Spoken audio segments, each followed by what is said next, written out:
Stephen King once wrote that nightmares exist outside of logic, and there's little fun to be had in explanations. They're antithetical to the poetry of fear.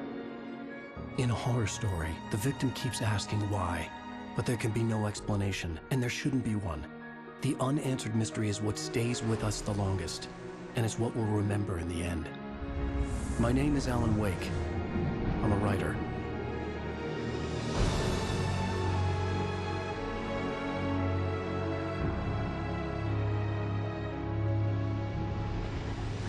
I've always had a vivid imagination, but this dream unsettled me.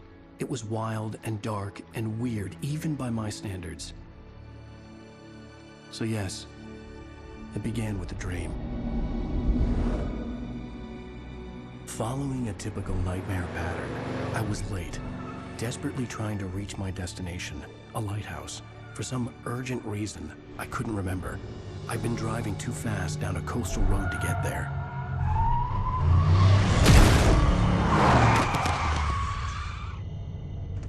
I'd seen the hitchhiker too late.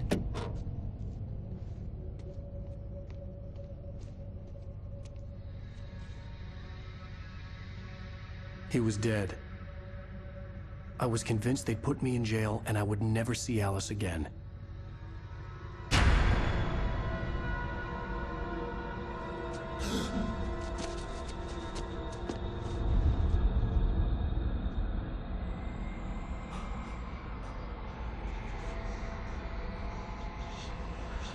Suddenly, his body was gone.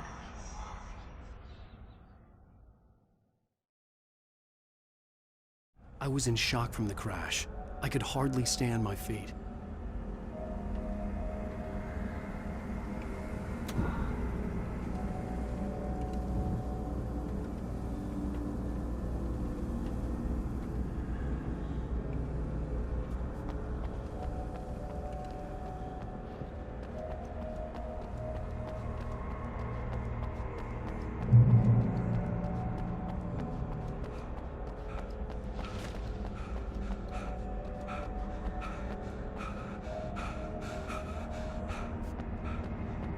I had to go to the lighthouse. I knew there was something important waiting for me there.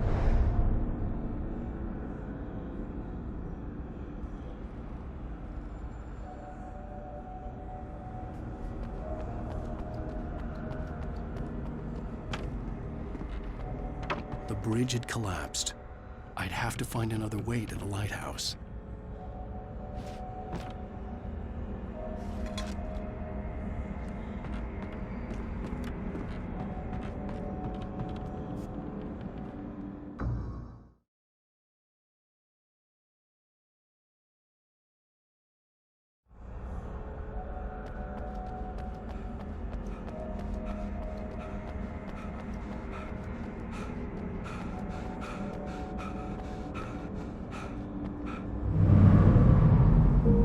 To go to the lighthouse. I knew there was something important waiting for me there.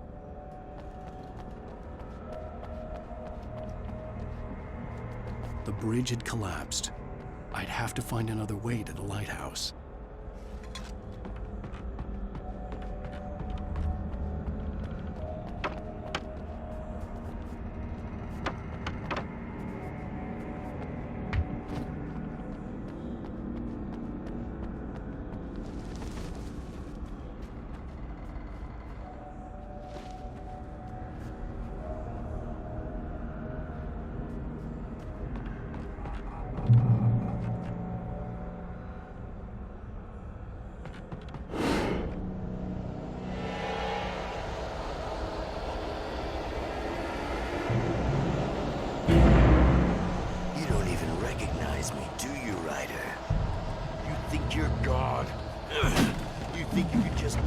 Stuff. Play with people's lives and kill them when you think it adds to the drama. You're in this story now, and I'll make you suffer. You're a joke. There would be a single readable sentence in your books if it wasn't for your editor. You'll never publish another one of your shitty stories. Because I'm gonna kill you. It's not like your story's already good. Not like they have any artistic merit. a lousy rider.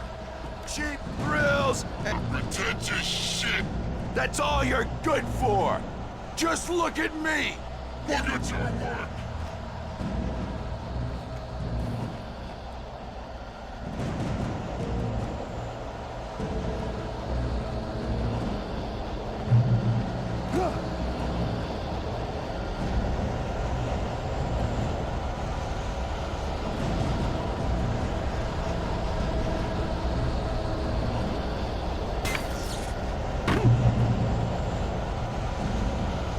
You missed your deadline! Damn.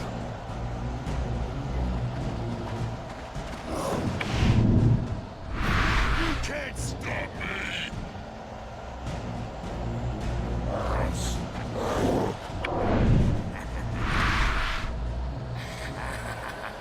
I realized that the hitchhiker was a character from the story I'd been working on.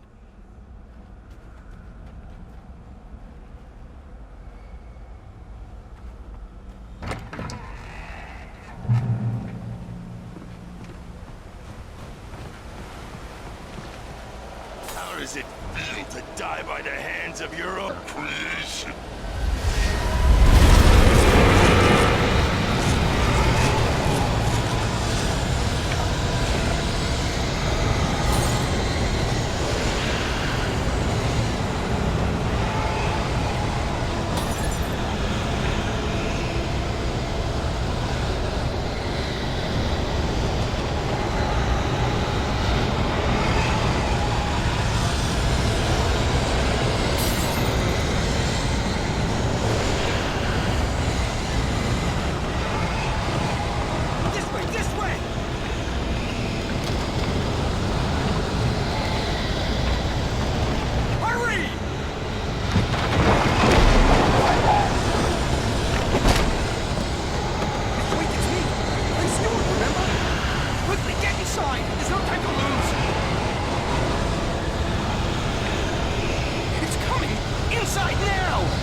Stop! No! Damn it, die! No! No! No!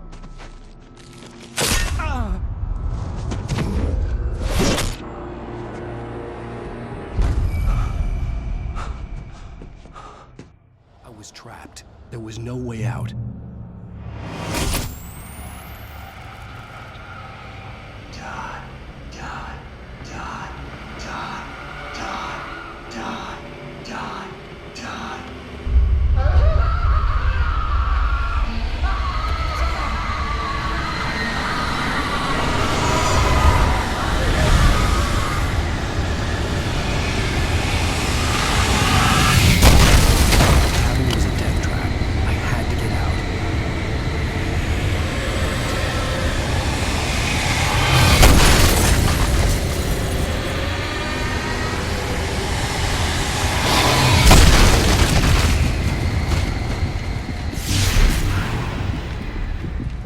Follow the light.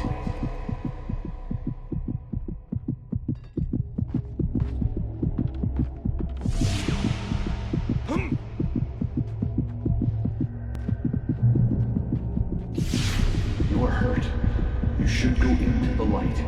You are only safe there.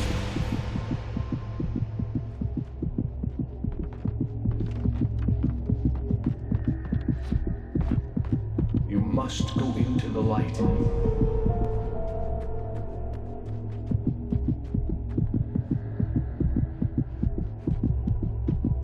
You are hurt. Go into the light.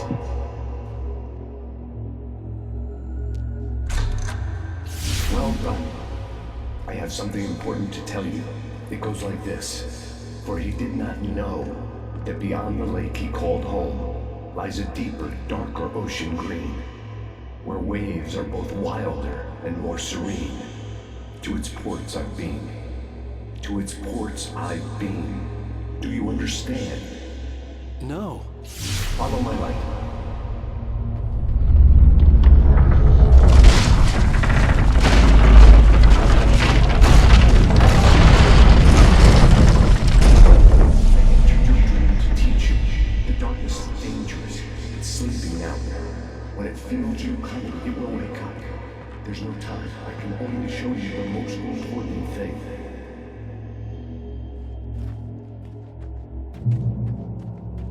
This way. There's no time.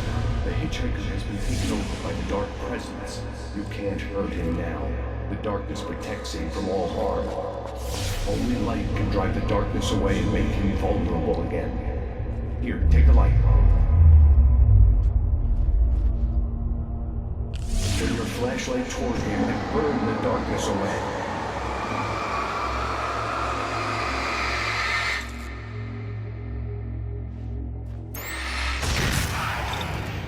You did it.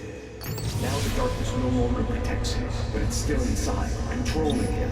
He can't be saved. He's still a threat. He is still your enemy. Here, take the gun. Pick up the revolver. Now you'll die.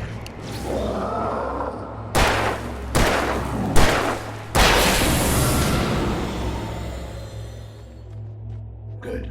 You've done well. Remember what I've taught you. That is all. I will give you back your dream now. In the nightmare, a terrible darkness was taking over the world. The lighthouse was the last safe place on Earth.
Shh, baby. Just another nightmare.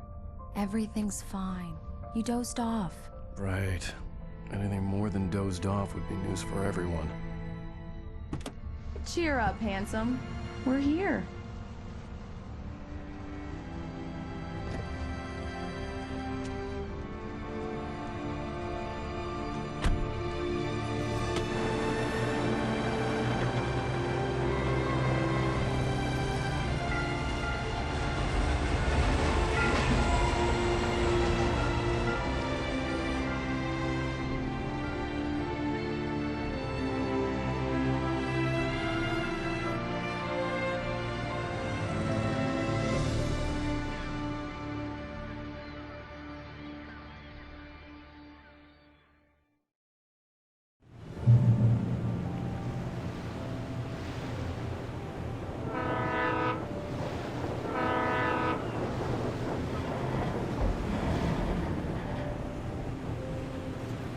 Let's act like we're on vacation.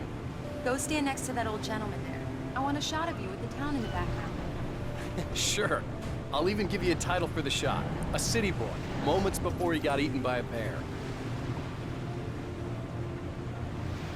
Hi. Hello there. You picked a good time to visit our town. Deerfest is just 2 weeks away. Deerfest, huh? Did you hear that, Hi? You have a lovely wife, if you don't mind me saying. I'm Pat Maine, by the way. Nice to meet you. Yeah, I'm Alan Wake. I won't pretend I don't recognize a famous writer such as yourself, Mr. Wake. A pleasure. I'm an avid reader myself. I hope this isn't too presumptuous of me, but I'm the night host at the local radio station. Any chance I could get an interview? Look, Mr. Maine, I'm on vacation. In fact, I'd appreciate it if we could keep my being here just between the two of us. I'm sure you understand. Fair enough. You can trust me to be this way. Not a hard man to track down if you change your mind, though. I hope you two have a lovely holiday.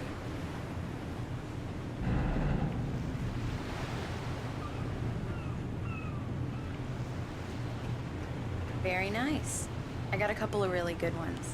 And I see you made a friend. That's cute. Right. Yeah? Hey, bestseller. How's my favorite writer? Are you there yet? Barry. Yeah, we just got here. Are the locals giving you trouble? Just say the word and I'll hop on a plane and come make sure that you're left alone, Al. No, Barry, we're fine. Great, great. Just want to make sure you can relax and recharge. So, how is the place? Has it gotten your creative juices flowing? Barry, we're just settling in. Okay, Al. I'll call back later to make sure you're doing okay. And you call me if there's a problem, okay? Okay. Just looking out for you, buddy. Talk to you later. I love you too, Barry. You know he's going to be calling you every 5 minutes. Barry is Barry. I can always turn off the phone. What did I tell you? Text message from Barry. He says hi to you too. Alan, we're here. Come on, let's get back to the car.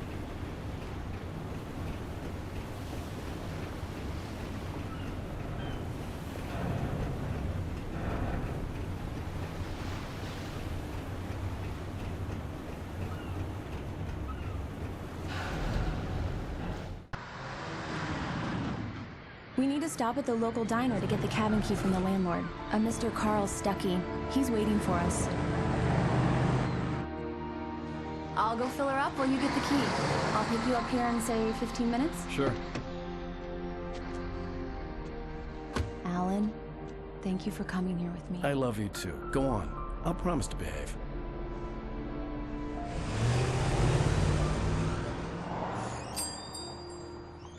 I'd forgotten there were still places like this.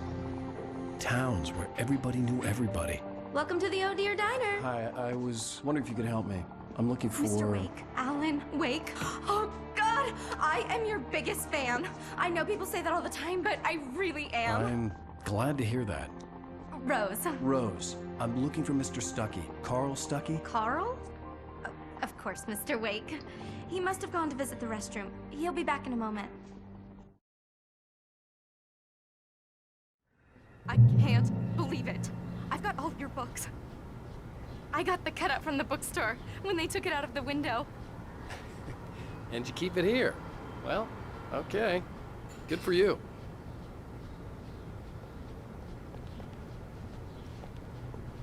Try the coffee. Just don't blame me when you fall in love, 'cause it'll break your heart when you have to leave.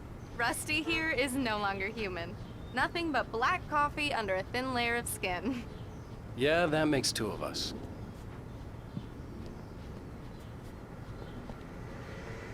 Are you staying long, Mr. Wake? I can't believe it. I'm having a conversation with Alan Wake. Do me a favor, Sonny. I could really use a tune right now. Coconut, number 6 in the jukebox. I'd do it myself, but both of my legs have gone to sleep. Bad circulation. Yeah. Are you serious?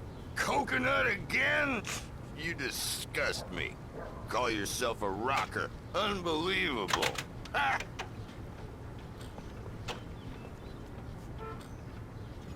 You put the lime in the coconut. Drink 'em both up. Just because we're brothers, don't think I won't murder you in your sleep.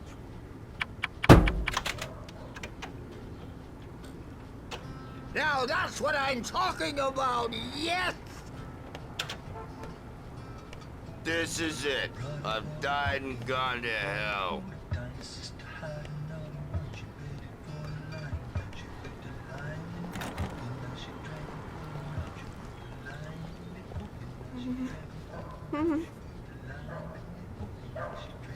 Don't go in there, young man. You can hurt yourself in the dark. I think I can handle it, ma'am. I didn't want to wait.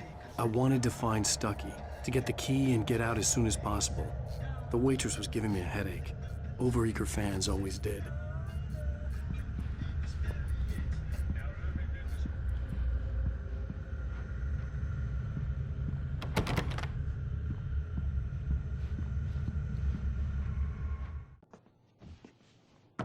Hello?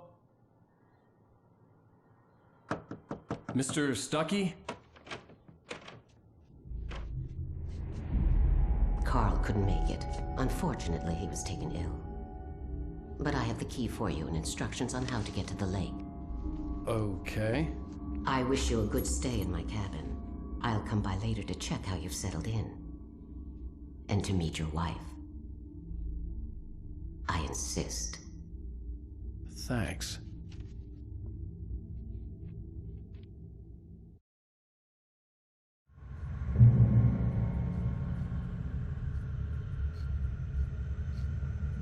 Cauldron Lake is a special place. Very inspiring.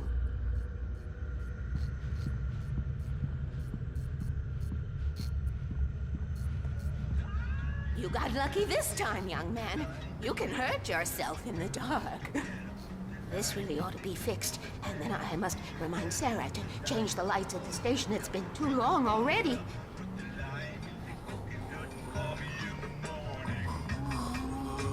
Even that sounds better than your singing. Are you all right? Splendid, splendid! Damn hernia. It swells up like a balloon if I lift anything heavier than a spoon. Yeah. Splendid, splendid. It's been a long time, Doc.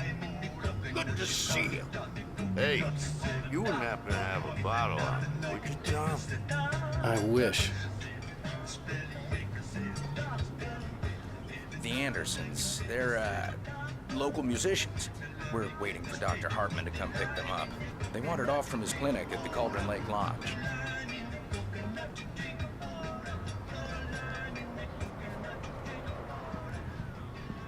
Bye, Mr. Wake.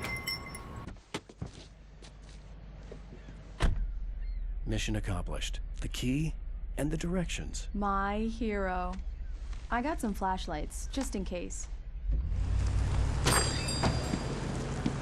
Hey, wait! Mrs. Wake! Your keys!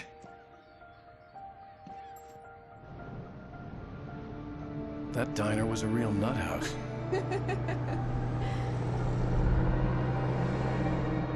Can you believe this place? This would make a wonderful setting for a book. We're supposed to be on vacation, Alice. I'll figure it out when we get back home, okay? Okay. We can talk about this later. Batman here on PBFF. I didn't want to talk about it. I wanted to bury my head in sand. Here's another one of my favorites to go with it. Once upon a time, I was a successful writer, but that was a long time ago. I hadn't been able to write a word in 2 years, not since my last book. And now the weather. It's gonna be a clear night, so you folks in the big city might want to look up every once in a while, see those stars winking down at you. It gets pretty dark out here, but they'll light your way.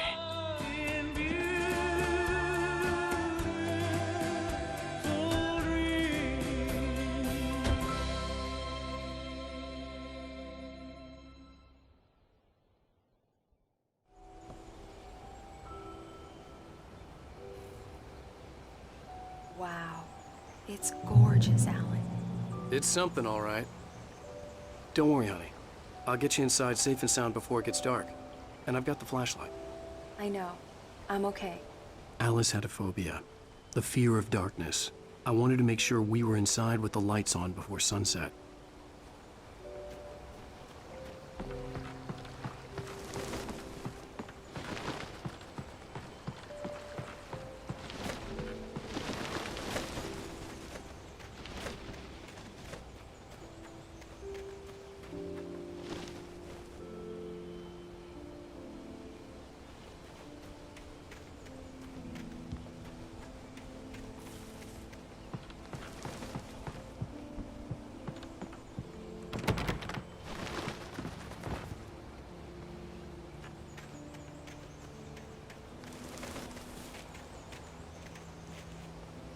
The island had once been the site for a love story. Maybe it would be that again.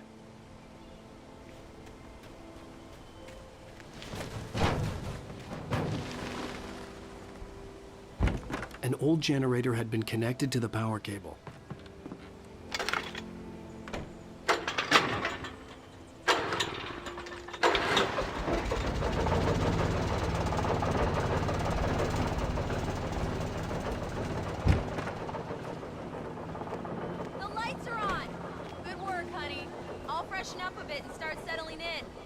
Okay, I'll look around a bit. Sure thing. Have fun.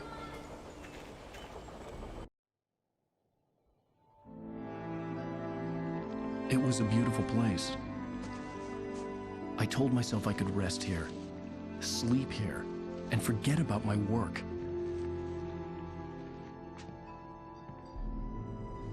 I thought we could be happy here.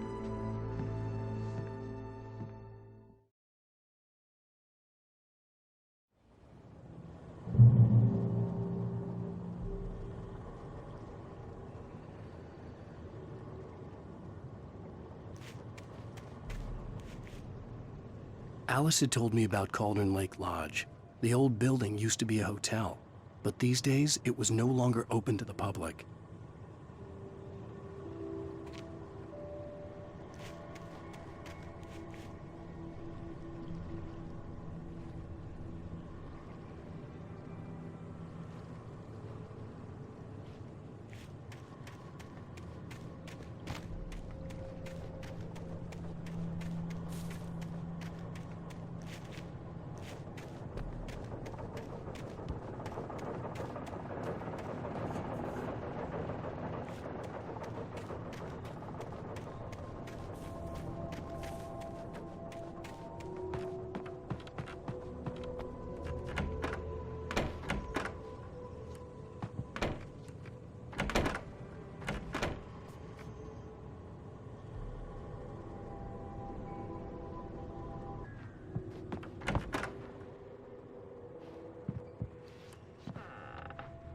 Alice? Honey?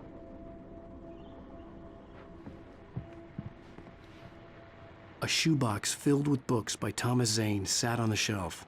I'd never heard of him before.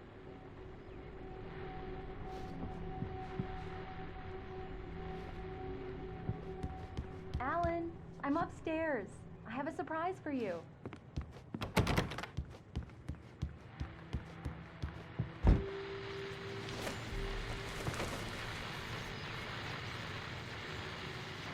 The Deerfest guests have already started to arrive. Just ran into one on the ferry. Famous artist, no less. We'll see if we can rope him into an interview later on. Now, let's go to the phones. Caller, you're on KBF-FM. Hi, Pat. It's Rose. Why, hello, Rose. What's on your mind? I know who that famous artist was. It was Alan Wake, wasn't it? He's my favorite writer. Well, Rose, I just saw him at the diner. Oh, I am so excited he's here. I'm sure he's glad to be here, too. Well, folks, I guess the secret's out. This is Pat Maine on KBF-FM. And now, some music. Great. So much for keeping a low profile.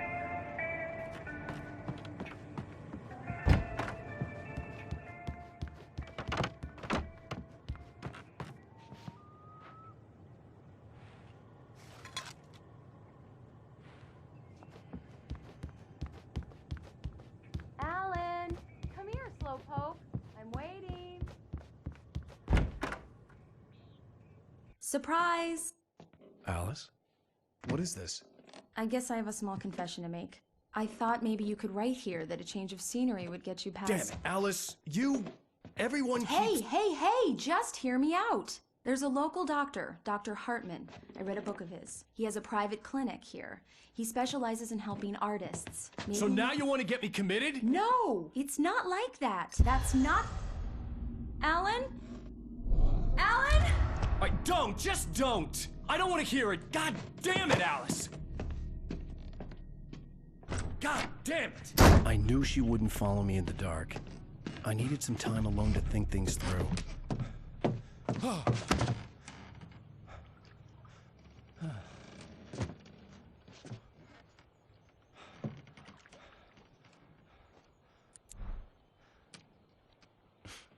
Damn it.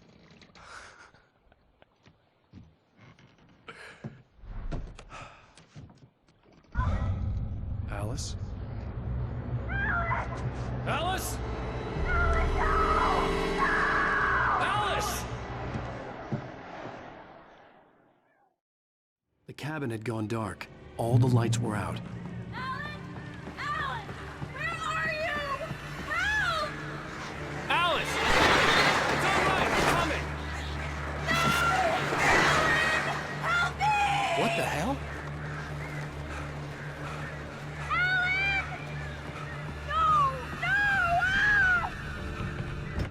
Alice? Alice?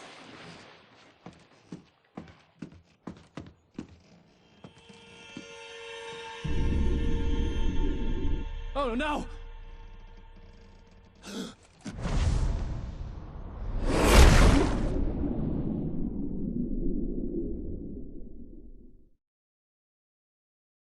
Keep going, Alan. Wake up. Alice?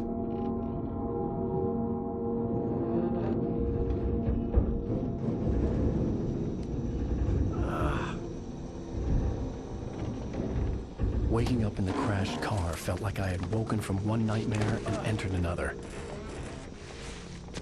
I couldn't remember how I got there. All I knew was that something terrible had happened to Alice. The phone was dead. I'd have to find help on foot.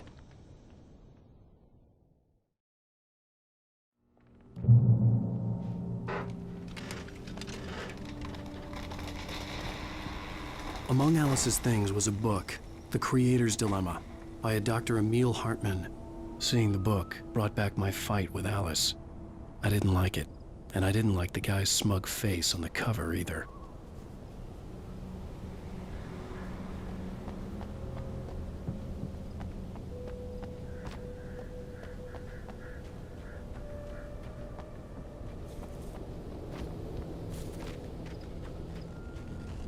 The gas station was my best bet.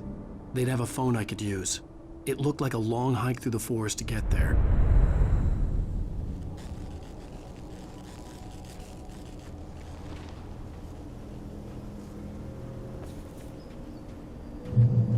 Damn.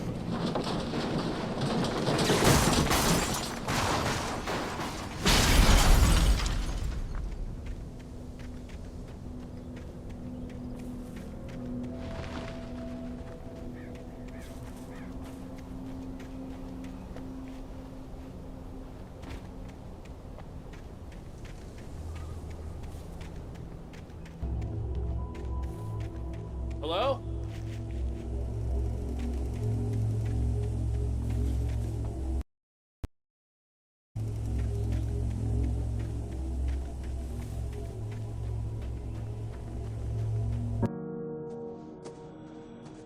Hello? Is someone there?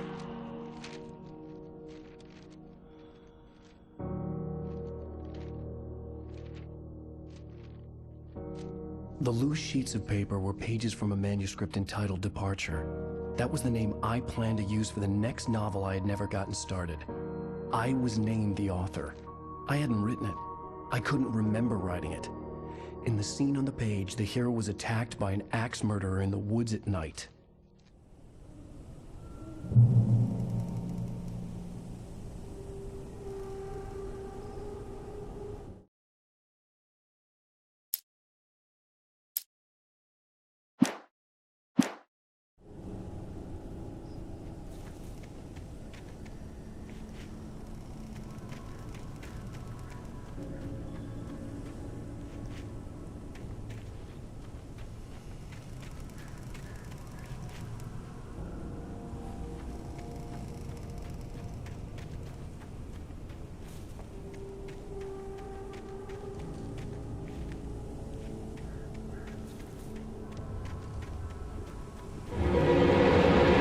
Anybody there? Please, I've been in an accident.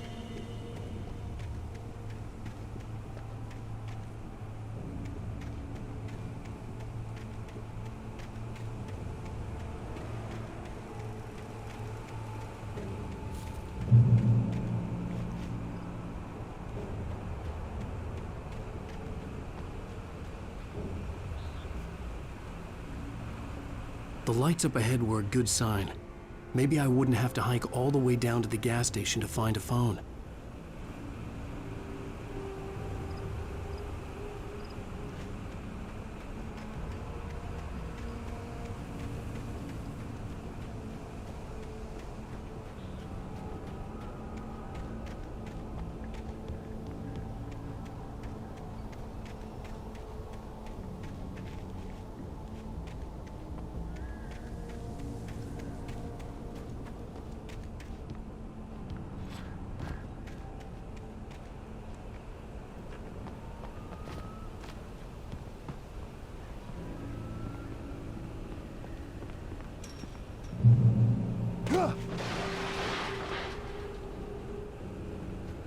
Anybody there?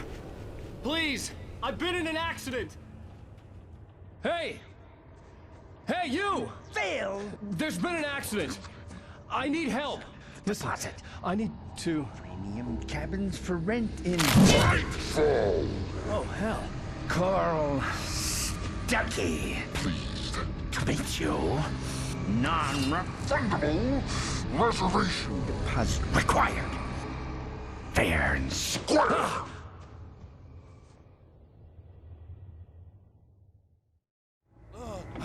Fair and where?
words.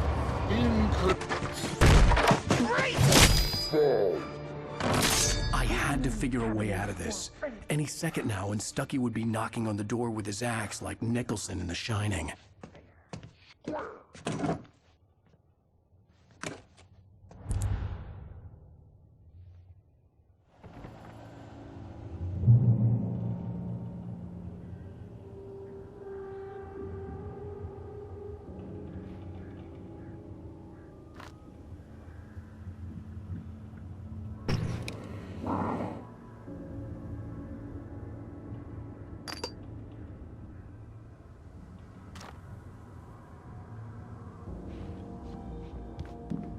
During your record, trying, it's the latest. Incontestably proven health benefits let you kill. Yes. Great Falls Sheriff Station. How may I... Hello? Cholesterol levels down. The spat.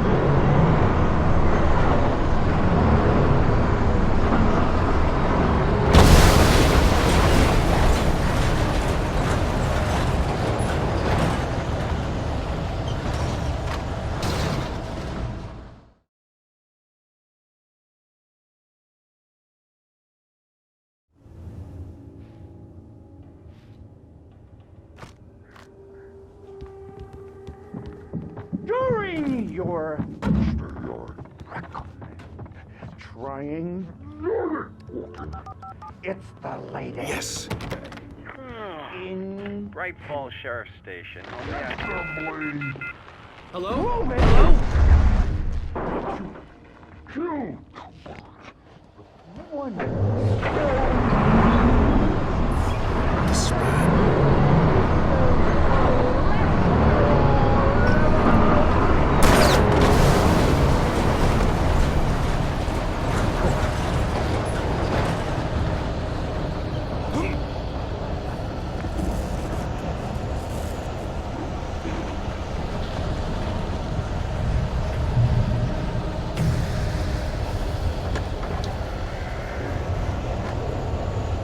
There were more of them.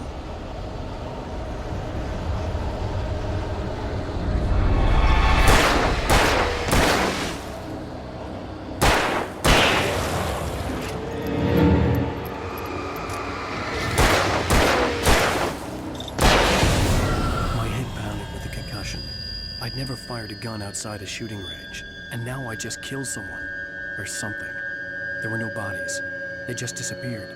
If I was dreaming, it felt real enough to make me sick.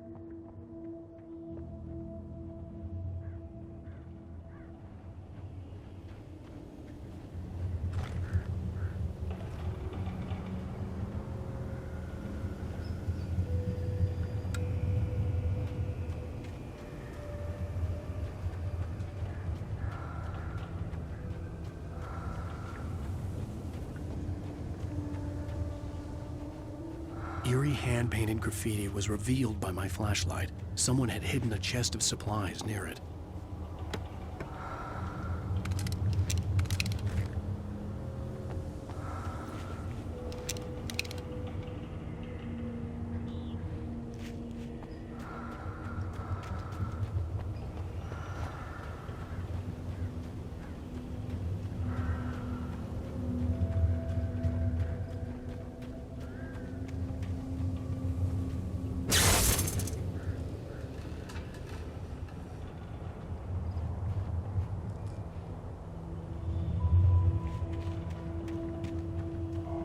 The dark forest was the last place I wanted to go, but I had no choice. I had to get to the gas station.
hell was that?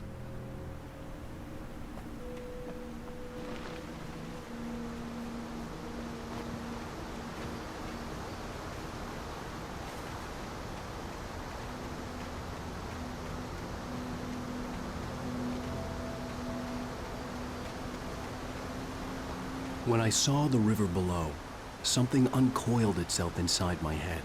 I realized that I'd have to find a way across. I didn't even want to look at the water.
Stucky was still out there, in the dark, stalking me.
The staircase was broken.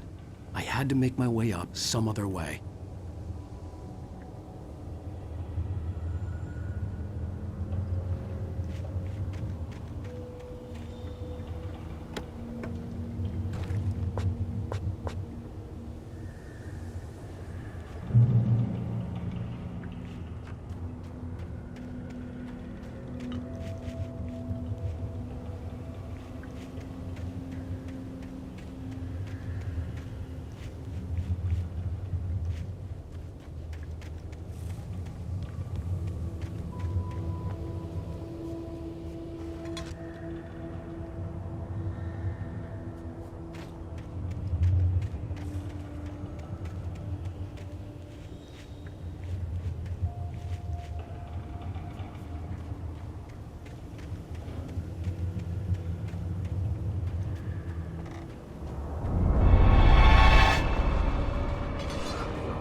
With all this forestry equipment around, there had to be something I could use to reach the top.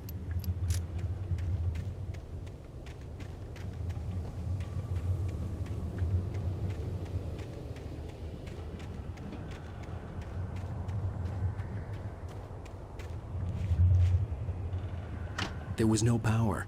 There was bound to be a generator somewhere at the logging site.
I was just outside for a breath of fresh air, and what a night.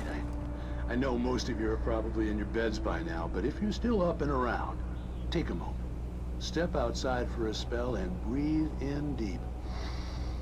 The weather is absolutely still. The sky is crystal clear. It's like the forest is quietly breathing along with you. As you listeners know, I'm a night owl, and it's on nights like this I wish I wasn't cooped up in the studio.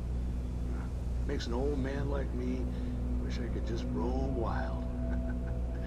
But here I am, and it would keep you company all night long if I weren't. It looks like I'm not the only one staying up late. Caller, you're on the air. Hey, Pat, it's Maurice Horton. Hello, Maurice. What are you up to? Well, I was just taking Toby on his walkies. Oh, isn't it beautiful out there? Sure, but Pat, the reason I called is that Toby heard something rustling in the undergrowth and took off after it, and I couldn't find it. Probably a rabbit. Sure. Toby loves rabbits. Well, sure. Anyway, I figured that, if anyone runs into Toby, they can grab him. My number's on his collar. And Toby's a friendly dog? Toby loves people. Usually he comes back, but we were pretty far from home, and it sounds like he went pretty wild there. Great dog, but he's just too tough for his own good. Well, Maurice, it's out there now. Hope Toby comes home soon. Yeah, thanks. You have a good night now.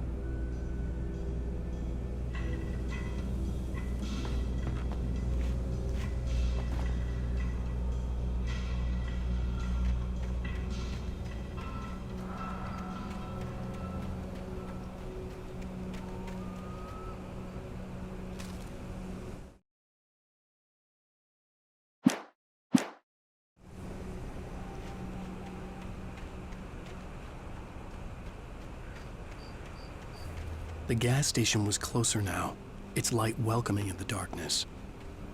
Paul makes the best dogs in the state. Belly Burster is the best with no contest. Monster Dog is second best. The famous dog is...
The cabin on Cauldron Lake? She asked. The sheriff looked at me suspiciously.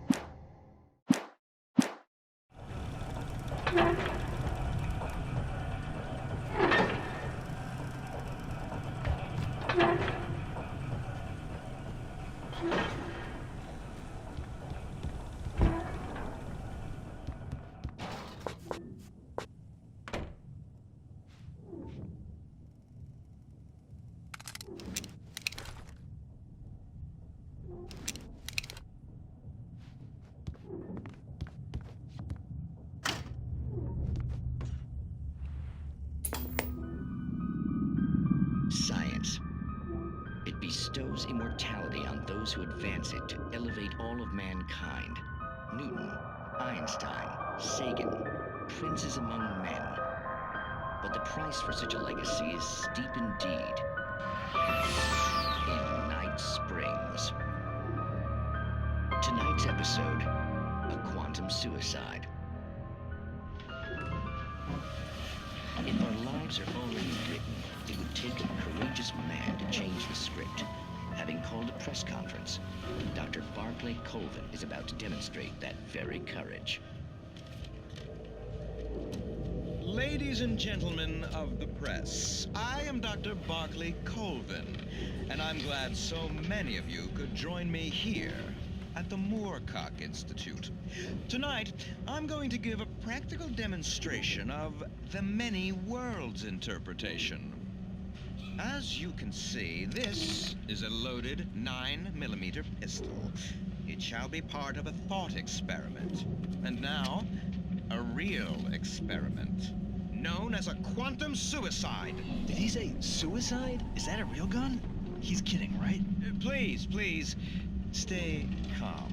There is no risk. Observe what occurs when I place the weapon against my own forehead. Now, you might think this round is merely a dud. Not so. Observe the flower pot. And yet, I myself cannot be harmed with this gun. With each pull of the trigger, two new realities branch off. One in which the weapon didn't fire, and one where it did. With my machine here, I have ensured that this reality is always the former. I have bestowed upon myself quantum immortality. Under no circumstances can this gun kill me. So wait. What you're saying is that every time you pull the trigger, in another reality, you die? Yes, of course, but that's completely trivial. There's an infinite number of things that could happen at any moment, and they always do happen somewhere. The point is, this one thing did not happen here. You're insane, Colvin. Insane? Insane? Hey, was this thing supposed to be plugged in? I stumbled on it. You fools! Gaze upon quantum immortality.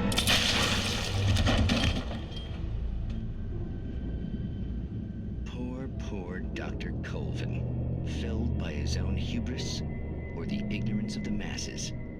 Perhaps he should have left the crate unopened, the decaying atom unobserved. Curiosity often kills the cat. Night Springs.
Bucky's body vanished, leaving behind only a lifetime of nightmares to come, assuming I'd reach the lights of the gas station alive.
I recognized the parade float I had seen in Bright Falls when I first arrived with Alice.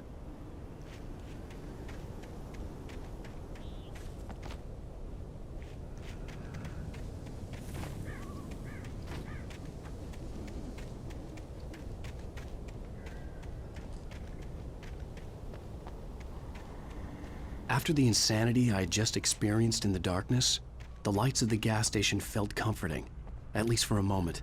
The sane world reasserted itself.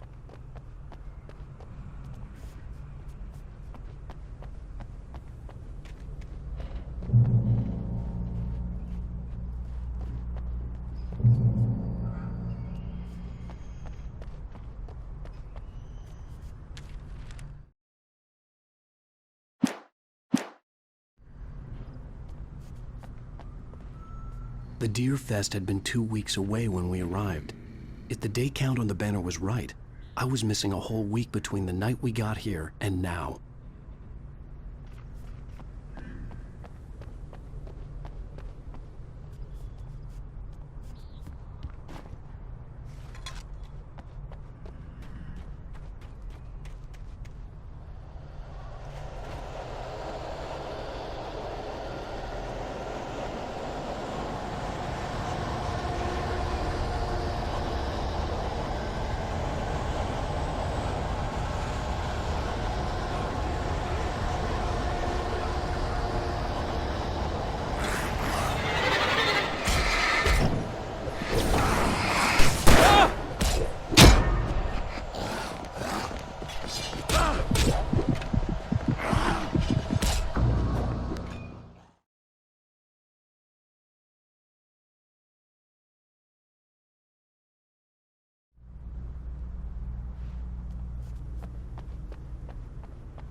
The Deer Fest had been 2 weeks away when we arrived.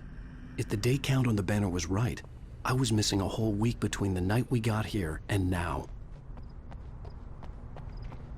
I had to get inside the gas station to find a phone to call for help.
The garage was a mess. It looked like someone had trashed the place, or that there'd been some kind of fight.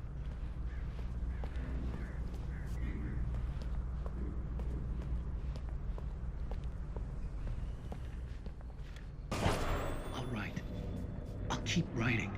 Outside, there's only darkness. Outside the cabin, outside the story, there's only darkness. I can feel her presence in the dark. Just now, I could smell her perfume in the room. I'll reach her, I'll fix it up. I'll bring her back. The story will come true. If I stop, she's lost. I don't believe this. It'd been me on the TV, talking crazy. Was I losing my mind?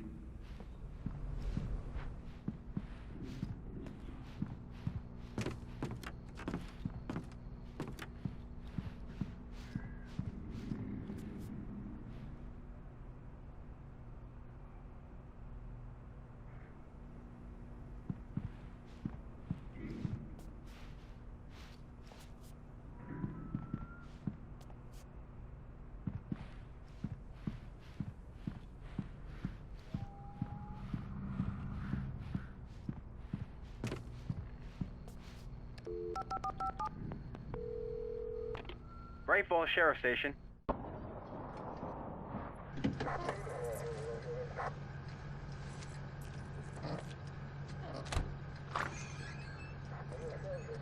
Oh, thank God, Sheriff.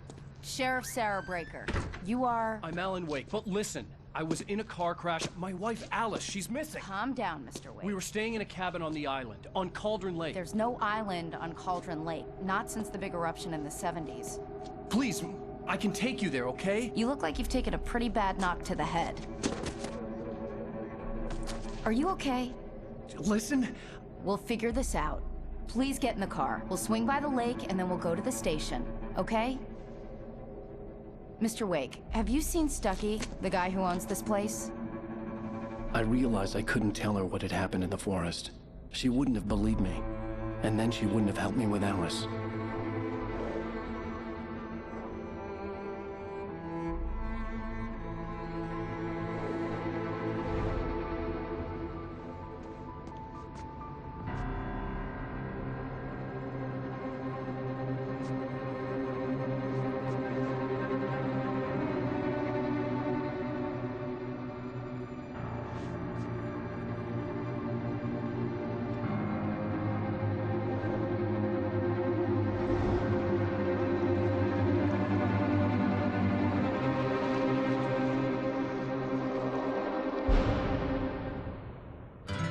A candy-colored clown they call the Sandman tiptoes to my room every night, and just to sprinkle stardust and to whisper, go to sleep, everything is all right.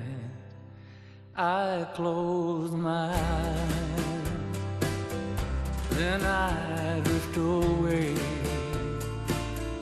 into the magic night. I softly say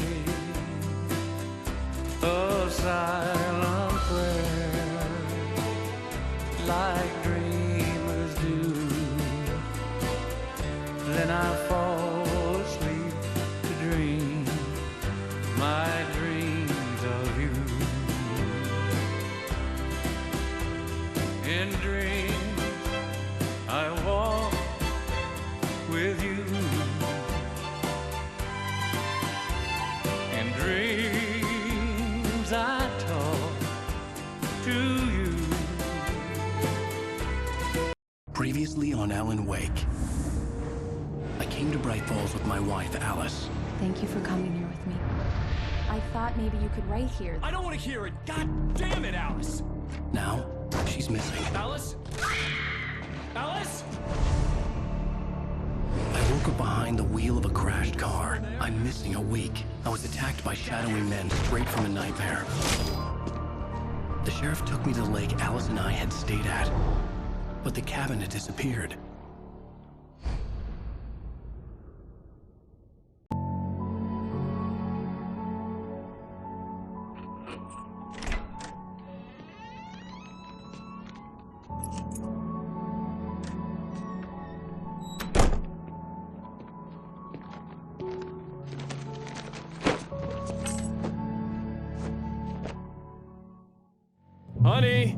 I'm home. Back here, sweetie. How was it? Worst weather I've ever seen. You should put some coffee on. It'll warm you up. Coffee's on. Great, thanks. I'll need it if I'm gonna finish this by tomorrow.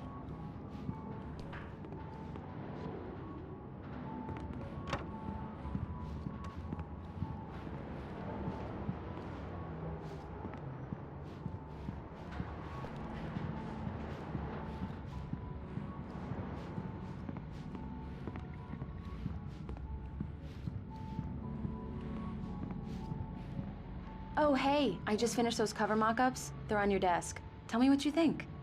No kidding. I didn't think you'd get them done this quickly.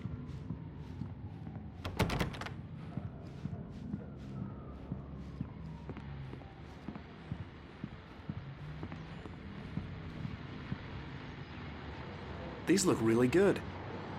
Oh, sure, until Barry gets his hands on them. Which, by the way, will happen over my dead body. The last time was the last time.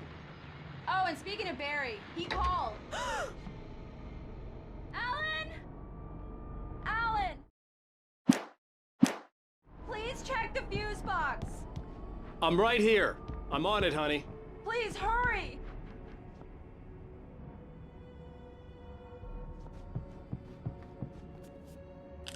Honey, it's a power outage. I've got the flashlight. Okay.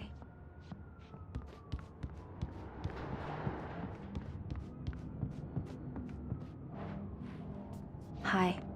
You okay? I'm sorry. It just really spooked me. Don't worry. We'll just break out the candles. I know it's stupid, but it's just... Especially when I'm not prepared for it, you know? It gets to me. I love you. Tell me a story, writer. Okay. I used to have these nightmares when I was a kid. The dark really spooked me, too. When it got really bad, my mom gave me this old light switch. She called it the clicker. The clicker, huh? Yeah. If I ever got scared of the dark, I could just flip the switch and a magic light would scare the monsters away. Oh, sure. Here it is. Alan. Maybe it'll help you, too. Yeah, nice story, writer boy. You made that up right now, didn't you? No. Seriously. I love you, even if you are a liar.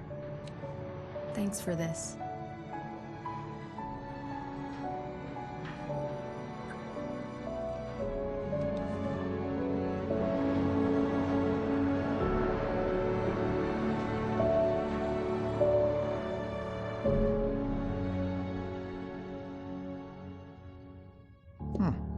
How do you feel, Mr. Wake?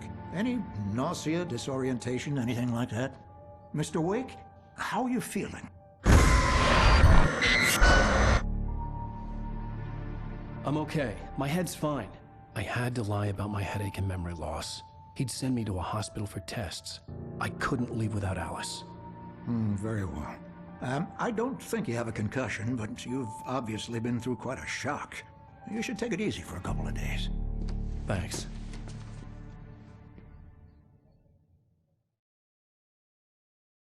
Well then, Mr. Wake, we're done here. If the pain gets any worse or you experience any other symptoms, you should come see me. I'll let you get on with it then. Sarah, Sheriff Breaker, is waiting for you. She's very good at her job. I'm sure she can locate your wife in no time.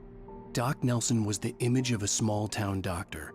Sheriff Breaker had called him to the station to take a look at the cut in my head. I'm sorry you had to cut your morning fishing short for this, Doc. Oh, she's a beauty, ain't she? Not the biggest I ever caught, if you can believe that coming from an old fisherman like me, but she's right up there. Now, she's a largemouth bass, which is what you're after if you prefer a lure. Now, if you want either trout or salmon, on the other hand, then it's fly fishing for you. You a fishing man, Mr. Wake? Oh, doesn't really matter, I suppose. But it can be very relaxing out there. You can't get me off the water this time of year. Closest thing to heaven. I'll take your word for it, Doc.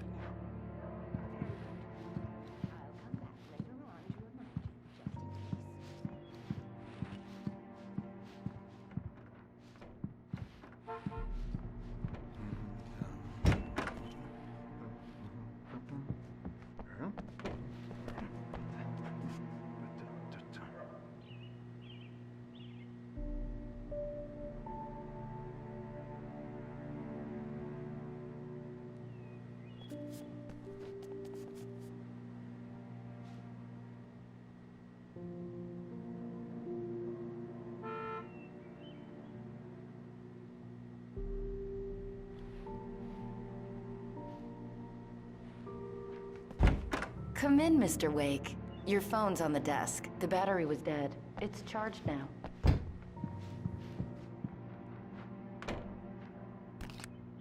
Have you started looking for my wife yet? My men are already on it. Now, can you tell me what happened? I'm not sure. I can't remember. We were arguing. I walked out of the cabin. The cabin on Cauldron Lake? How did you end up at Stucky's gas station? Me up. Excuse me. I need to take this. Hello? Alan, please help me. Alice? Stop talking to the law. You'll do exactly what I say if you ever want to see your wife again. Who is this? Go to the back lot.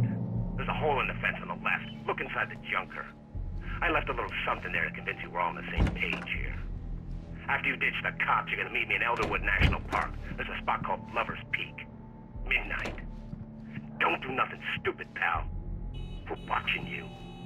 I need some fresh air. Can I go out? In the back, maybe? Of course, Mr. Wake. I understand. You can get there through the cells. Deputy Grant can show you the way. I'm sorry. All of this, it's just a lot to take in. Take your time, Mr. Wake. I understand. Can I ask you what the call was about, Mr. Wake? It's personal. Well, we are looking for your wife, and I'm going to need your cooperation if I'm going to help you. I need a moment, after I get some fresh air. Okay, you can find me here. We'll talk when you feel up to it.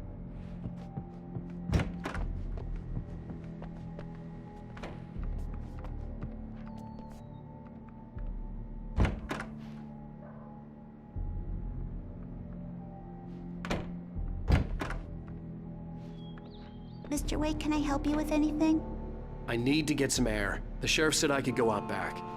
Of course, Mr. Wake. You can get there through the cell corridor. Just don't mind Walter in there. He's one of our regulars. I couldn't go anywhere yet. I had to play along with the caller. Alice's life was at stake. Oh, no such luck. He went on a bender and beat Danny pretty badly. He started shouting like that the moment he woke up.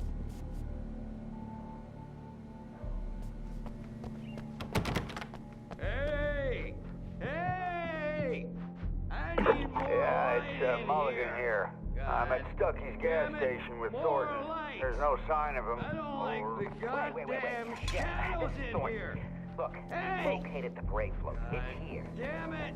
I don't want to be alone. You can get to the back lot through that door and down the corridor, Mr. Wake. Thanks. Okay, roger that, guys. Keep looking for Stucky. Jane's out. Hey! Hey, mister! Hey, can you turn the lights on? The deputies, they don't understand. They won't listen to me. I need it to be bright in here.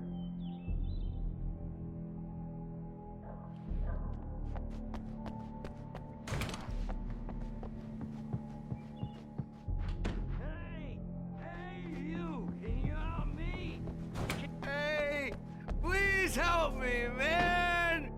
I hate this! I can't stand the dark anymore!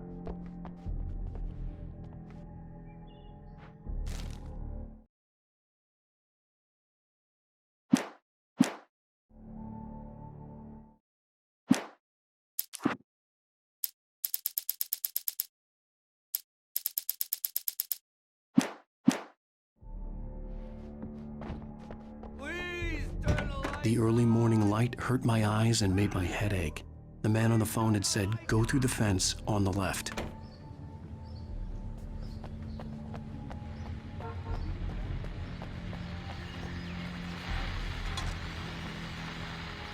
Well, folks, it's been another long night, and it's about time for me to sign off for a while. God knows I need my beauty sleep. Just one more item before I go. It's been a busy night for the Sheriff's Department. We've had a few broken windows, even a report of shots fired on Main Street. Deputies Mulligan and Thornton had to deal with two intoxicated young men who were celebrating the completion of their Deer Fest float. Now, folks, we get this every year. I know it's exciting that the big day's almost here, but let's save it for the party and leave the gunplay for the shooting competition, huh? There's no point in getting all worked up yet.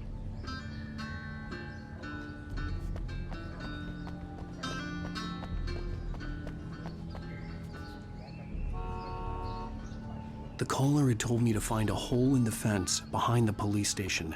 There was something for me in an abandoned car.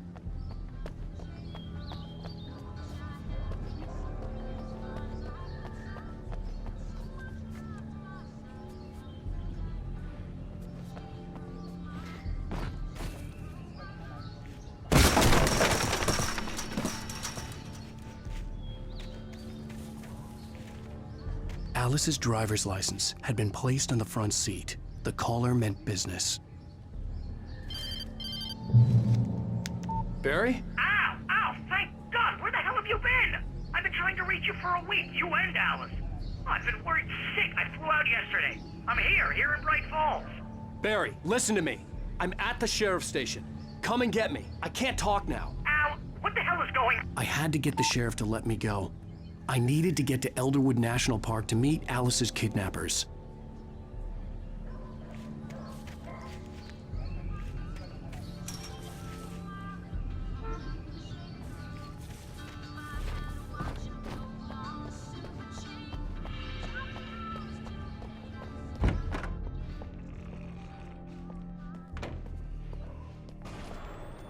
A writer is a light that reveals the world of his story from darkness, shapes it from nothingness. The way a sculptor carves a statue from a block of granite. If I stop, the world I'm making dies. Darkness will reclaim it. It's a long, hard journey into the dark.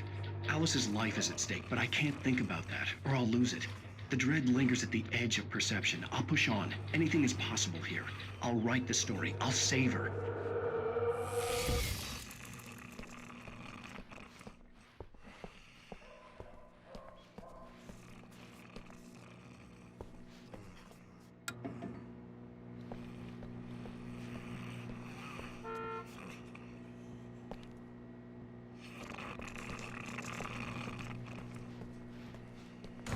Marvelous, Sarah.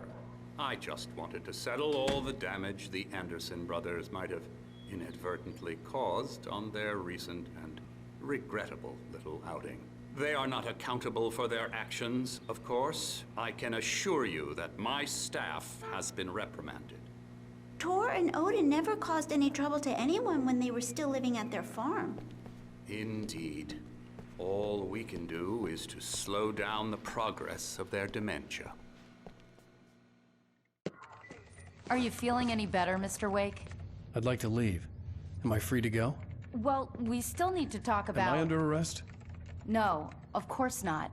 But I need to know where you'll be staying so I can get in touch with you. I'd avoid the motel. The Majestic is known for its roaches. The cabins at Elderwood are pretty nice, though. That sounds perfect. I'm Dr. Emil Hartman. I'd like to invite you to stay at Cauldron Lake Lodge. Did you talk to my wife? I had the pleasure of discussing your situation with her on several occasions. Did you set something up with her? I invited her here. My clinic is a place where... Oh, hey! Oh, my! Take it easy. Hey, nobody move! Get your hands off of my client! Who are you? I'm Barry Wheeler, his agent. If you have business with Mr. Wake, you talk to me. You yokels won't know what hit you once I sick my lawyers on your asses. No harm done, Sarah. I'm all right. I don't want to press charges. Mr. Wake, my offer still stands. Get me out of here. What the hell was that about, Al? We don't need a replay of that thing with the paparazzi. I thought they were gonna lock you up. I had to talk to someone. I told Barry everything. He thought I was certifiable, but when he heard about the manuscript, I had him. The fact that I'd written something, even if I couldn't remember it, was enough for him. He smelled money. And he believed that Alice had been kidnapped. Anything beyond that was another story. I had a midnight appointment with the kidnapper in a place called Lover's Peak, somewhere in Elderwood National Park. The plan was to rent a cabin. I don't like it, Al. I don't like any of it. It's not good. In fact, it's the absolute opposite of good. Mr. Wake! Barry, you found him! Hi, Rose. Oh, wow. I was just thinking about you, too. Great. I was just bringing Rusty some coffee. He's on the balcony, looking after Max. Poor thing. I really need to go. Great to see you again, Mr. Wake. Later! Who's Max? What an airhead. Jeez, Mr. Takes a swing at everybody. This is not her fault. She's a very nice girl. I'd come here to and, rent a more cabin where I could importantly, wait till a fan. midnight.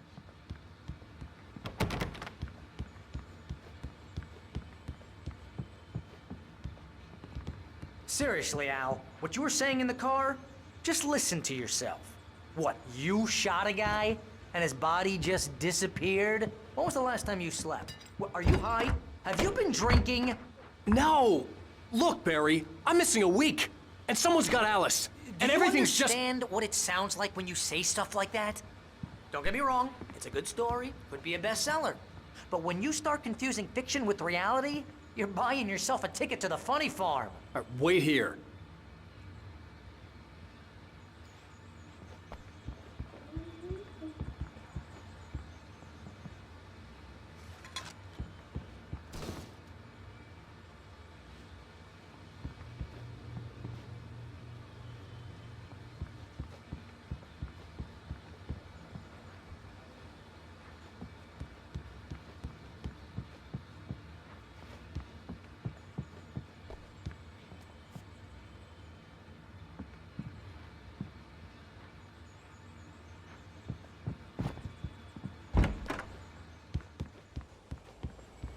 Easy there, boy.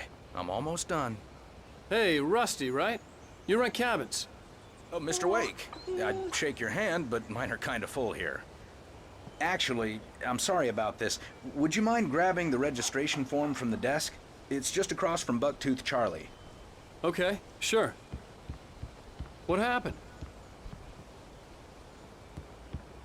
Crazy poachers. Max here got his foot caught in a trap. They're illegal to use here. Hell, you're not supposed to hunt within the park at all. But that doesn't stop some lowlifes. Well, at least Max is gonna be okay. You got lucky.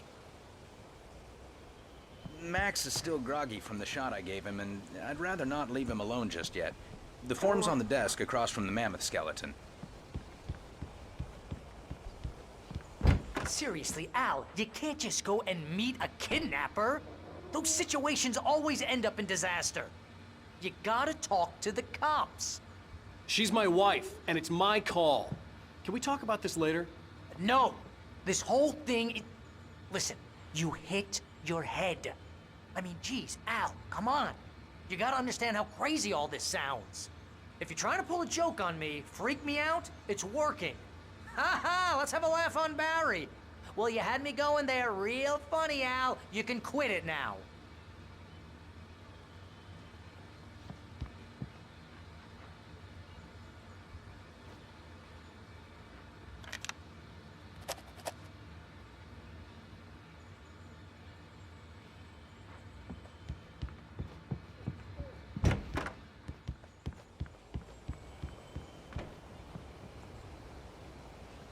I think this is the form you wanted. And here are the keys. Okay, you're all set, Mr. Wake. Glad to have you staying here. Thanks. Can you tell me how to get to Lover's Peak? Oh, sure. It's at the end of the nature trail. Just follow the paths, you'll get to it eventually. It's an easy walk. Nice spot, too. If you have any trouble finding it, just keep your eyes on the radio mast. It's right below that.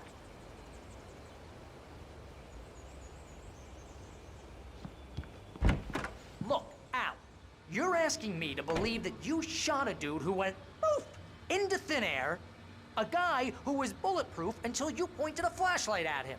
You hear that from people who end up spending time in padded rooms, strapped to their beds, wearing white shirts with too long tangled up sleeves, and eating a healthy diet of pills. Al, you make cruel jokes about people who believe that kind of stuff. You're the skeptic. You gave me an hour-long lecture on homeopathy last month. What was it? If there's no proof, it's pure bullshit. Period. Guess the laugh's on me then. Al, come on! I mean, okay, maybe something weird happened to you, okay? Well, thanks for the heartfelt vote of confidence. All I'm saying is you gotta throw me a bone here, bestseller. What would you think if it was me? There's no way you should be going out at midnight with a gun. No one asked you to come here, Barry. Either work with me on this or go straight back to New York. Your choice.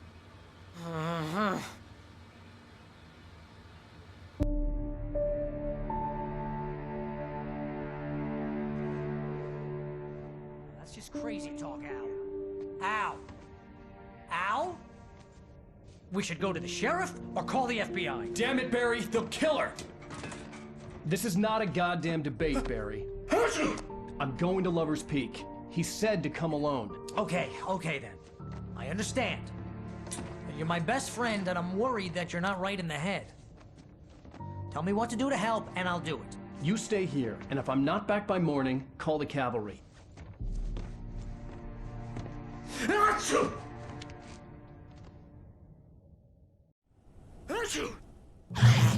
Just be careful with the natives, Al. These yokels are dangerous. Everybody hates a tourist, or it'll be Deliverance all over again. Accu! Bless you. Oh, this place is trying to kill me. I'll bet there's mold in here, spores, poison ivy, God knows what. This is so not worth a 15% commission.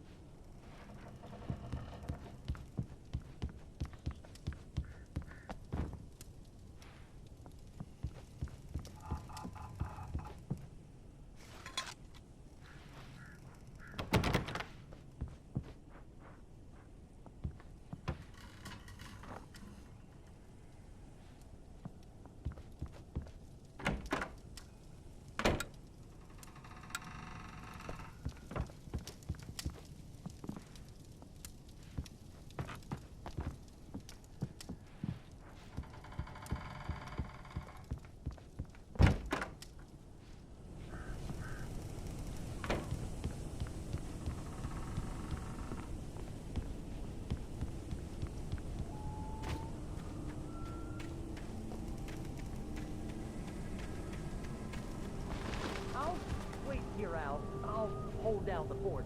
I'll be with you in spirit every step of the way, Al. Walk through the door now.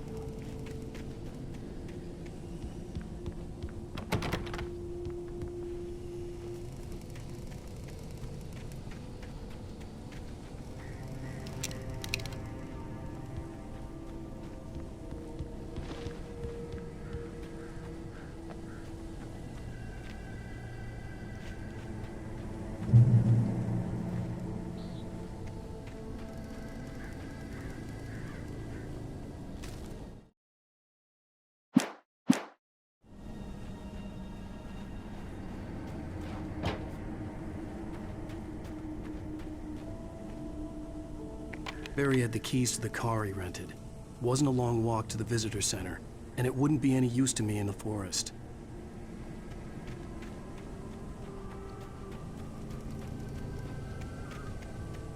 I knew I should have gone to the cops. This wasn't the smartest thing I'd ever done, but I was still angry with Barry for trying to talk me out of it. These people had called me right in the sheriff's station. The cops wouldn't scare them, and they had Alice.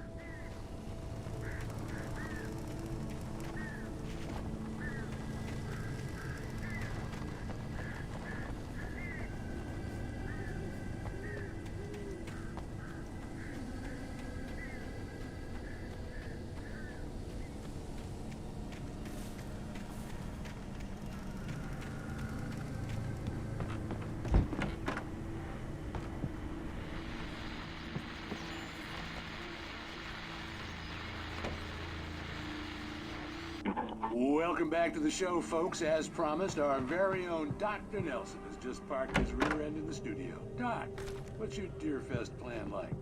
My plan? You make it sound a lot more organized than I ever seem to manage.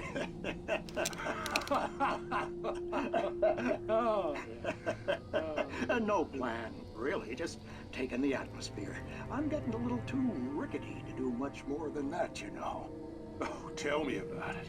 No sack race for us older gentlemen, huh? Yes, exactly, Pat. But I'm gonna check out the parade, of course. And I'll be one of the pie contest judges, too. Well, that takes a different kind of constitution. Oh, yeah. It's my kind of exercise. Now, Doc, seriously, you're in pretty good shape, though. You're the outdoors type. I know for a fact you're an avid fisherman. That's right. Matter of fact, just caught a heck of a largemouth bass early this morning. But you're not taking part in the fishing contest? No, not this year. See, Pat, I'm just not that competitive anymore. Now I just like to take my time and enjoy the peace of it. It's no fun if I need to worry about what I'm catching, you know? Considering your track record, the participants are probably pretty happy you feel that way. Well, Pat, that's kind of you to say.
Crime and punishment.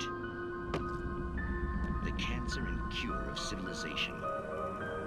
But some crimes are impossible to punish, especially in Night Springs. Tonight's episode, The Man in the Mirror.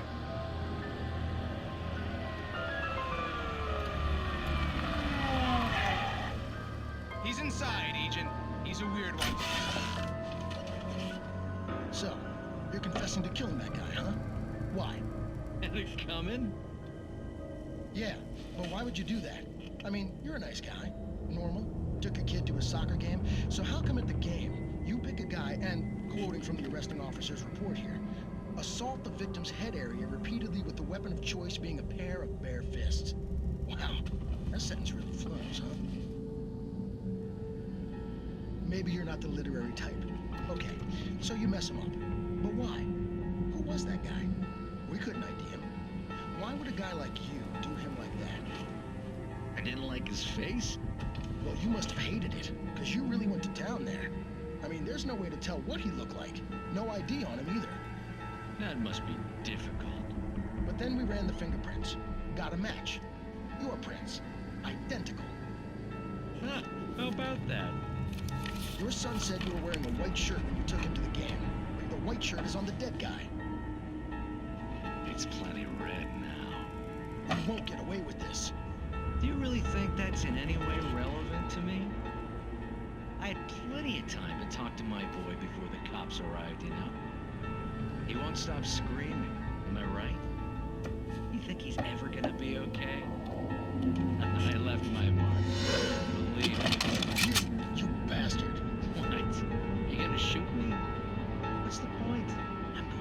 Johnson. You got me. I don't understand any of this. And you never will. Don't worry. Maybe you'll see me again, Agent. Maybe in the mirror.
The vision left me weak. This was no head injury. Rusty. Damn. Rusty, hang on! I'm coming! Please, help me!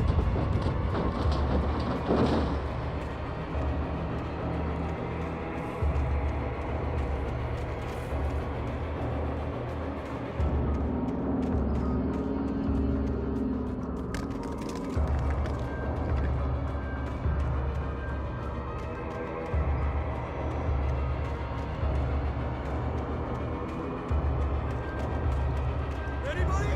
Help me! Help! Help me!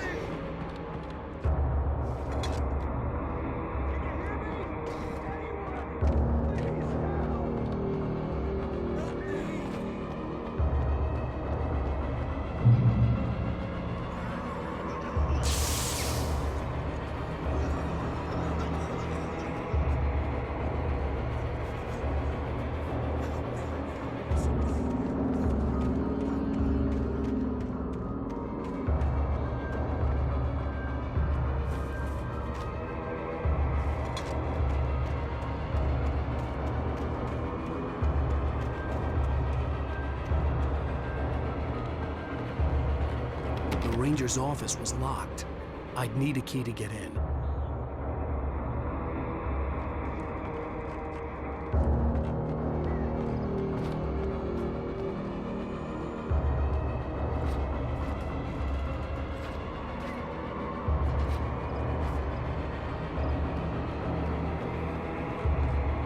Hello? Back here! I'm back here! Hey, please help me!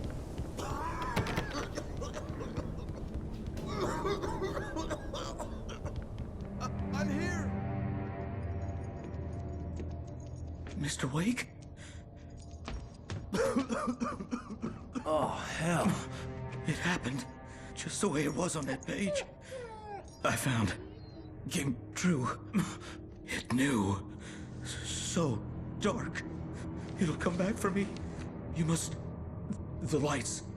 In the office. I have the key. Okay, Rusty. Hang on. I'll be right back. Whatever did this couldn't be far. Rusty had found a page from the manuscript. It would help me understand what had happened. Shh. Good boy.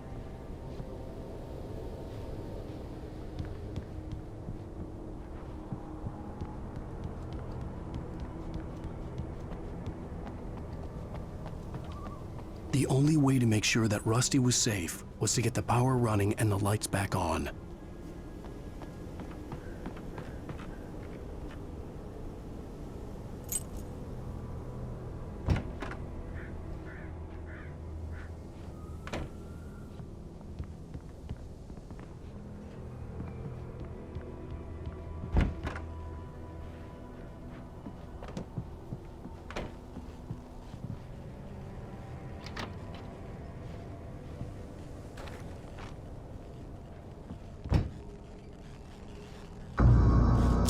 was too late. Someone had destroyed the circuit breaker. There was no way to get the lights back on. Rusty! Rusty!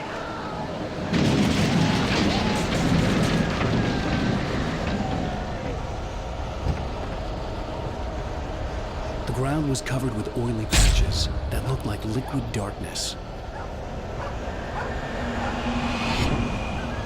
I just need hunting licenses.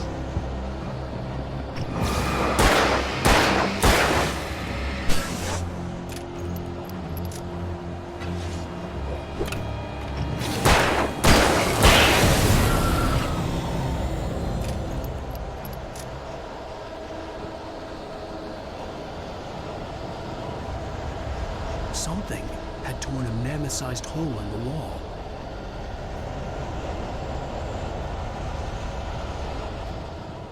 Please don't feed the animals.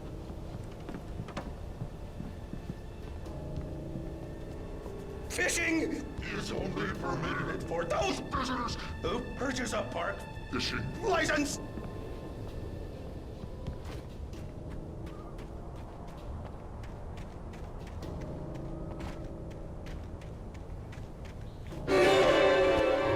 Obey! Ranger's instructions. At all times. Rusty? Rusty, no! Do bears and wolves never approach any other wildlife closer than 25 yards.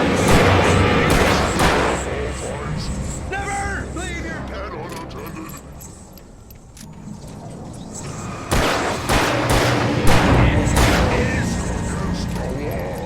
to remove any Natural objects or historical artifacts from the park. grounds.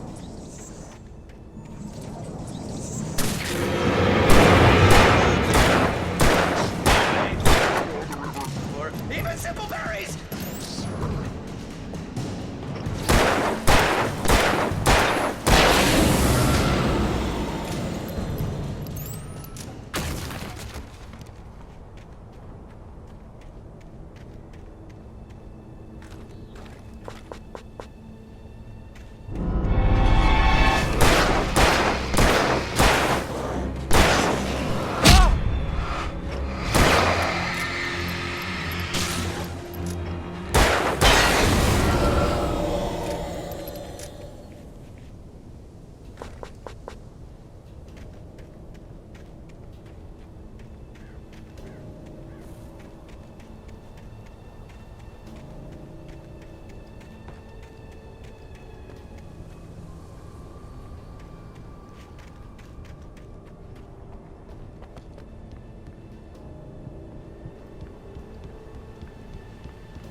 What the hell was that? I saw from the window. I saw something. Forget about it, Barry. It's just me going crazy. Oh, jeez. Oh, jeez. You're not crazy. I wish you were crazy, but you're not crazy. Ow, be careful. Stay in the cabin. Don't open the door for anyone. I mean it.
Lover's Peak was at the far end of the nature trail.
get moving. More of them coming. That flashlight's kid stuff. The flares will keep the bastards away.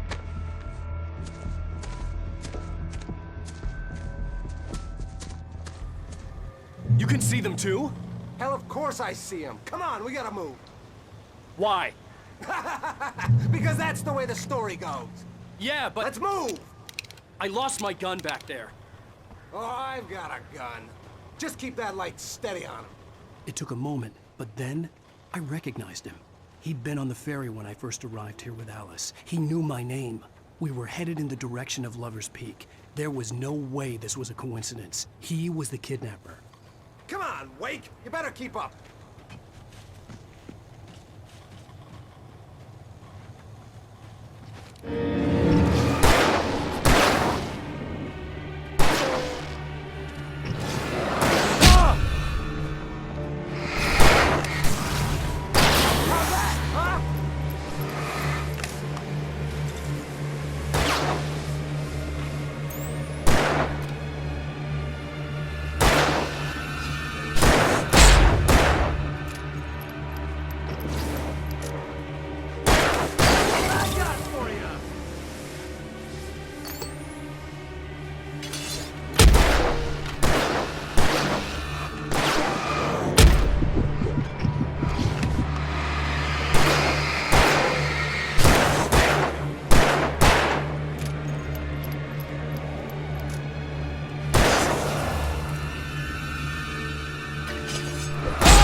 Stairs, Wake. Use the flares from the emergency box to hold them off while I get these boards off. Give me the gun. Yeah, no can do, Wake. Are you kidding? Give me the gun! No time for back talk. Hold on.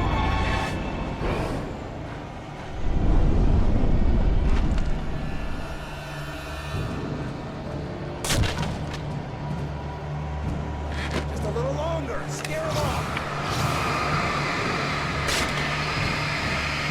Get some light on those bastards. That'll keep them off us.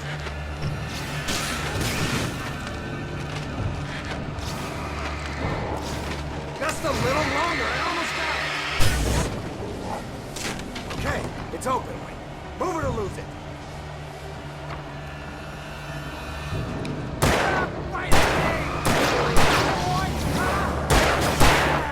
That's right.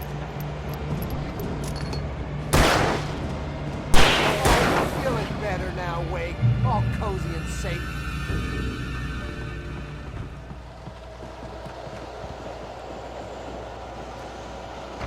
Better get ready. They'll be on us soon.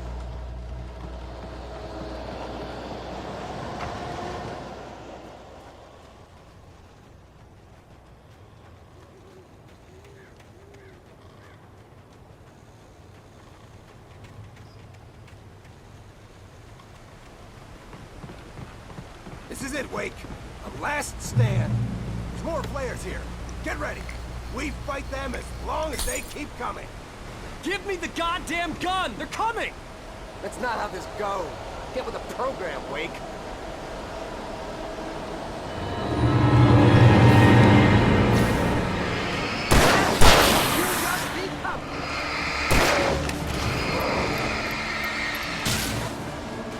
Die already, die!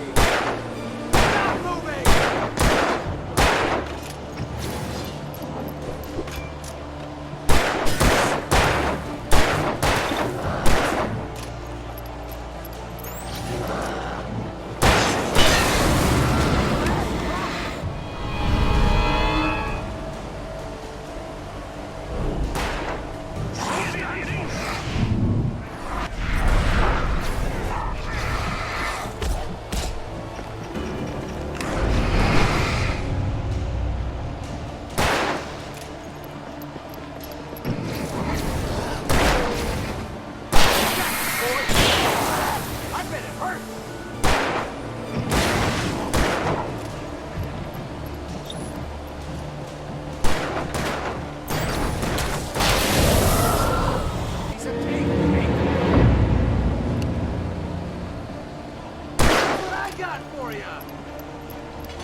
Let's cut the act now. Where's my wife? I knew you were gonna say that. I read it all before. You're a hell of a writer. Congratulations. You're gonna bring about something glorious and terrible once we get you some proper editorial control. What the hell are you talking about? Where's Alice? I want the entire manuscript, or she's gonna suffer bad. You touch her and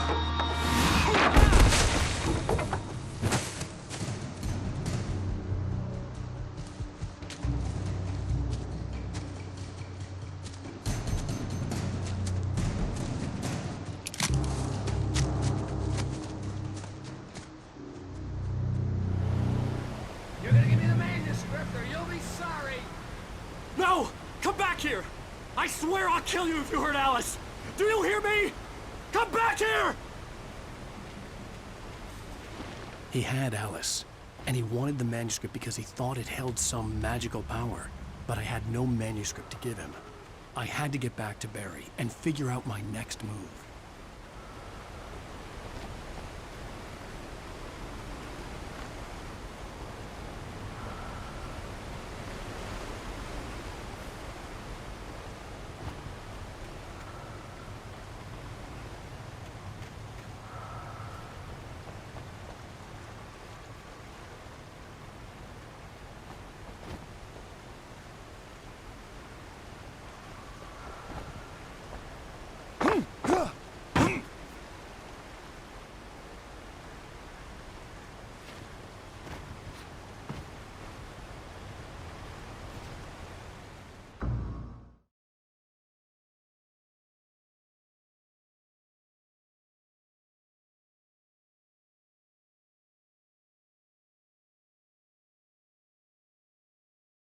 You're gonna give me the manuscript or you'll be sorry! No! Come back here! I swear I'll kill you if you hurt Alice! Do you hear me? Come back here! He had Alice, and he wanted the manuscript because he thought it held some magical power. But I had no manuscript to give him. I had to get back to Barry and figure out my next move.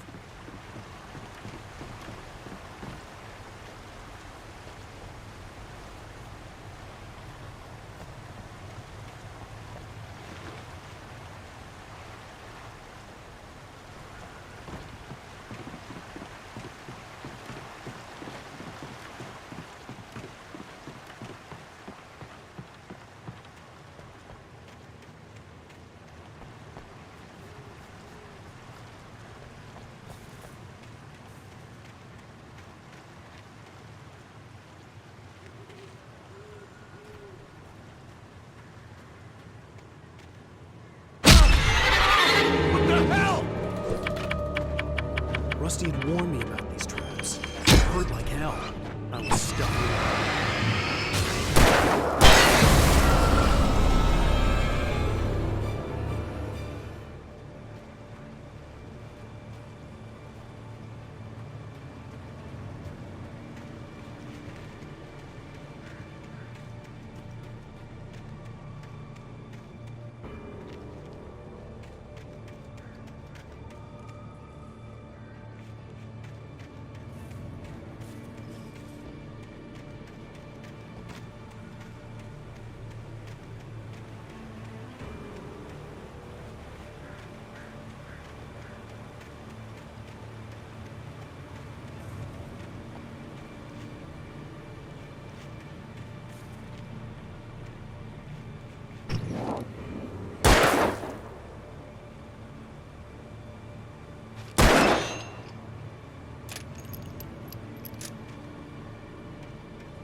I had heard the plane fall. It made no sense. It was clear that it had just fallen here, but it was very old and obviously hadn't flown in decades. Looking at it sent a shiver down my spine.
Beware of Widowmakers!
Logging is a hazardous occupation.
Barry? Ow! The porch is covered with birds. They've got all Hitchcock on me. Stay out of sight. I'm on my way. Don't open the door. What am I, crazy? Stay hidden. I'll be there soon. Just make sure you keep the lights on.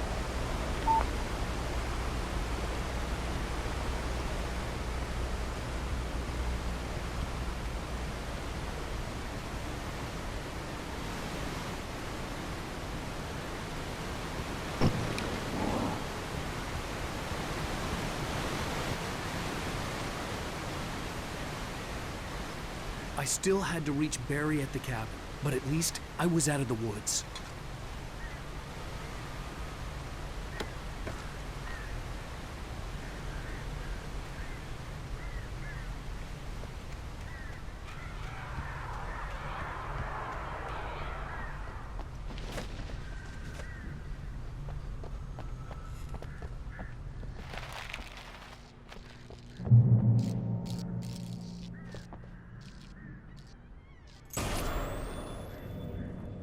A story is not a machine that does what you tell it. A story is a beast with a life of its own. You can create it, shape it, but as the story grows, it starts wanting things of its own. Change one thing and you set off a chain reaction of events that spreads through the whole thing. The characters have to be true to themselves. The events need to follow a logic that fits the story. A single flaw and the magic is gone. The story dies. Alice dies.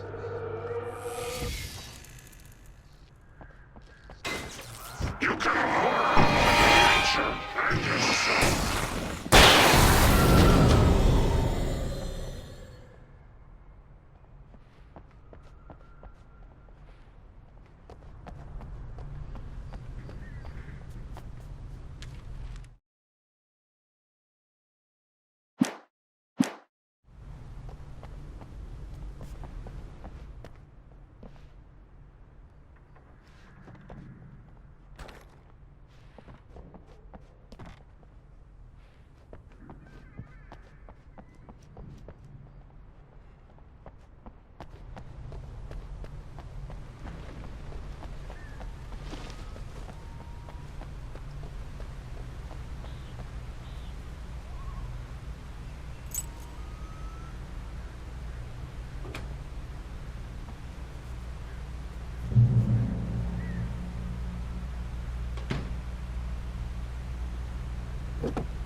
The flare gun was probably the best weapon I could imagine against the dark things I was facing.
It was the kidnapper. You son of a bitch! Where's my wife? Enough horseplay, Wake. You deliver the manuscript, and you can have your woman back. Simple as that. I don't... Listen. I'm gonna need time to finish it. I still need to write the ending. I need a week. It's not done? I need a week. 2 days. The old Bright Falls coal mine is nearby. You can find it easy, city boy. The main building, there at noon. You bring the manuscript, you'll get your wife. If not, well, get me. Yes, I get you.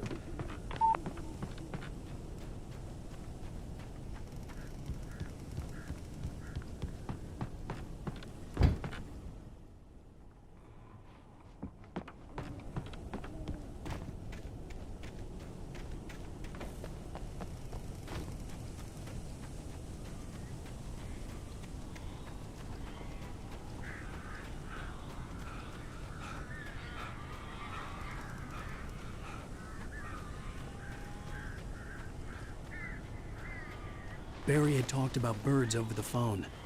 So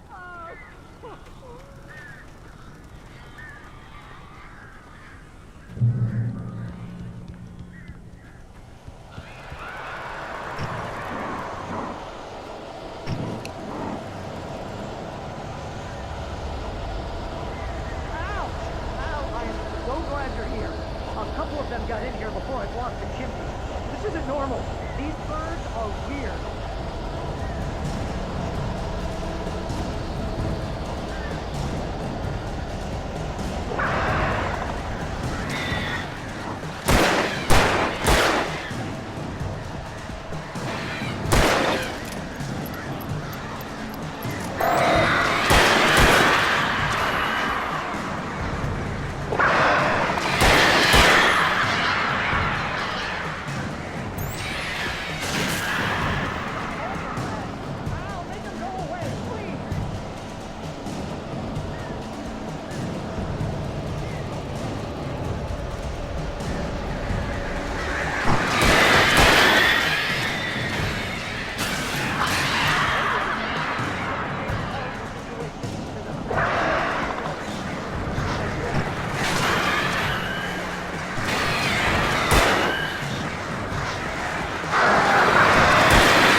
Hey, Al.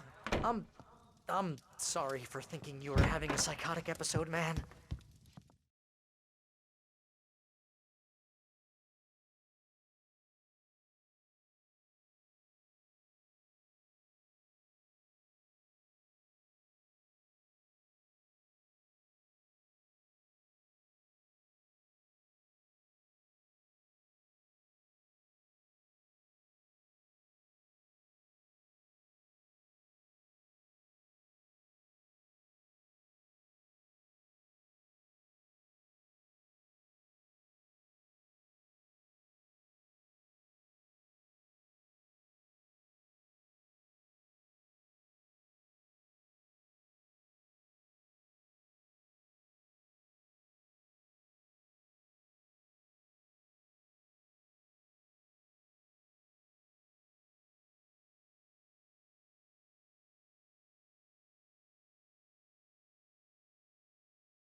Hey, Al.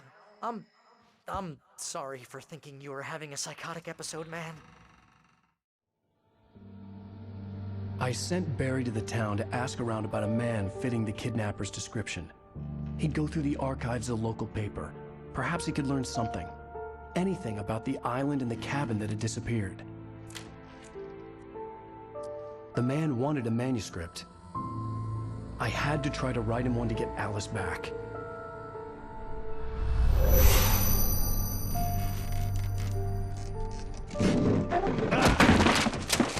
For me, the supernatural had always been nothing but a metaphor for the human psyche, a tool to use in writing fiction. Now, it was happening for real, and I couldn't put a single word on paper.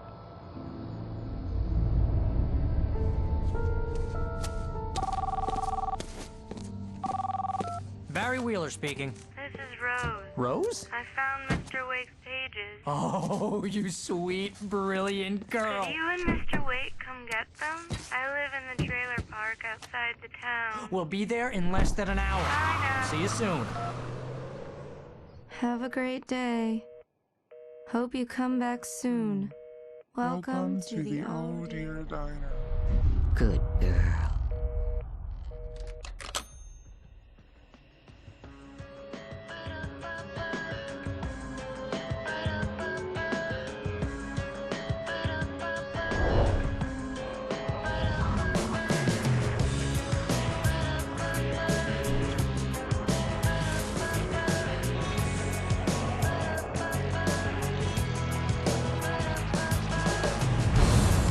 Come here.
cry.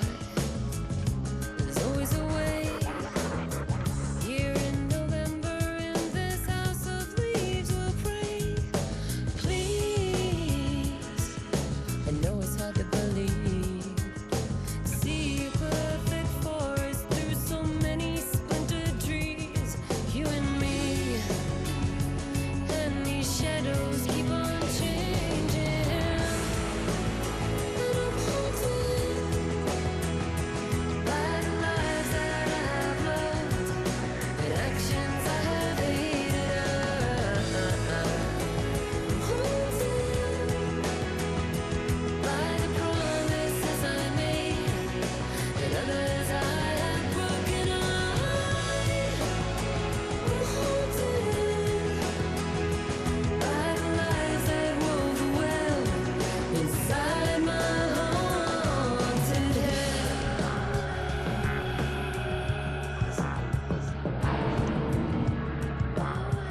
I'll always want you. I'll always need you. I'll always love you. And I will always miss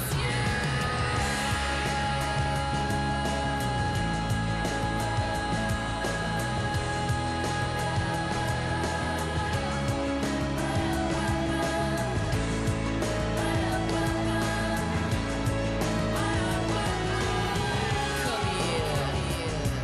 No, I won't say please. One more look at the ghost before I'm gonna make it leave. Come here. I got the pieces here. Time to gather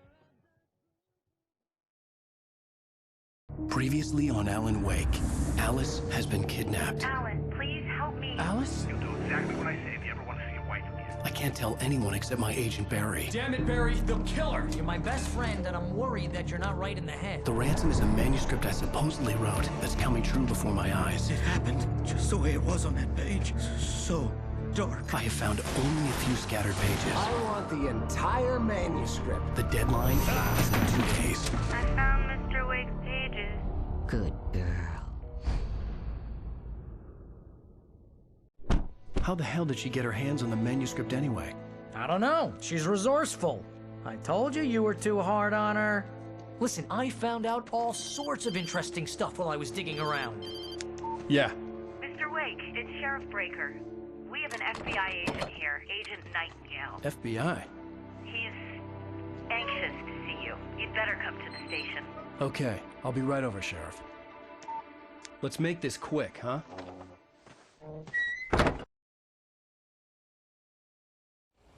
Help you folks? Name's Randolph. I'm the manager. We're looking for Rose. Works as a waitress down at the diner? Rose, sure. Nice girl. Who wants to know? I'm Alan Wake. The writer, huh? I heard on the radio you were visiting. Well, I'll show you her trailer. That Rose, she's a nice girl. Always pays her rent on time. As I was saying, Al, I found all sorts of weird stuff from the local newspaper's archives. This place is crazy. Disappearances, mysterious deaths, urban legends come true, and get this, most of this stuff takes place around Cauldron Lake. Well, you ain't wrong, mister. The Indians thought the lake was a doorway to the underworld. I'm the God-fearing type myself. I don't hold with that sort of thing. Yeah, okay. Anyway, there was an island there owned by a guy called Thomas Zane. Now, some of the articles I found about him make him out to be a famous writer, but I ran a bunch of searches, couldn't find a single thing he wrote. Zane was heavily into diving, so much so that the place came to be called Diver's Isle. But the volcano under the lake erupted in 1970, and Zane went down with the island. Yeah, how about that? It was there in the morning, as if it had fallen from the sky. But it would take a tornado to lift something like that. We're damn lucky it didn't crush any of the trailers.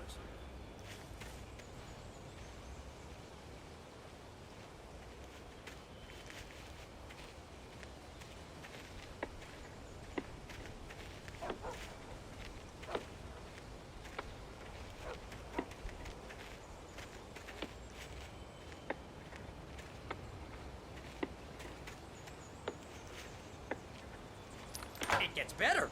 A local girl, Barbara Jagger, drowned in Cauldron Lake just a week earlier. They were lovers. Sure, Jagger's a local spook story. The Scratching Hag comes for you in the dark. Childish stuff like that. Anyway, Al, I'm just getting to the best part. All of the articles about this stuff were written by Cynthia Weaver. I asked around, and she's that crazy bag lady you met. What, the lamp lady? She can be a little loopy, but she's not homeless or anything. Yeah, anyway, she knew both Jagger and Zane before they both died, and she had some kind of a breakdown.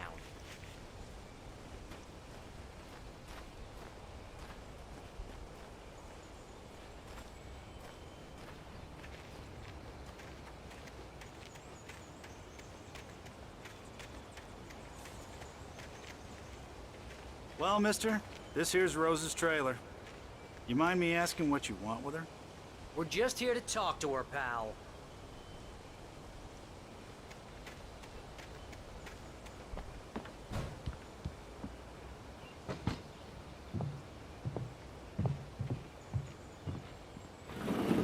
Welcome to... Oh dear, Mr. Wake. I'm so glad you're here. Rose, you have my manuscript? Oh. Oh, yes. Yes. Please, come in. Hey, this is really good. Rose, Yes, my manuscript. I really need it. I understand. I know what you need. A muse to inspire you. Oh, for Barry. She doesn't have anything. Yeah, hey, Al? Al, what's... Oh... Barry! What? What?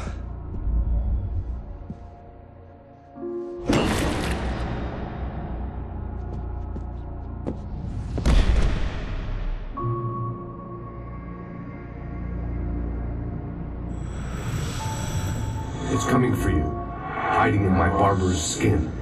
I'm too weak to stop it. You must turn the lights on. I promised I'd come visit you and your lovely wife.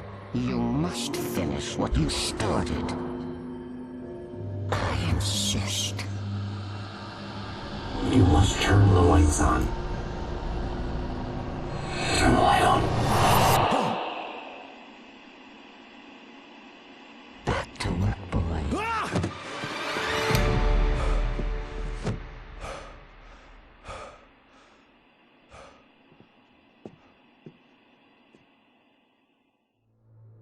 I felt nauseous, hungover. Only anger kept me going. I can't tell reality from dream anymore, but it seems I have an imaginary editor to help me. She's an old woman in a funeral dress. I call her Barbara Jagger. She's very strict. I'm writing faster and faster. My manuscript is being heavily revised. The edits are getting very aggressive, and each day there's less of me and more of her. I hate it, but I know she's right.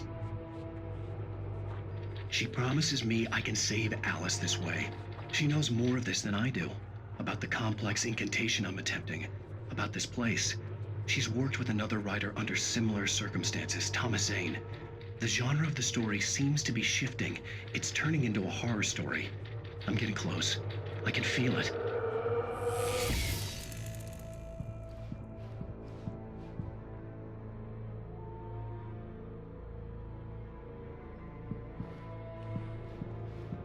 Rose took a day from me. I had less than 12 hours left to meet the kidnapper. All I could do was get Barry into the car, work something out once I got on the road. Welcome to the Oh Dear Diner. What can I get you today? Coffee? I couldn't work up much hate for Rose. Something had used her to get to me and left its mark. First refill is free. Milk and sugar on the counter there. Would you like to hear today's specials? Thank you. A nice day. Come back soon.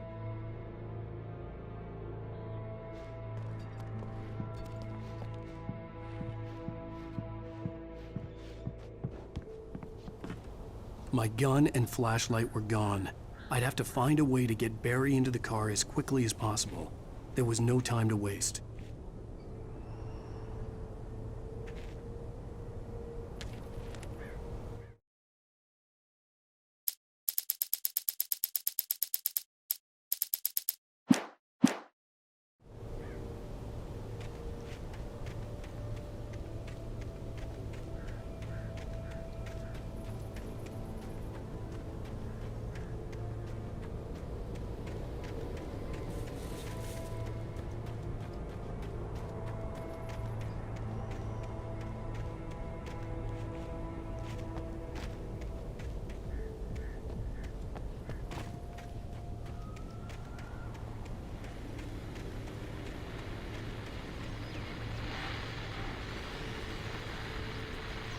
I just stepped outside to catch a breath of fresh air. Let me tell you, the weather's getting heavy.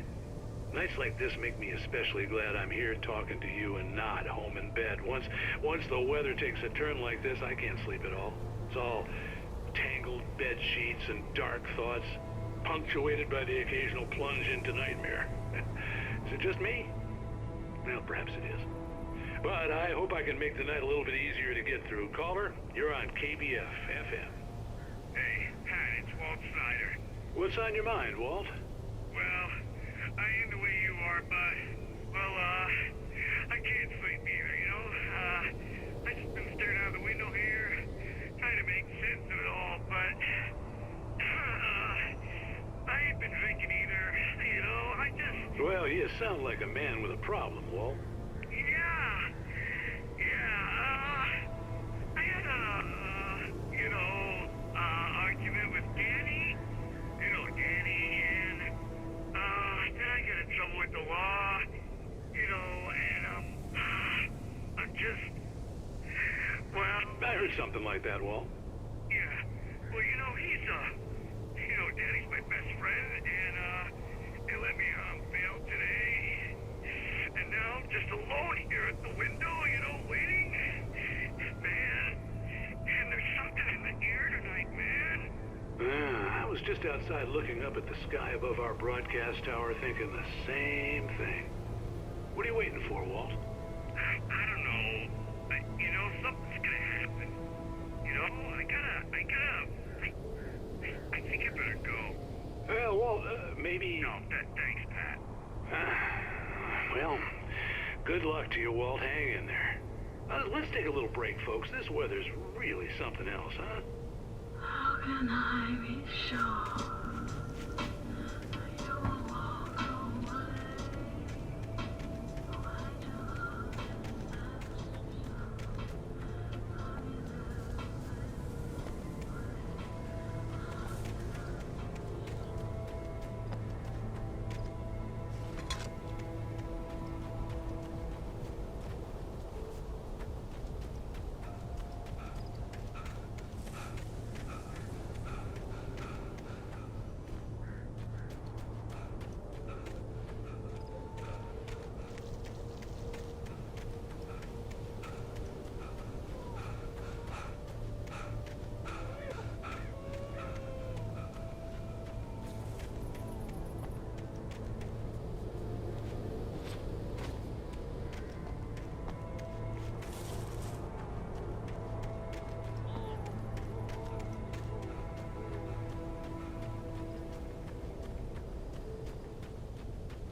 Oh, you're gonna get it now.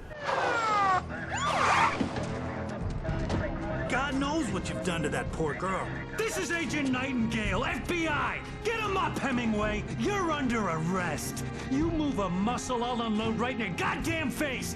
Stay right where you are, Slane!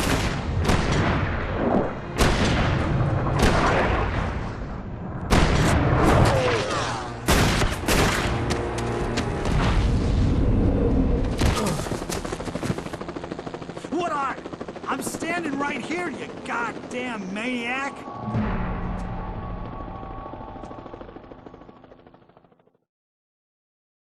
I hated to leave Barry behind, but there was no way I'd miss my appointment with the kidnapper. Give it up, Mr. Wake. Come on. Take it easy on him.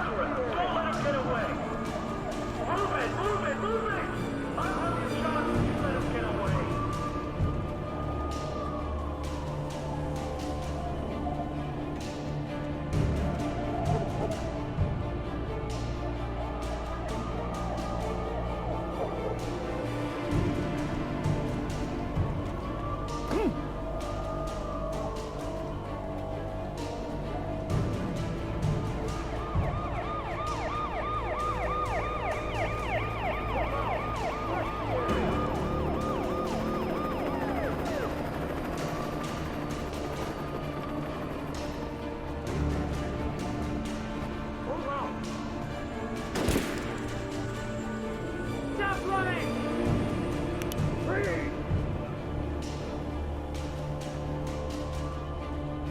Okay, man. Keep your eyes peeled. He's gonna try to make it through here.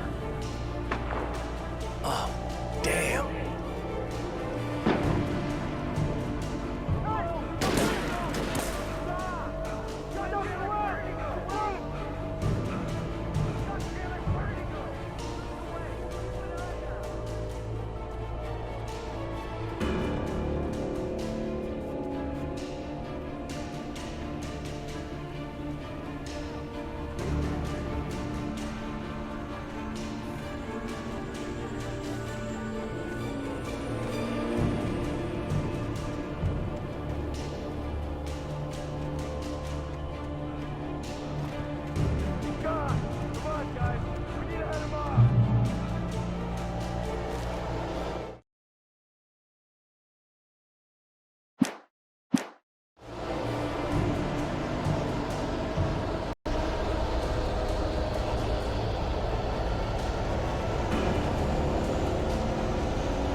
Search the area.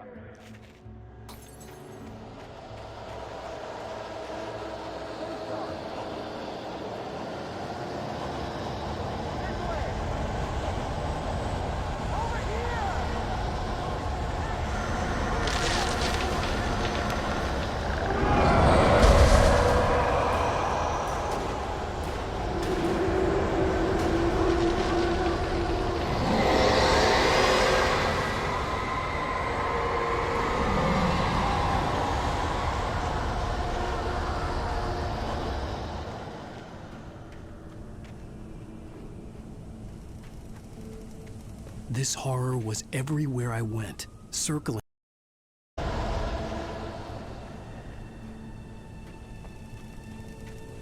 This horror was everywhere I went, circling me. The cops didn't stand a chance. They were after a writer, not a monster.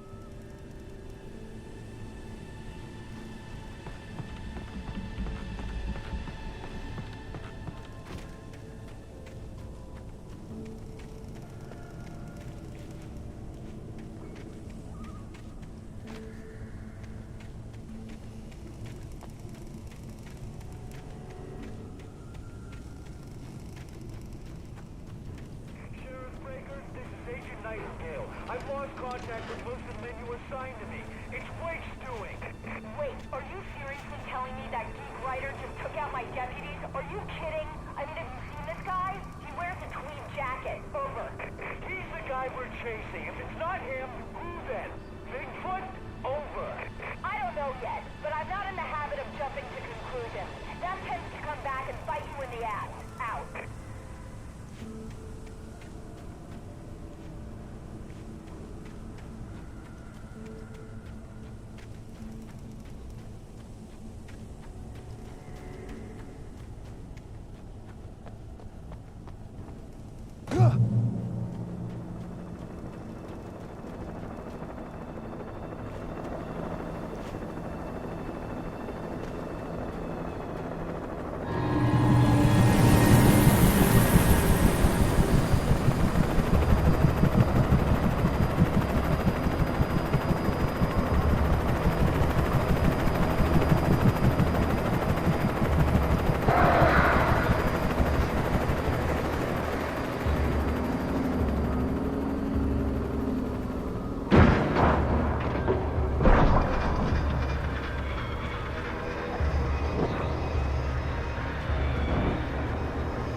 This is James. Mulligan, Thornton, come in. Over. Thornton here. James, we got both Wheeler and Rose in custody. They didn't put up a fight or anything. But it was... Hey, what are you... Come on! Sit down and give me that. James, Mulligan here. Over. Go ahead, Mulligan. Over. We got Wheeler and Rose here. Wheeler's drunk or hopped up on something. Speaking of which, that Fed had a pretty distinctive whiff of Oda Scotch about him, if you know what I mean. Over. I don't have anything on that, Deputy Mulligan. Over. Well, whatever. Anyway, Rose is just being plain weird here. You better get Doc in to take a look at both. Over. Gotcha. You better get them here quickly. The, Fed's gonna want to interview Wheeler. Over. Oh, yeah, I'll bet he does. Looks like they have a lot in common. Mulligan out.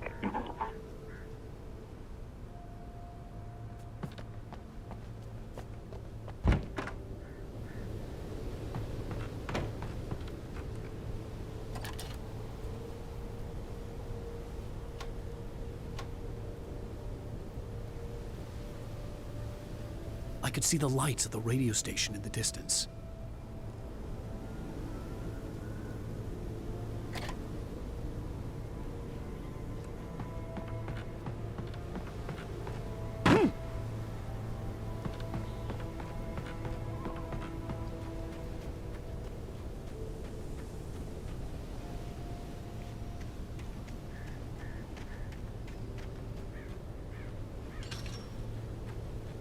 I imagined that the broadcast tower in the distance was part of the local radio station.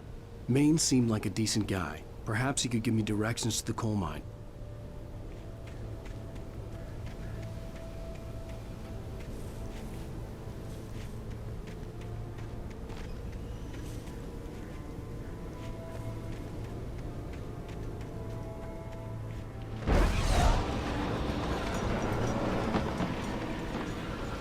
Unnatural shadows clung to the gate. The darkness that was after me was trying to stop me. I wouldn't get through it.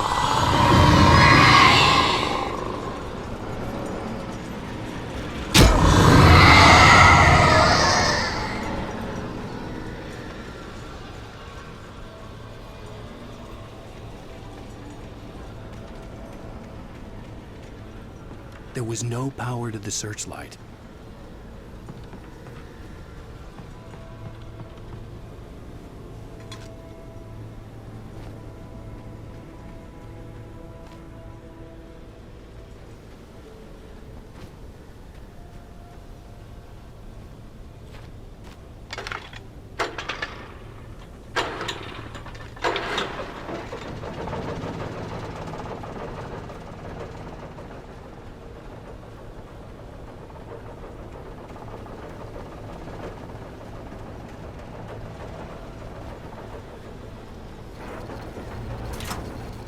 The old generator conked out. I'd have to see if I could fix it and try again.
It took me a moment to recognize the flashbang grenades. They were an ideal weapon for my situation. Team 1, come in. Over. Team 1, this is Sheriff Breaker. Report. Over. Team 2, come in. I need a report. Over. Come on, guys. Talk to me. Come in, please. Over.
And here's another call.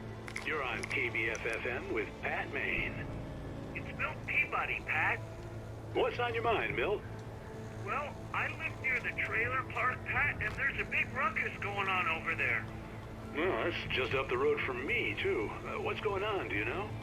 I don't know, but there's a bunch of police cars there, lots of sirens, a helicopter buzzing around, and I think I heard some gunshots. Gunshots? Yes, sir, like from a pistol. So can you find out what's going on? Because it's just next door and they're popping off guns there. They're still shooting? No, it was maybe 10, 15 minutes ago. It sounds serious, Pat. I'm telling you, it don't sound like no party. Well, I'm certainly going to give the station a call, Milt. Okay. You'll hear it here as soon as I hear from them. Okay, thanks.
I hope Maine could lend me a car to get to the coal mine. Why, hello, Lorna. What do you have for us? What do you mean?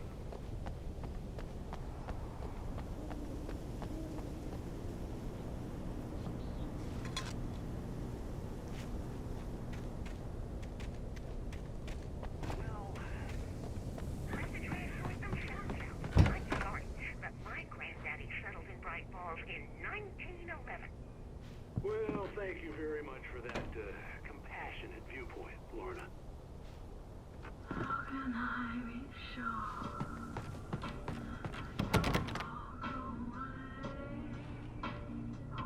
Oh, here's a little surprise. The famous writer Alan Wake just walked in. Folks, I'm going to see if I can talk him into an interview. Come on in, Mr. Wake.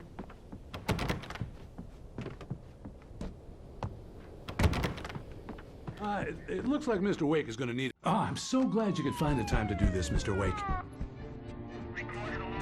Nowhere to run now, Dan Brown. You back away from me. Don't hurt. Whoa. Everyone calm down. Put the gun down. We're all friends here, right? Cool your jets, Nightingale. We got him. What the hell's the matter with you? There's a civilian in there.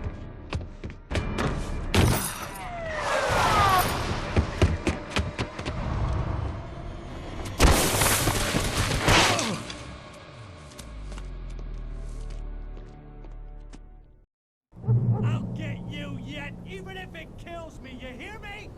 You hear me, H.P. Lovecraft? I had fallen off so many cliffs it was ridiculous. That's what you get for naming a book The Sudden Stop.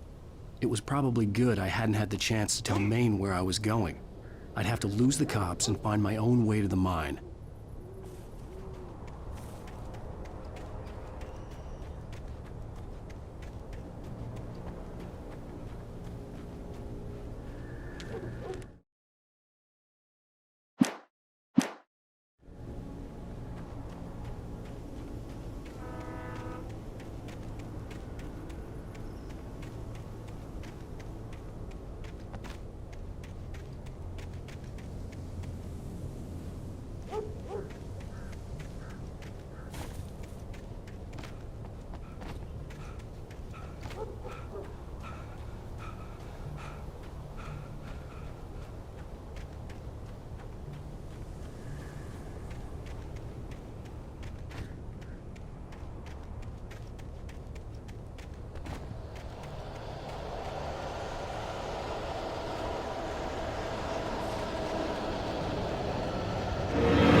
There was no sensible reason for the power company work lights to be here. It was almost as if they'd been left for someone like me to use.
Hello?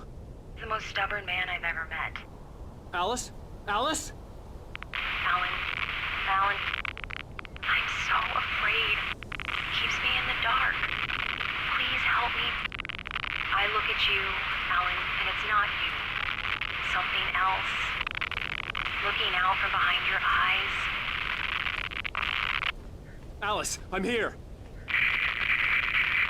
I'm so alone here. It's all gonna go to hell. You need to be careful. Cooperate. The connection had been terrible, but that wasn't the only thing that hadn't been right with the call. She sounded wrong somehow, but she had called me.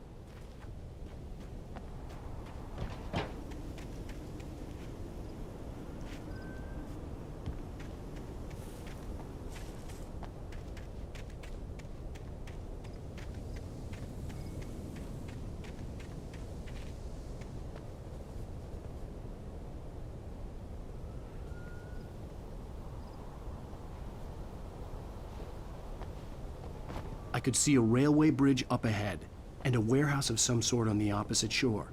I hoped I could find a car from there.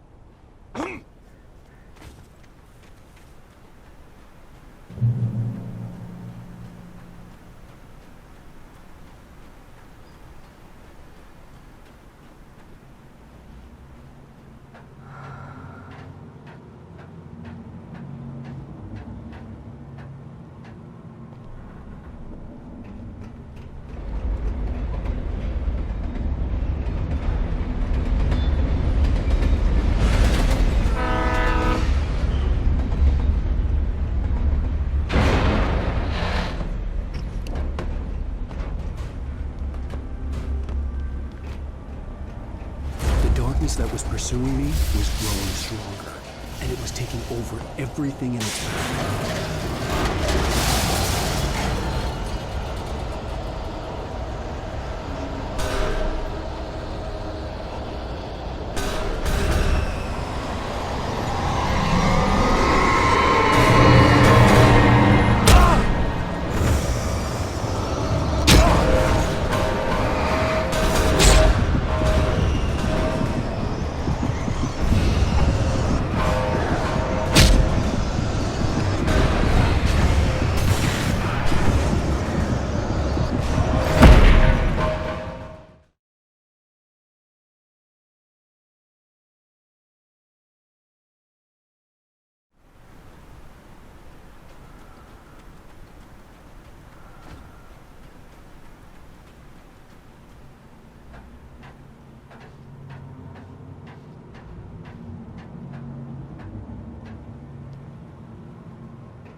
That was pursuing me was growing stronger, and it was taking over everything in its path.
That was pursuing me was growing stronger, and it was taking over everything in its path.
darkness that was pursuing me was growing stronger, and it was taking over everything in its path.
As a teenager, just starting to get interested in writing, Stephen King had been a source of inspiration to me. I thought about all the inanimate objects that had come to life in his books. No one is safe in a good horror story, certainly not the protagonist. That's what makes them fun. This was anything but. The darkness could possess anything, and it was getting closer.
parts of our existence for granted, unaware that they are merely a thin veneer of desperate self-delusion, covering a vast cosmos of madness and horror.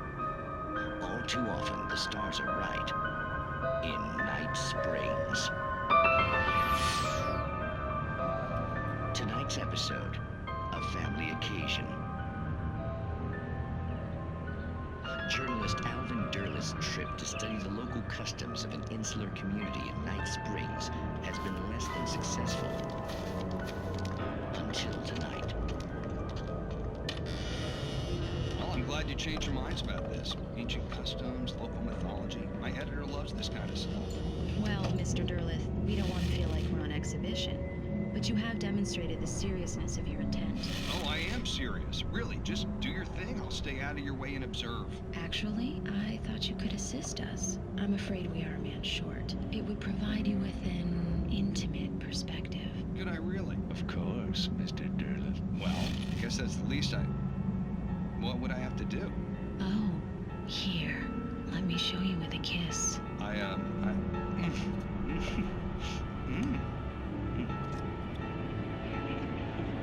do you have?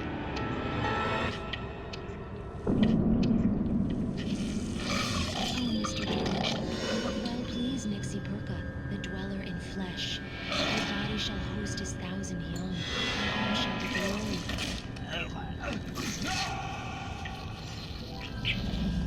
Shh, darling. Be calm. Shh.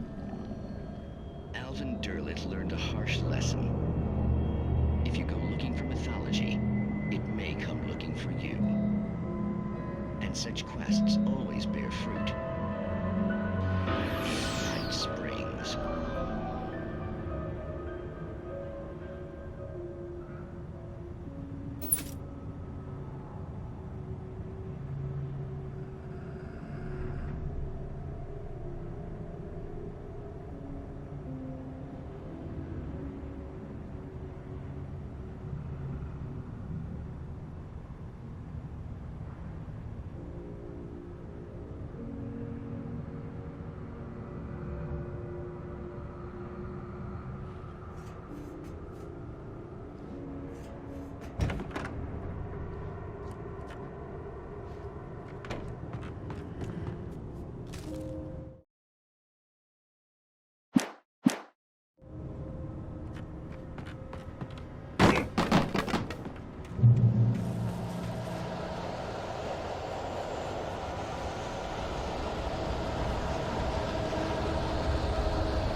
never been this glad to see the sunrise. I had a couple of hours to get to the coal mine.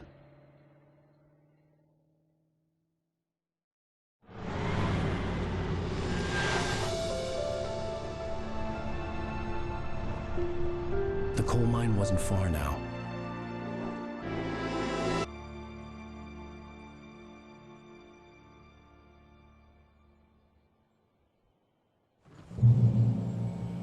Today, I would meet the kidnapper, and he would give me Alice. I wouldn't give him any other choice. A drowning man will clutch at a straw.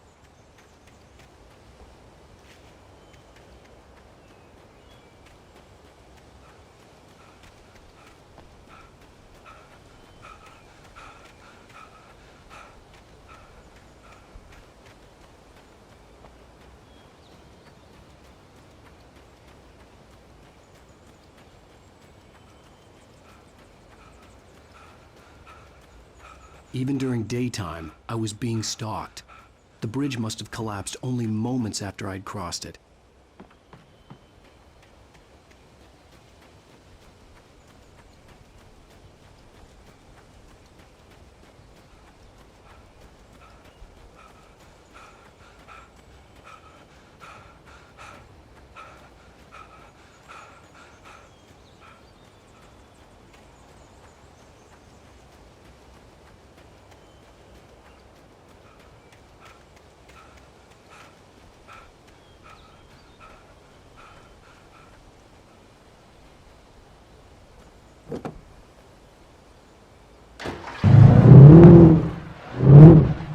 Little by little, without realizing it, I'd come to believe that the story in the manuscript was coming true.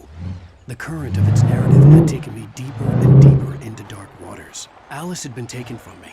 Barry was probably in jail. I was a fugitive from the FBI. The whole world taken over by the dark presence was trying to destroy me. It all felt real, but it matched a textbook case of insanity.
this is Pat Main, and you're listening to KBF-FM. Folks, I want to apologize for kind of abandoning you to that looping music track last night, but I was detained. You see, I encountered a big-shot G-man with an itchy trigger finger who could use a lesson in manners and a boot in the ass. Not necessarily in that order either. Now, folks, I know I'm not being very informative here, and I apologize for that. I really should just keep quiet, but I'm just so peeved right now, because some people just shouldn't be carrying badges. I'm just glad that our Sheriff Breaker was there to straighten things out. And if someone I met last night is listening, let me just say, I'm sorry if my mouth got you in trouble. I'm pretty sure you're not the bad guy here. Godspeed, son. I hope you know what you're doing. Now, on a lighter note, I'll be talking to Dr. Nelson all morning. But first, a little music.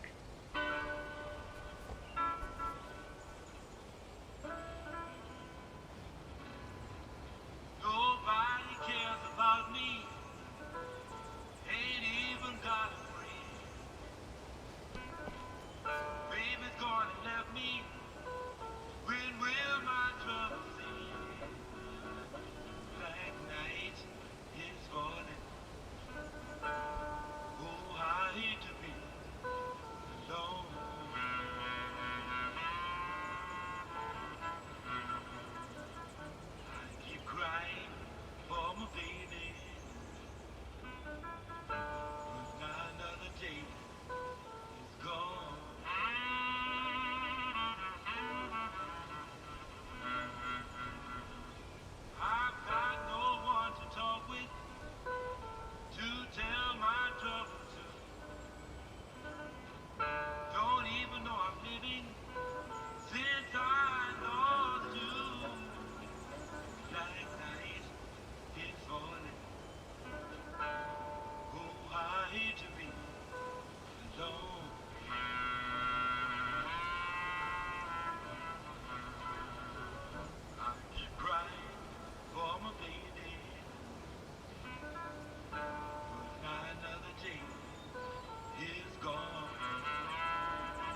was early. I was supposed to meet the kidnapper at noon in the main building. The coal mine was quiet. It was a museum now.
I didn't want to go outside. Cops had to be looking for me. The noon sun turned the place into a sauna. The day dragged on.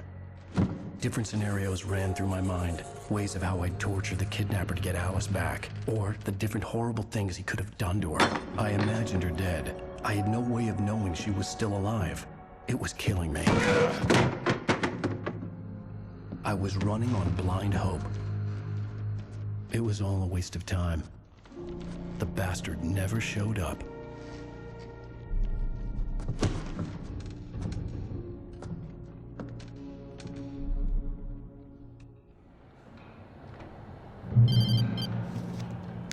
Wake!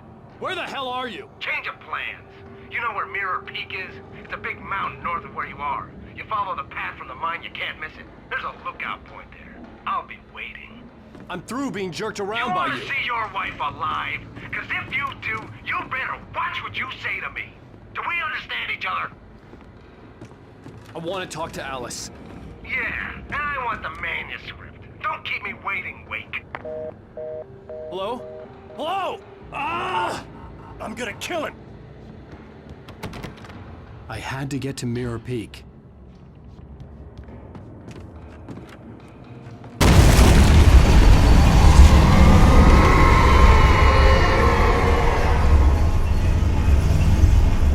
It was close. Maybe closer than ever before.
The only way to reach the hillside ahead was to go through the building. I had to find a way to avoid electrocution.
There was no way the flashbang grenades were Standard Power Company equipment.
I had no real plan. I was going to give the kidnapper all the manuscript pages I had for Alice. If that wasn't enough, I'd hold him at gunpoint and make him talk.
I had no real plan. I was going to give the kidnapper all the manuscript pages I had for Alice. If that wasn't enough, I'd hold him at gunpoint and make him talk.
The dark presence was moving ahead of me in the same direction I was going. A cold feeling settled itself in the pit of my stomach.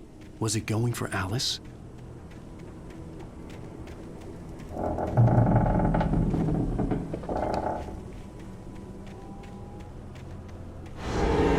The graveyard shift may cause cancer.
The place was dead, a ghost town. Had been for decades, maybe a century.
Everything outside of riding is a struggle. I feel ill. I managed to make my way downstairs. There's a shoebox filled with books and papers by Thomas Zane. It's very hard to focus, but I managed to read some of it. He's a poet, and a good one. He writes of muses and creators summoning fabulous things from a magic lake, using his powers to shape the world of a realm of gods and dreams and demons, dark things that wait for a chance to slip through, wearing the flesh of men as disguise. Zane writes about himself, his girlfriend being taken over by a dark presence, about growing scared of the lake. Zane believes it's a mirror to the gaping void of darkness above, where some Lovecraftian presence lurks. I crawl back upstairs. I'll borrow these things for my story. They ring true. They fit.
The kidnapper had sent me a text. The message was full of spelling errors and insults. It was telling me to hurry up.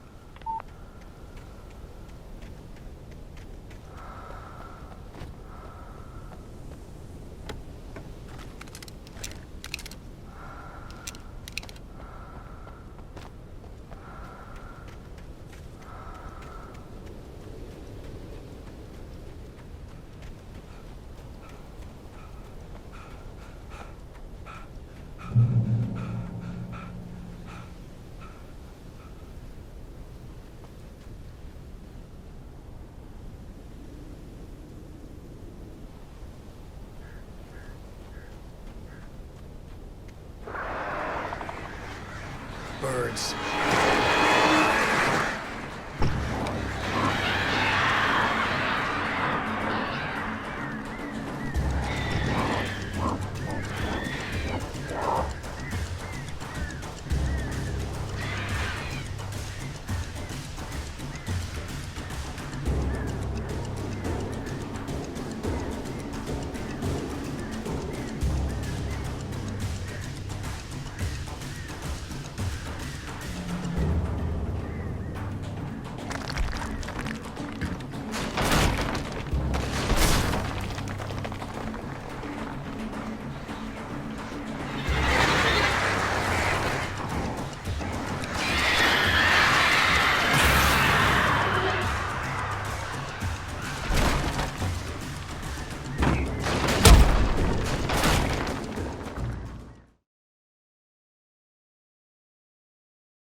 Birds.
headache stabbed at my brain.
I'd have to make my way up this mine shaft in order to go on.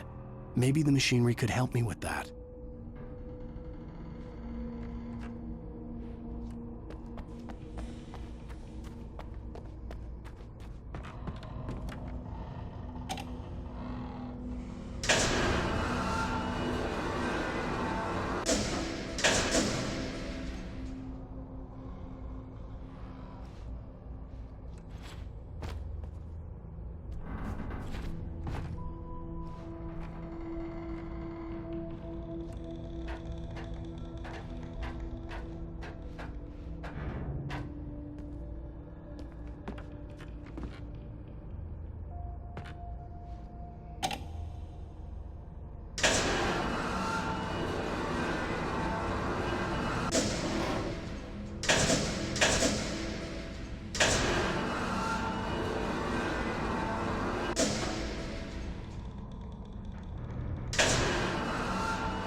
could see Cauldron Lake. I thought I could make out the spot where the island and the cabin had been.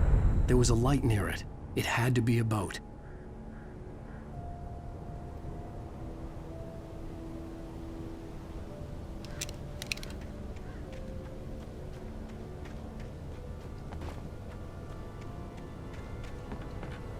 I was close now. I had to get there fast. I dreaded what I would find.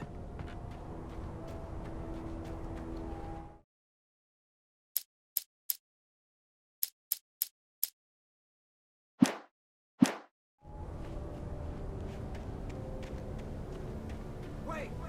Are you? Wait! Hey, I'm here! I'm coming! No! Get away! Sorry. Please, lady. The boss didn't know who he was messing with. I didn't know. I swear, I didn't know. We don't have a wife. We don't know where she is. She's probably...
Oh my, what a wretched life. I was born on the day that my poor mama died. I was cut from her belly with a Stanley knife. My daddy did a jig with a drunk midwife. Who's that yonder all in flames, dragging behind him a sack of chains?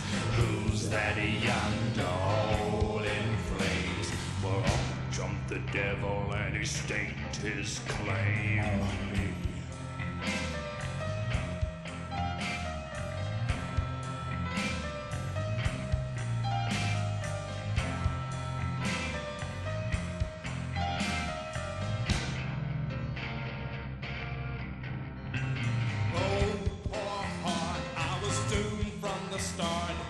Doomed to play the villain's part. I was the baddest Johnny in the apple cart. My blood was blacker than the chambers of a dead nun's heart. Who's that milling around the courthouse steps? Nail on my face to the hitching fence. Who's that milling around the courthouse steps? Up jumped the devil and off we crept.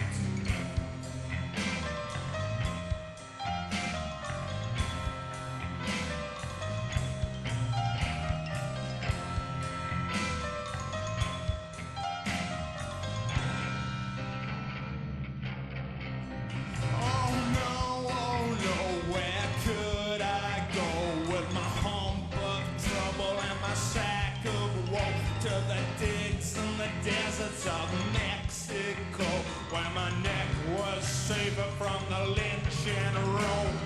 Who's that yonder laughing at me like I was the brunt of some hilarity? Who's that yonder laughing at me? Well, up jumped the devil, 1, 2, 3.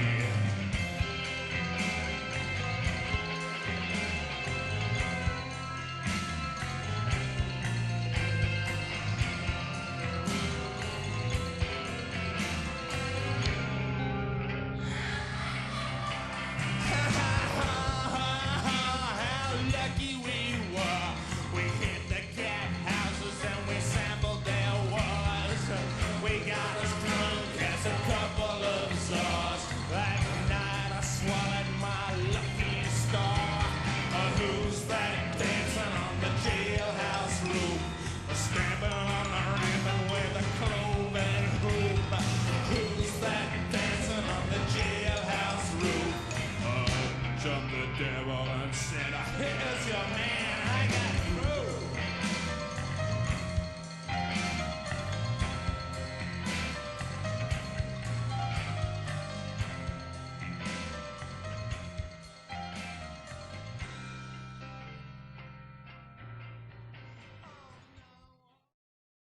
Previously on Alan Wake, I'm hunted by the law. Sheriff, Wake's running.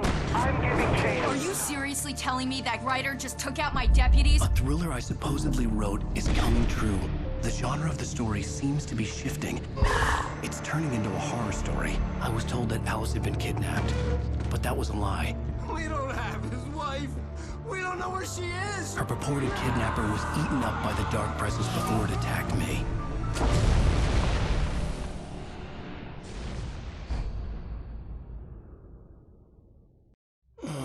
Alan, shh, baby.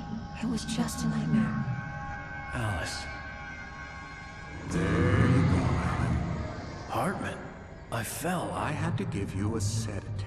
Don't fight it. You went through another rough period. What? Right now, it's very important that you stay calm. We don't want you to have another episode. You're a patient at my clinic. Have been for a while now.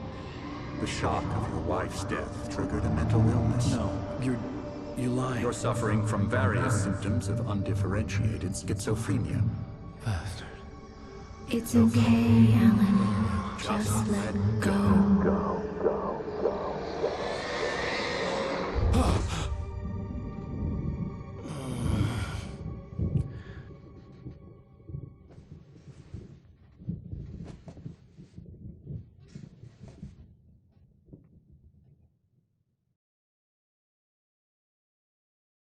I felt groggy. Whatever Hartman had bumped in me was making me numb. I felt like this was happening to someone else. Someone I was watching on television. I couldn't think.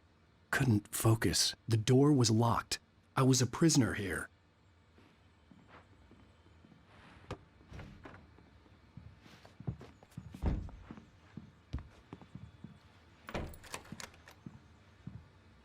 Good evening, Alan. Are we feeling better now? Feeling calm?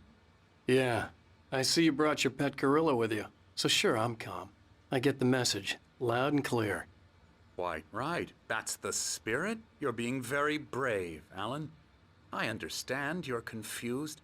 I would be more concerned if you weren't suspicious of me. I don't blame you for it. Big of you. Now, why don't you come with me? We'll reacquaint you with my clinic and go over everything you might have forgotten. Little walk and some fresh air? Yes, it will do you good.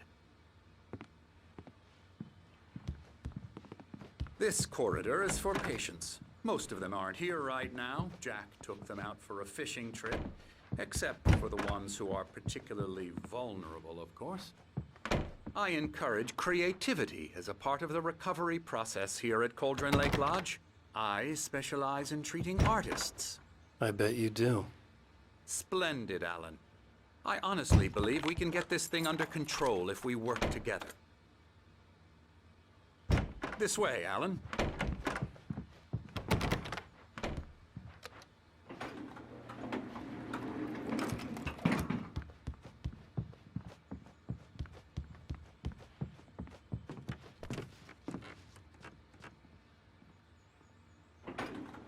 Now, Alan, from past experience with you, I know I need to get right into the heart of the matter as quickly as I can after an episode.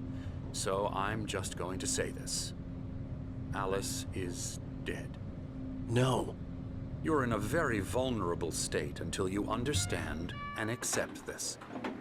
Alice drowned, and you couldn't face that. You're suffering from hallucinations, paranoid delusions, unusual thinking, an obsession about light and darkness, a feeling that everything revolves around you, your thoughts and dreams. Your mind has constructed an elaborate fantasy scenario in which your writings are affecting reality. She has been kidnapped, and supernatural forces of darkness are trying to stop you. We go this way, Alan. I wasn't ready for another shot, so I went along with it. He had to be lying. But under the influence of the drug he had given me, I had to fight not to believe his words. It's all in your head. You've been making it up. Apart from the tragic accident with your wife, no one has been killed. Your delusions are just a manifestation of your subconscious mind trying to protect you from the too painful truth. Unless we fight the fantasy, it will return. I know the instinct is to resist me, but think about it. Doesn't this make far more sense than the insane supernatural conspiracy you have concocted in your mind? You're a skeptic by nature, Alan. We both know this. Everything can be explained logically.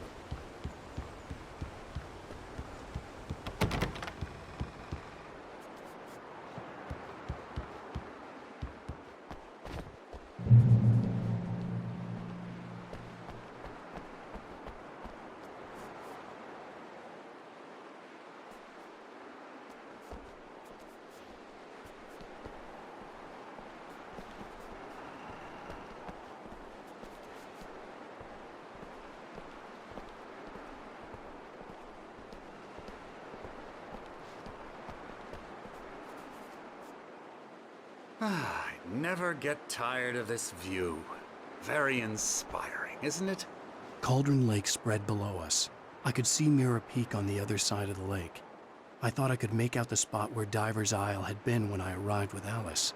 Now there was nothing but waves. It seems there's a storm coming.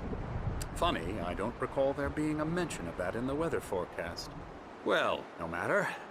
This way. Follow me. Alan, what I'm telling you is good news. Right now, we're in control. Every time you have a relapse, it gets more and more difficult to resurface from the dark depths of your imagination. Not surprising, considering your profession. Imagination is what you work with. After all your nightmares, this should come as an immense relief to you. If it doesn't, why is that? Because I'm lying? Or because you don't want to admit that you're not well? It's very natural for you to think of me as your enemy. It's part of the illness. I let him talk. After all, Hartman obviously loved his own voice. His words echoed madly me. inside my head. But I can't dug my do nails it into by the palms of my myself. hands to stay You need focused. to work with me. Once you accept that, we can begin the journey towards your recovery. Come along. Let's go inside. Now here's the entrance to the office wing. That's for staff only. Spooky. Come on. Scary, scary, scary.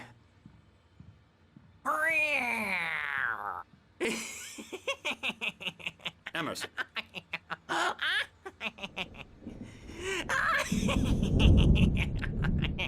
I'm a real bad dream, mister. You should be afraid of me. Don't want to run into me in the night, that's for sure. Please, Emerson. Mr. Wake is confused enough as it is. Yeah, you'd like me to go away so you won't be scared. But you can't just decide what kind of dream you have or when you have it. Emerson. Okay. Sorry. Boo. That's Emerson. We're actually making some progress with him, I'm happy to say. He works on video games. Ooh, yeah. It's trash, of course, but it does Get involve him some to the head. small creative effort, which makes him receptive to my therapeutic methods. No kidding.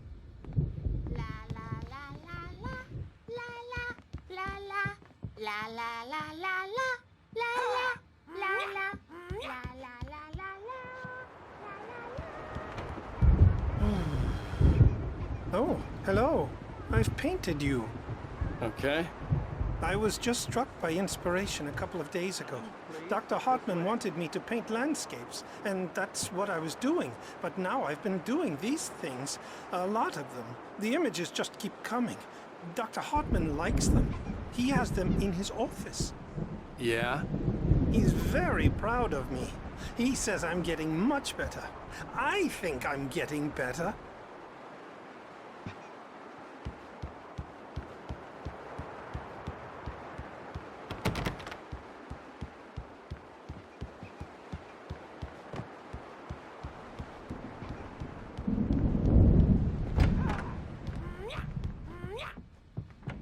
Now, you might have noticed the typewriter in your room.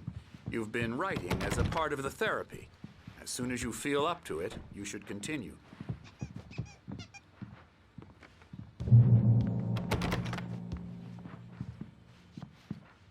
My rheumatism's killing me. There's a storm coming. Oh, what a storm.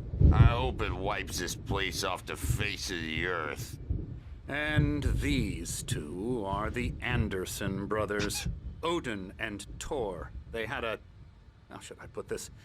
A heavy metal band in the 70s and 80s called Old Gods of Asgard. They even adopted new first names to complete the image of Viking gods. After the band broke up, they lived on a farm nearby.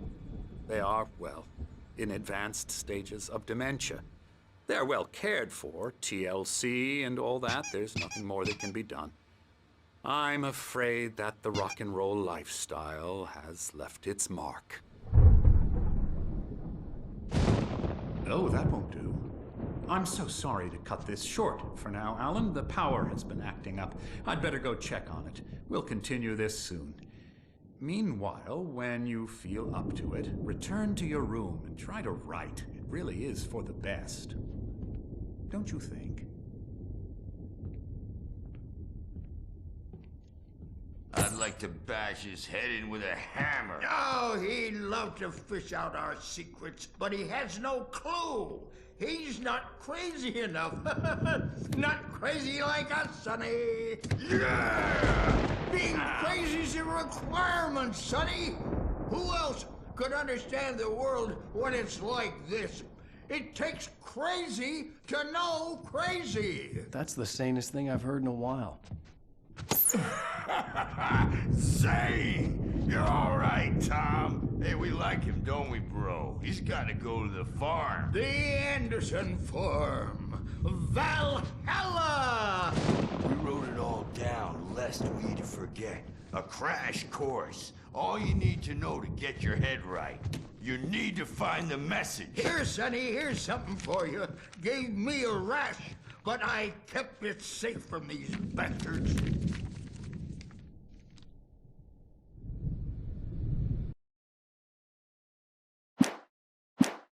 My head was clearing up, or according to Hartman, I was sinking back into the fantasy. I was convinced he was lying to me about everything. Crazy or not, the Andersons made more sense.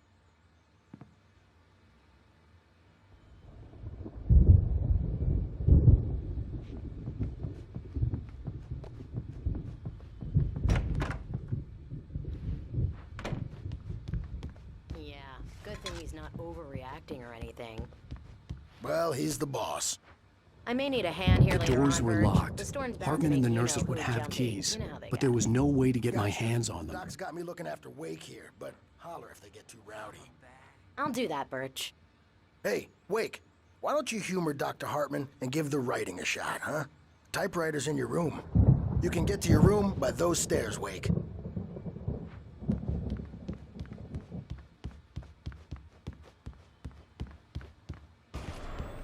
Something's wrong. Hartman had mentioned that the power had been acting up. Maybe that was the reason for the generator and the work light on the balcony. The generator hadn't been activated, and there was no key. Trapped in this cabin. Have been for days, but it's always dark outside. My editor is real. I saw her again. She's not human. It's not human. A dark presence is wearing the old woman's face. She was covered in clinging shadows. There's a hole in her chest where her heart should be. I think I've made a horrible mistake. I don't think I'm any closer to saving Alice. It's been lying to me, using me to get the story it wants, and the story will come true.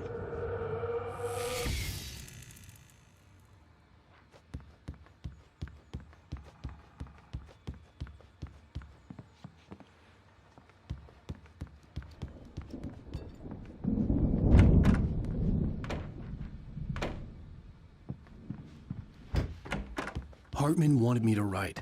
I knew I couldn't, but I figured I should just play along for now. It was the only thing I could do with Nurse Birch watching me like a hawk. The white glare of the blank page in front of me hurt my eyes. My hands began to shake uncontrollably. Everybody, calm down. Put that down. Bert, I need help. Hey, Wake, you stay here. I'm gonna go see what's up. You just keep doing what you're doing. Be cool, okay?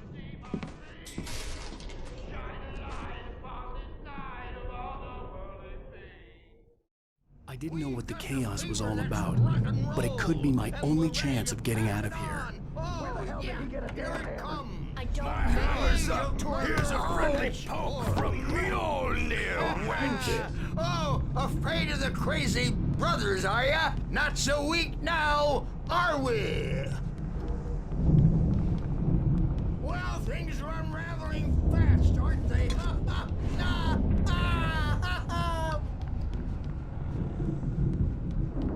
It's my storm. I'm taking it.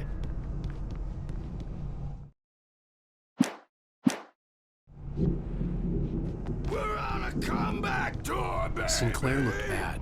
That wasn't a love tap. The crazy old fart hit her hard. If she was one of Hartman's goons, she had it coming. I had to get to Hartman's office. He had taken all my manuscript pages. That's where he'd been keeping them. Come out and face the music, Birch. It's time to pay the piper. Maybe you could come out and be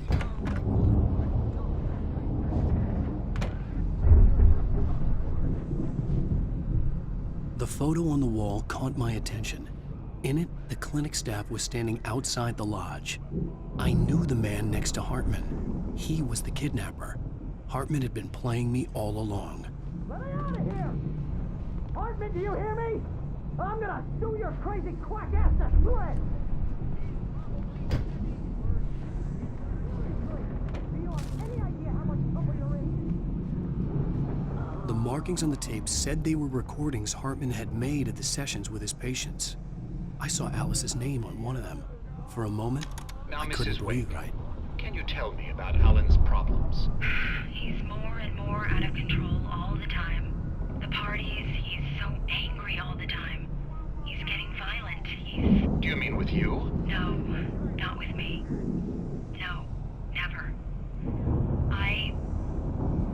Sometimes I almost wish Alan would take a swing at me, because at least that'd lead to a conversation he couldn't just march out of. But no. Alan doesn't really sleep. And the work, well, he's not writing at all. He sits there for hours and just gets more and more frustrated. And I can't talk to him. Yes. Tell me, Mrs. Wake. What would you say to him if he'd listen? I don't know. I want to say, I look at you, and it's not you. Just some stranger who resembles you.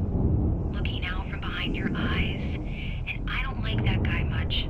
And now it's all gonna go to hell. But you don't ever say this. No. I've tried, but he's not listening. He's too deep in his own problems, always going on about something else. I'm so afraid I'm gonna lose him, and we're not even talking anymore. He doesn't let me in anymore. He just keeps me in the dark. I'm so alone here, even when he's home.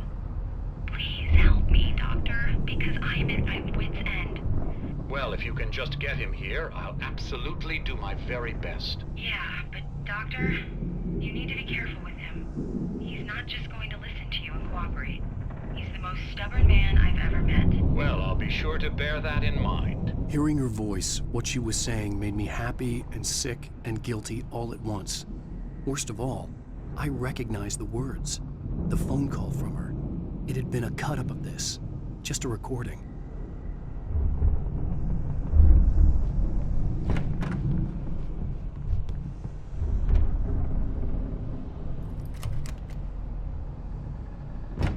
Barry? Ow! About time!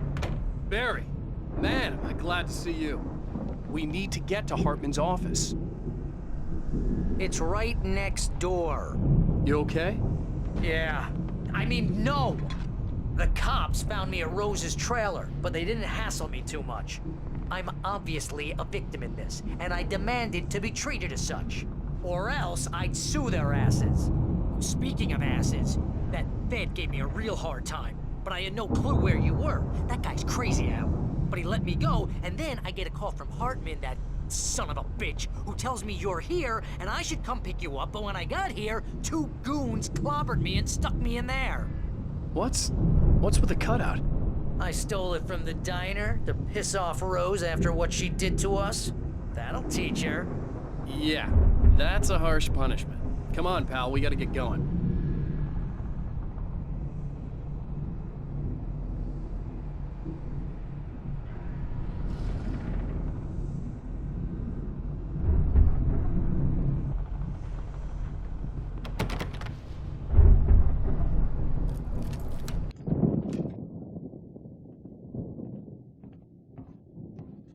These were all the pages I had on me.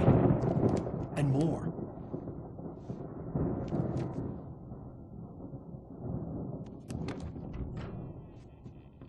Alan, please. You're sliding back into the... Tell me one more lie and I'll shoot you in the face. Ah, well, it was worth a shot. Really, Wake, come on. Let's work together on this. You have no idea... Hartman, shut up! Barry, get out of here. I'll catch up with you. Get a car. Oh, Al, let's just... Go! Wake, listen to me. This is a mistake. Don't you see? Together we can create something absolutely wonderful.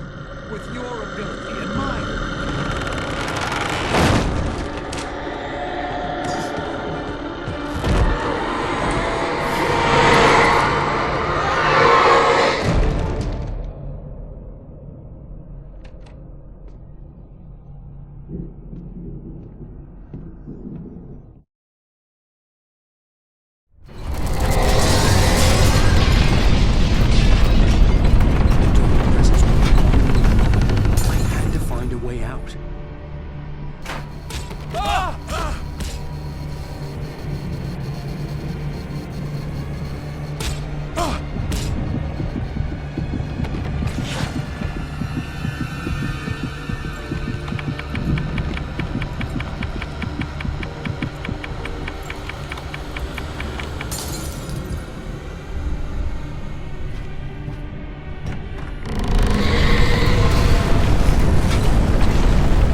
but the gate's locked. You're gonna have to go through the hedge maze over there.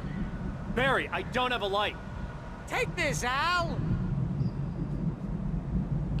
Oh, God! Look at the house, Al! Look out!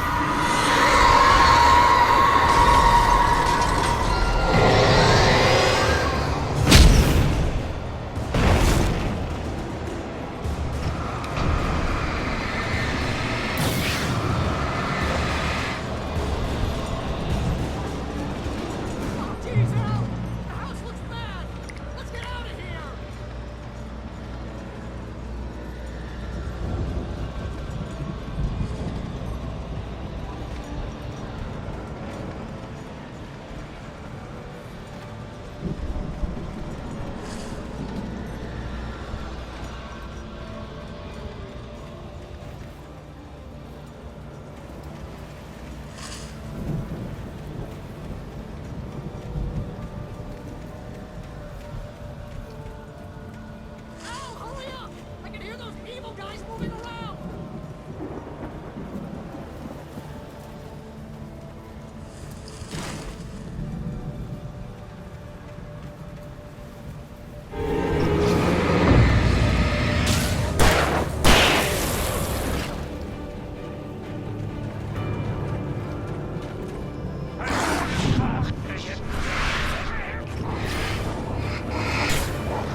let's get out of here. Can you open this gate? Maybe. Barry. Well, I slammed it shut when the nasty showed up, and the key fits kind of loose in the lock, so, Barry!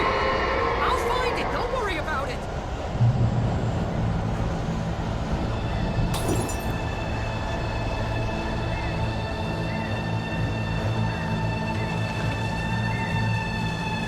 Hurry up, Barry! I'm on it, I'm on it!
for the nearest "You're now leaving Bright Falls. Come back soon" sign. We're going to the Anderson farm. I knew you were gonna say something like that. You know what? You owe me big time for this. When this is through, if we make it, I don't care what anybody says, I'm done with darkness. You're gonna buy me a tanning bed as a gift, and I'm gonna live in it.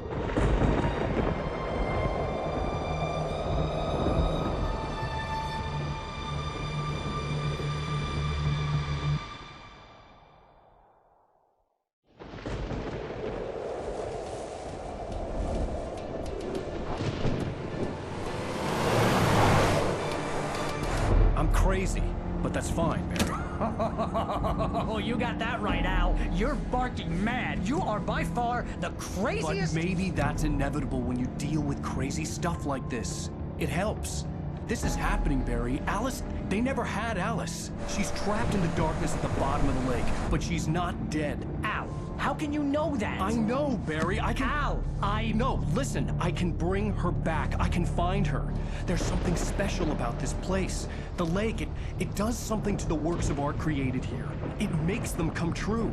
But there's a catch. The dark presence, whatever that thing is, twists it to its own ends. That's why all of this is happening. It's using my manuscript to take over everything. Al, I believe you. It happened to Thomas Zane before, it happened to the Andersons. I believe you. Crazy or not, you're not delusional. Weird shit's going down. That's a fact.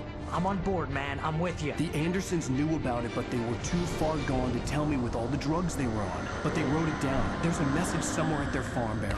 We just need to find it. Look out!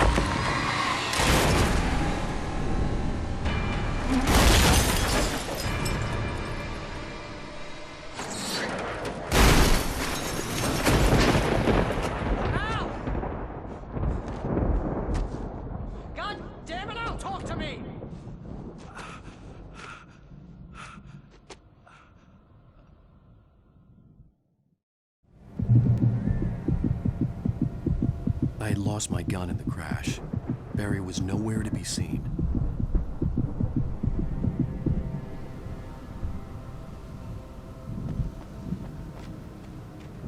Barry! Barry! Oh, man, you're okay! Jeez, it's good to hear your voice! I was trying to get out of the car, but the ground gave way. Man, what a drop! Don't worry, your cutout is fine. Forget that! Are you okay? I hit some bushes, didn't get a scratch. There's no way you can climb down, though. It's like a sheer wall.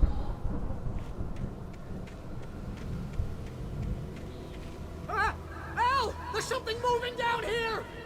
Barry, it's a taken! Use a flare, Barry! Oh, yeah! Barry, are you alright? I'm good, Al! I'm great! Guess you never messed with anyone from New York City before, huh?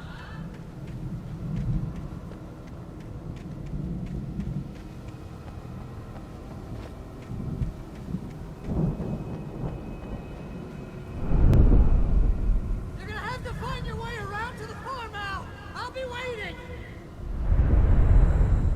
Barry, just wait for me, okay?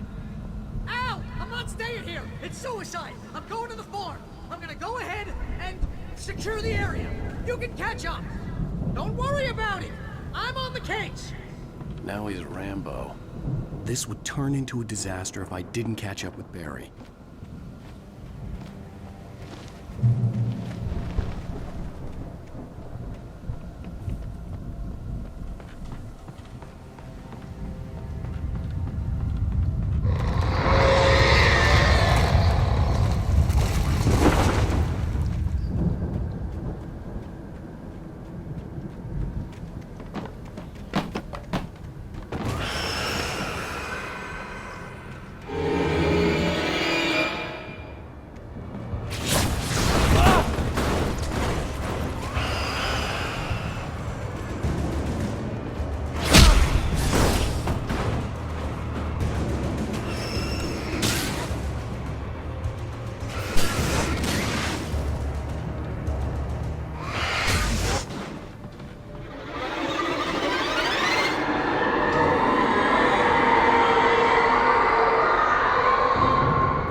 to destroy them to get through.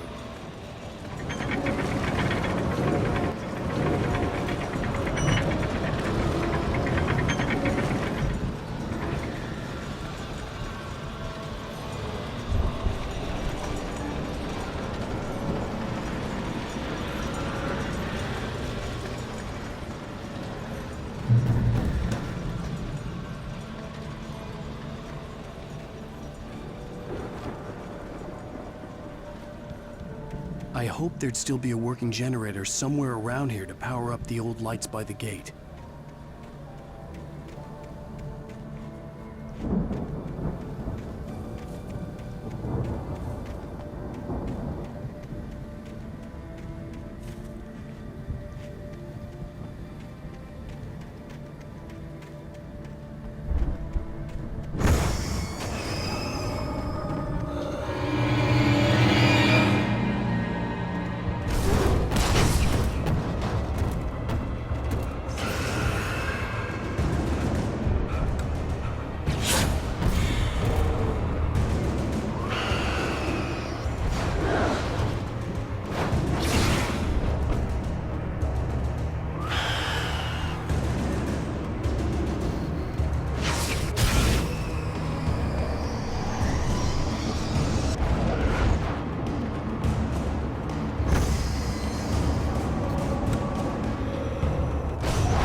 I could sense the movement in the woods ahead. Facing the enemy without a weapon was dangerous, but I had no choice.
car was driving away from the farm, headed in the same general direction as I was. For all I knew, it was Barry, caught in the consequences of leaping before looking.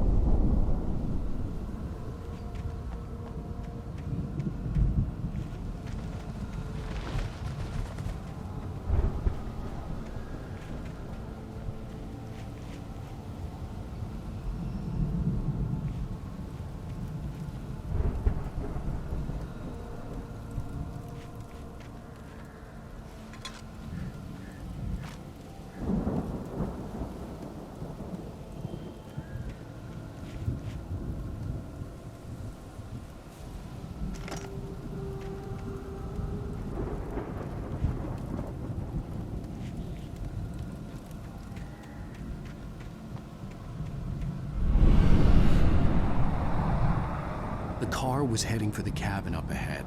It wasn't far. If it was Barry, I would see the damage soon.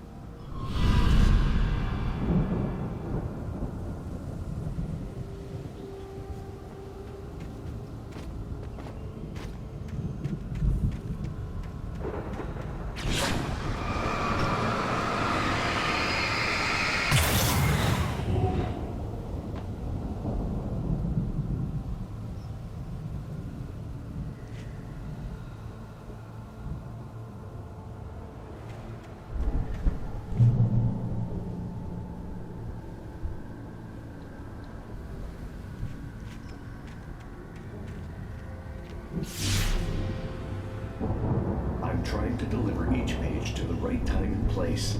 I'm trying to show you how the story goes. I had seen glimpses of the light before. I had seen it in my dream. It was a strange spaceman or a diver in a bulky suit. He was the one who'd been placing the pages on my path.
Someone had left a gun behind. Now I had a fighting chance of reaching the farm.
could see the car, but there was no sight of the driver.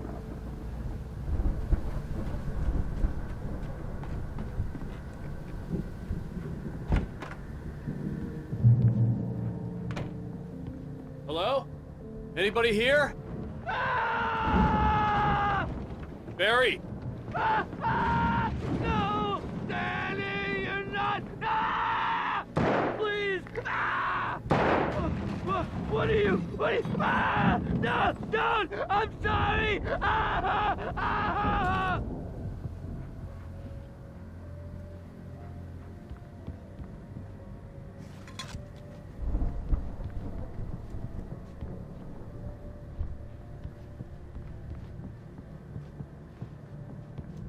The front door was locked.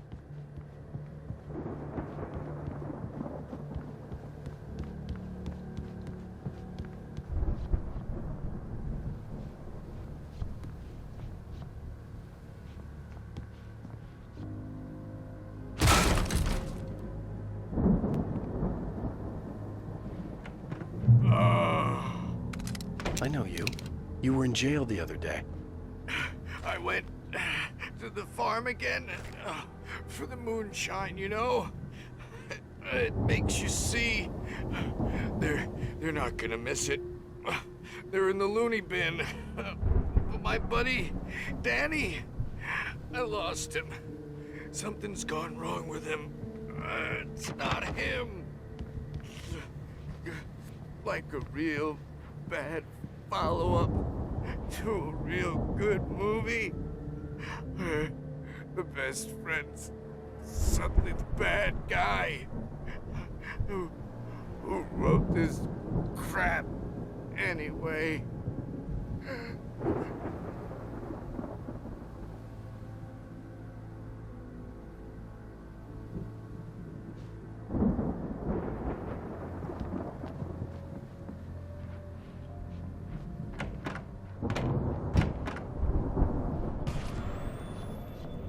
I've run through every possible course in my head.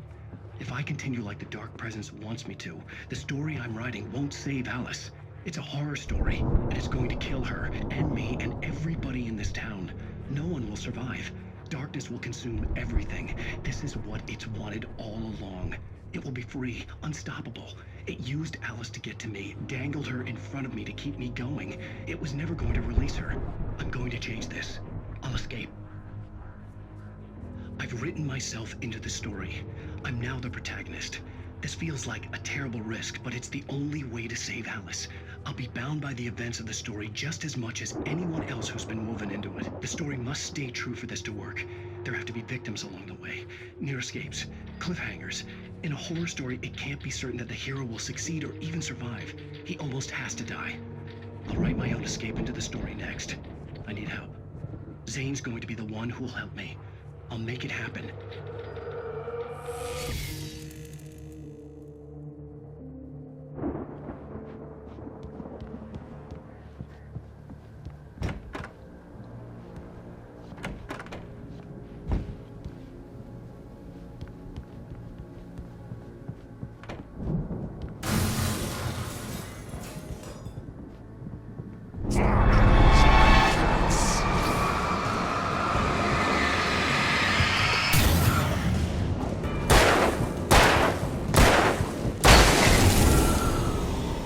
Let me guess. Danny, huh?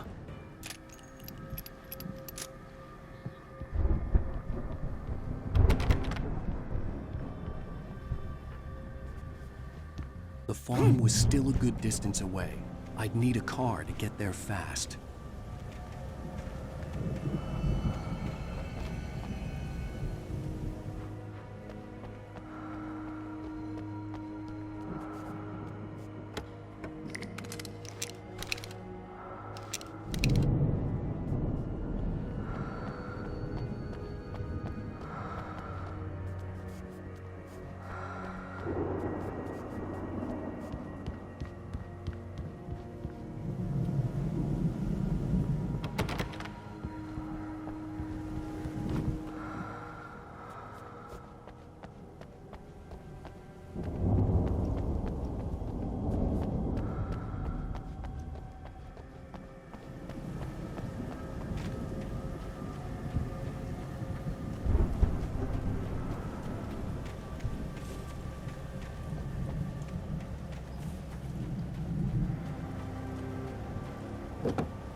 If Barry wasn't up here, he was probably in trouble down at the farm.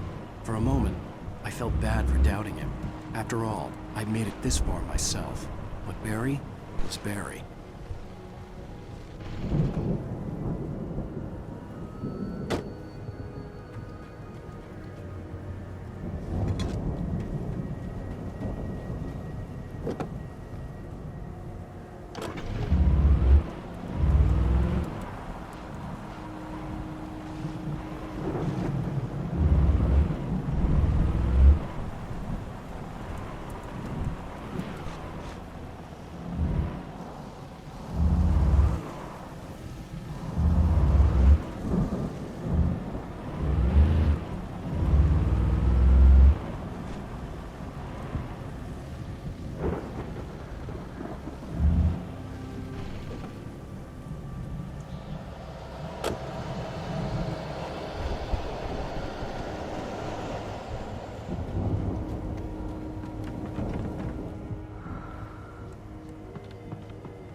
Well, as I'm sure everyone's noticed, that storm we all felt coming is finally here.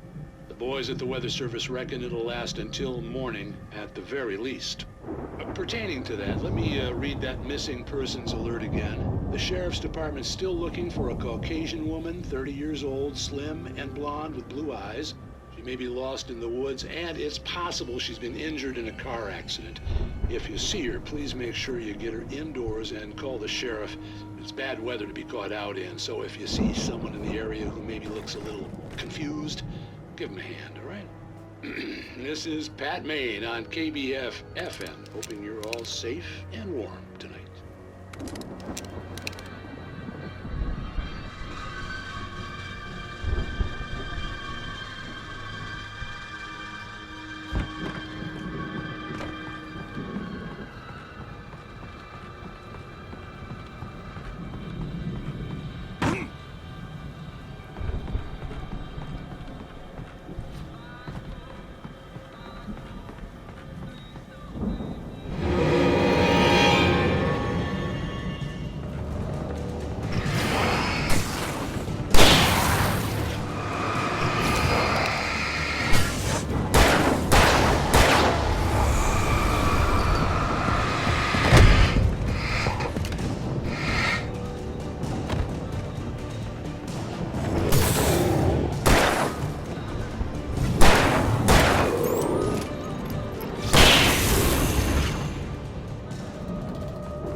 I'd known the brothers used to be some kind of rock stars, but it hadn't really sunk in until I saw the stage.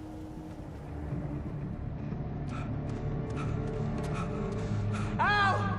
Run! Incoming! There's too many of them!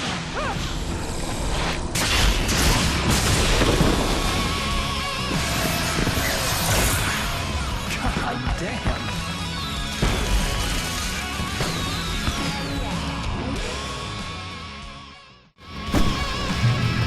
I'm so glad you decided to go it alone, Mr. Bronson.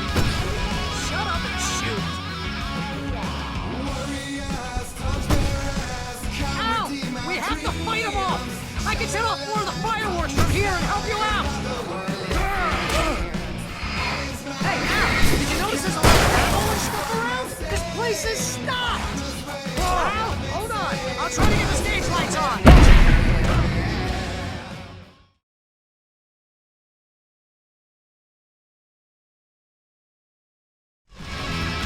I'm so glad you decided to go it alone, Mr. Bronson. Shut up and shoot!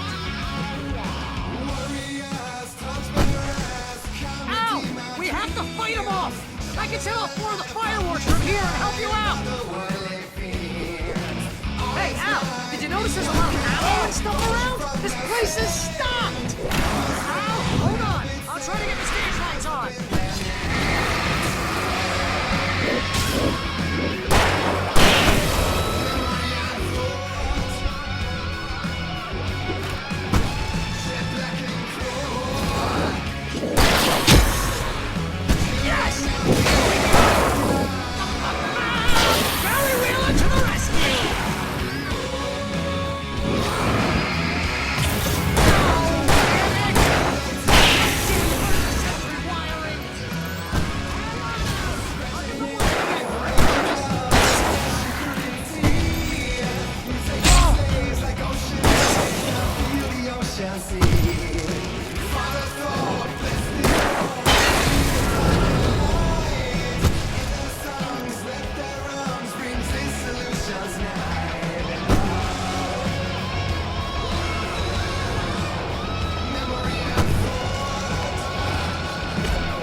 So glad you decided to go it alone, Mr. Bronson. Shut up and shoot! Ow! We have to fight them off! I can set off more of the fireworks from here and help you out! Hey, Al! Did you notice there's a lot of ammo and stuff around? This place is stopped!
so glad you decided to go it alone, Mr. Bronson. Shut up and shoot! Ow! We have to fight them off! I can set off more of the fireworks from here and help you out! Hey! Ammo and stuff around? This place is... Hold on! I'll try to get the stage lights on!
Bright Falls, rock and roll capital of America.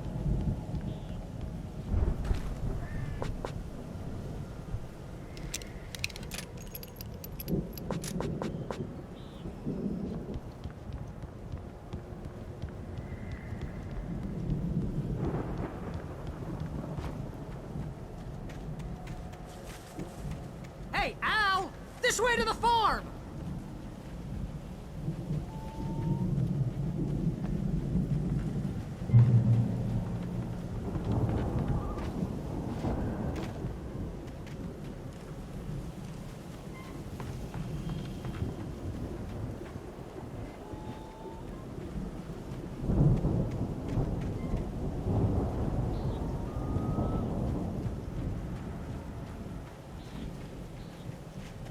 See, bestseller? No reason to worry. Your cutout's good as new, right where I left it. I'll come back for it once we have the place secured. Yeah, that's been my biggest worry all this time. We need need to get this thing moved out of the way. This is as far as I got before they ambushed me.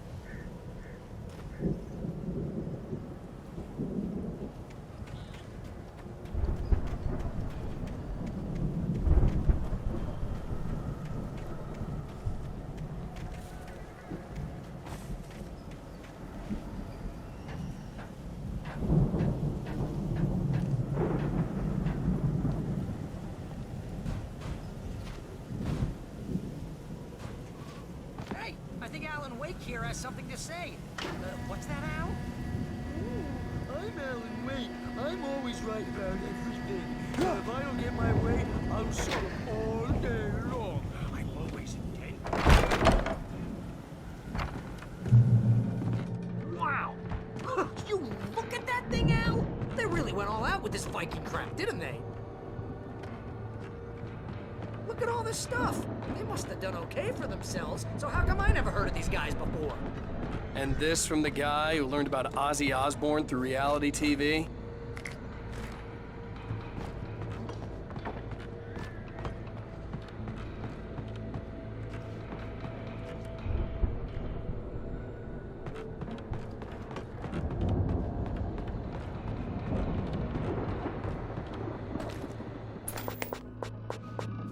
Sleep.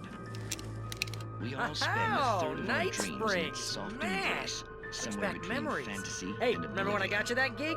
Your But first dreams real have writing ways of job. forcing What got you themselves into started? waking life. Was this one of your episodes? Vice versa. In Night Springs. Tonight's episode, The Dream of Dreams. That's by someone else. We join Mr. Jones as he explores the endless dreamscape, only to be brought to a sudden stop by a decidedly mundane situation. A long line of people. Hey, Jones, right? Listen, we're gonna have to wait until His Highness over there is good and ready. Oh, wow. Who's that? You don't know him? What are you, new? He's the guy dreaming us. Well, not just us. He dreams everything. All of this. Wait, no. I'm the one who's dreaming. I'm asleep. Isn't this my dream? Oh, yeah. Sure. Get real, pal. You're just another dream. I'm a dream. You're a dream. The weirdo in the diving suit is a dream, and the girl made of smiles and sunshine is definitely a dream. But I'm pretty sure I'm dreaming this. Well, maybe you're a really confused dream. What am I, a shrink? All I know is I'm going with the smart guys, and they say that's the guy doing the dreaming. Right there. I don't know what that means. It means we keep him happy. No sudden falls. We make sure he has his clothes on when he goes out in public. No chases where the monster is nipping at his heels and he runs like crazy, but his legs don't seem to get him anywhere. None of that. Because if he wakes up in a cold sweat... Yeah, precisely. So we wait till he wants to move on. Keep things nice and calm. Hey, something's happening here. Yeah? What's that? What? Can't you hear that? Oh, God help us, it's an alarm clock. Oh, it's you, isn't it? Please, man, I got a wife and kids. Please don't wait.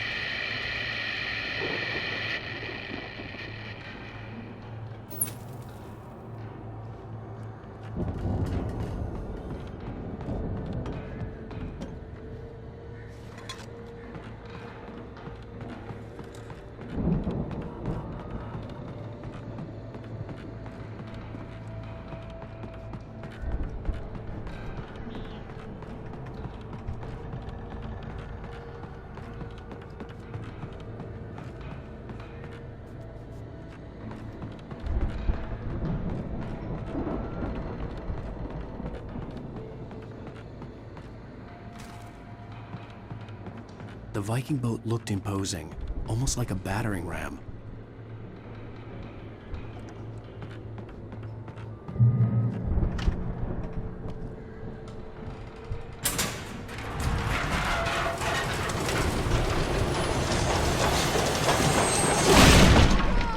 Good going, Al!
I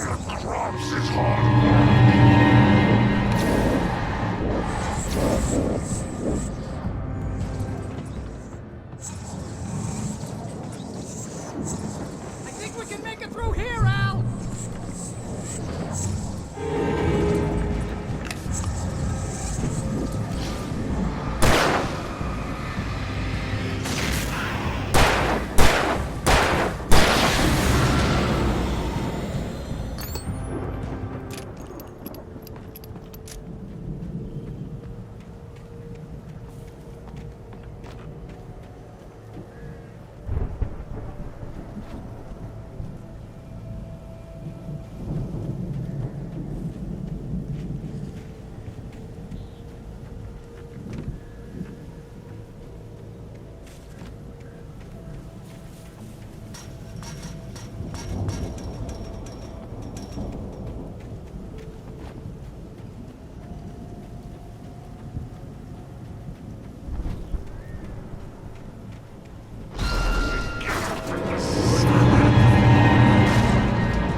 Wow! Those geezers had quite a production going on. Ooh, you know what, Al? If we make it through this alive, I'm gonna start representing them. Yep, sell this stuff online, maybe get a reality show going, release a new single. Good luck with that, pal. Hey, you find us a way out here, okay? I'm gonna take a closer look at this stuff. The door was barred from the other side. I'd have to find another way.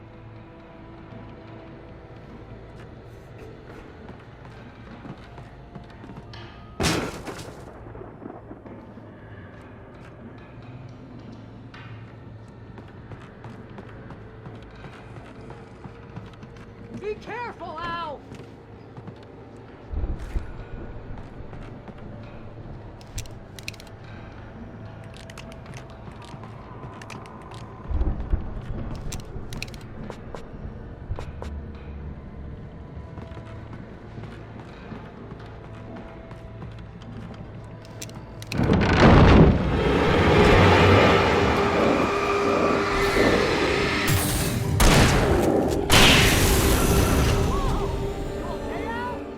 I'm good. Keep your eyes open, okay?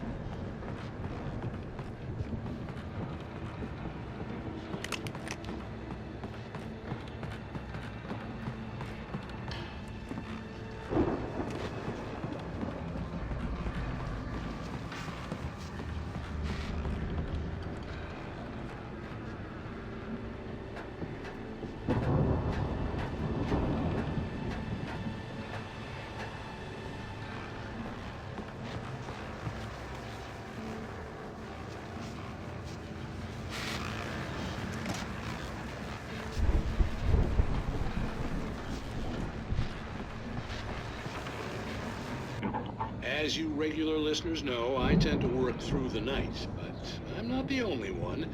Deputies Mulligan and Thornton are taking a couple of moments off their busy schedule to join me here in the studio. Boys, how busy are you now? Deerfest is almost here, isn't it? I bet that keeps you in business. Pretty busy, yeah. Actually, Pat, we've been real busy with other stuff. Which concerns an ongoing investigation. We can't talk about that, Thornton. I wasn't gonna say anything. I was just saying we got, other irons to fry. And how would you compare your workload to last year's? Things have seemed relatively peaceful to me, but people do tend to get a little wild this time of year. Oh, it's wild, Pat. It's pretty wild. There's been all sorts of trouble this year. Vandalism, fighting, public disturbances. A lot of people gone missing, too. Yeah, it's pretty much the usual stuff, Pat. Just, a lot more of it. Now, is it just me, or does Deerfest get wilder every year? People seem to be more drunk, at least, or they start earlier and younger. Oh, it's definitely not just you, Pat, but... Definitely, Pat.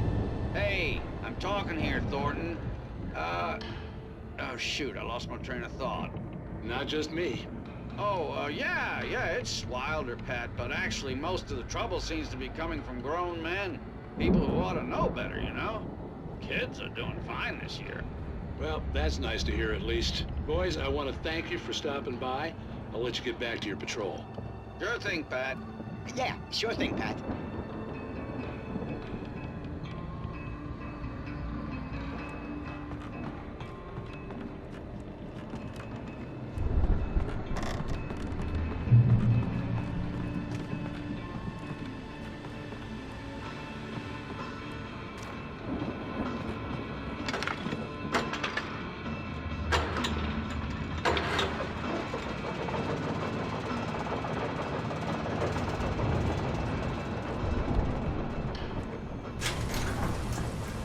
I could see the building that had to be the Andersons' home on the other side of the field. It wasn't far now. I wasn't worried about trusting the ramblings of two burned-out geriatric wrecks. They had the goods.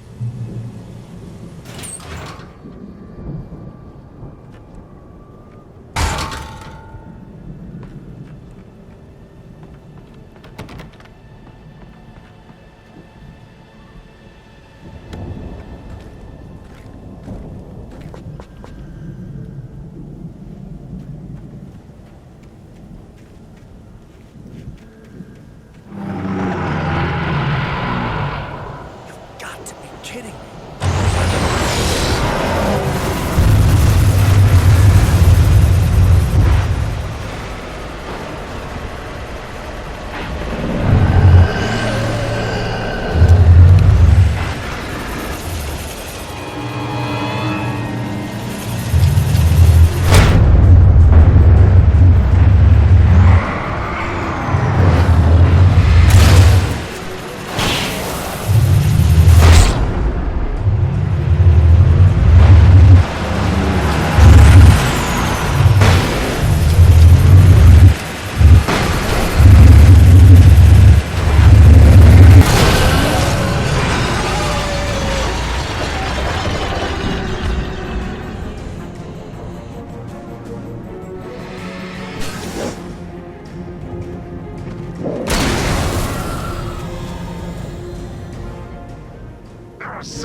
that you out there, buddy?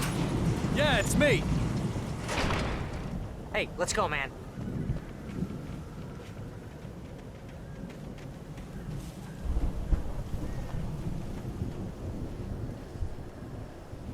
I think we're gonna have to work together to open this gate, Al.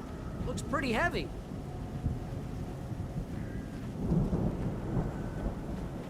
Ah! Hey, I think that's the farm on the other side of the field. We're almost there. This farm is a crazy place for crazy people. We should feel right at home then.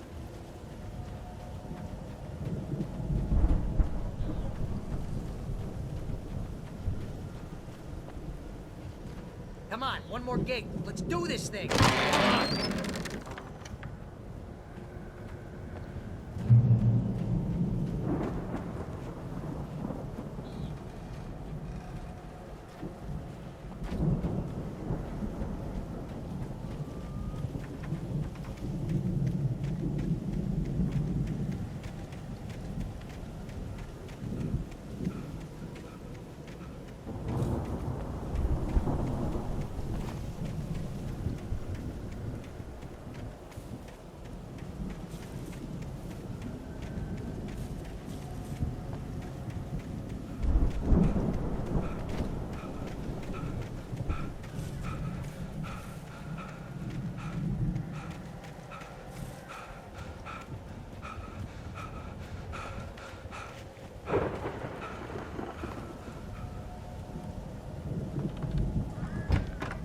Are out. Guess we better check the fuse box.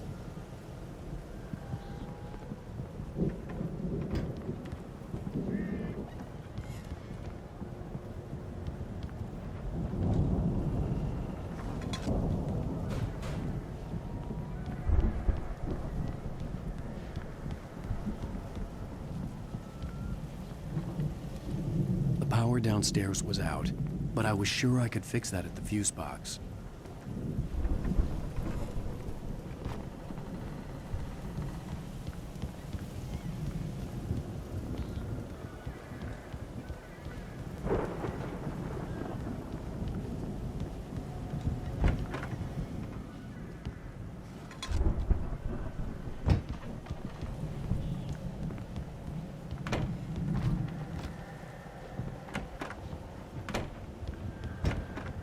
You know, this place looks kind of lived in. I thought the Andersons were on the booby hatch.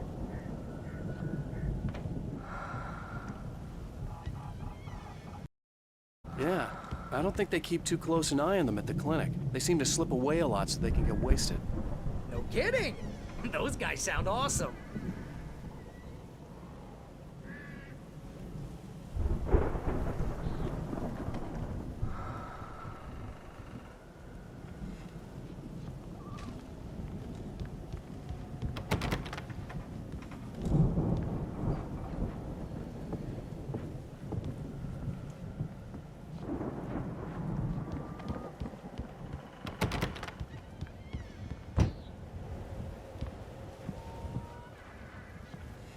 Come on, Al, let's get the lights on, huh?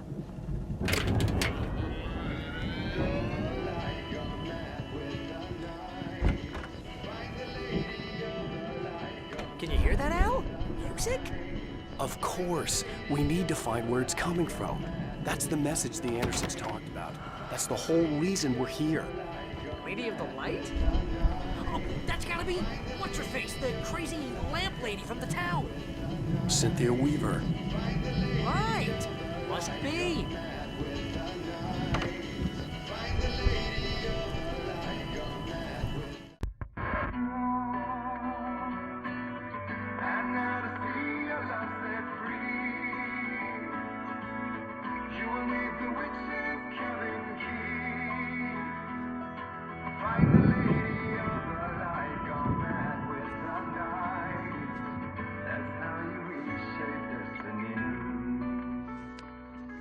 Okay. We need to find Cynthia Weaver. We'll stay here for the night and head back to town as soon as it gets light. Hey, Al. Lots of hours before dawn. Might as well get some rest. And by rest, I mean drunk. Come on, Barry, this is... Yeah, what the hell?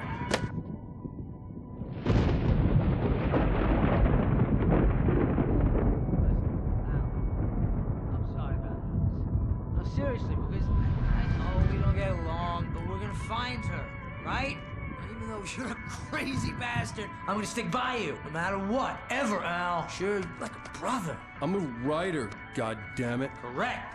If I just wanted to, I could write 10 books a year. And they'd be the best books that year. No, you couldn't. That's right, I couldn't. But I could, because I'm a writer. What? What do they put in this stuff? I feel like my brain is coming out of my nose. I'm gonna get the recipe off those coots and be a booze millionaire. I just miss her, Barry. I just want her here with me. I know, Al. I know. It's gonna be okay. We're gonna make it okay.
It was a crazy, drunken dream, and yet it was more than that.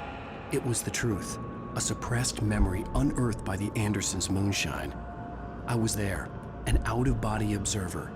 This was the night Alice and I had arrived at Bright Falls, the night Alice had disappeared. I had a chance to find out what had happened. I remembered being surprised to see the cabin dark. Alice would have never turned the lights off. Alice? Alice!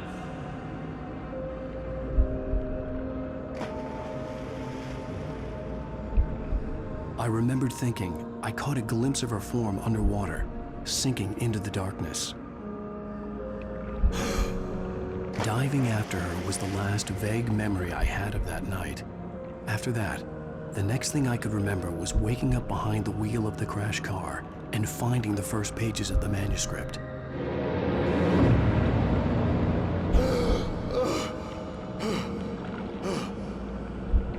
I couldn't find her in all that blackness. I must have thought she drowned.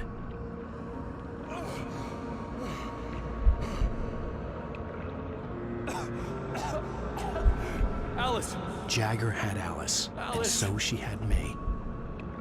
Alice!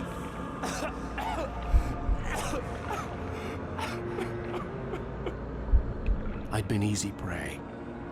Look at the cabin. Is there someone in the window? Alice? Maybe she didn't drown after all. Maybe she's inside. Alice! Yes.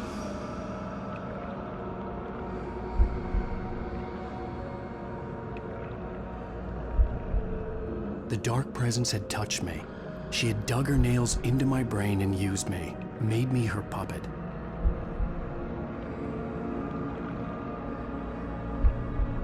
She must be here somewhere. Maybe upstairs in the study. Alice! Yes, that's where she is.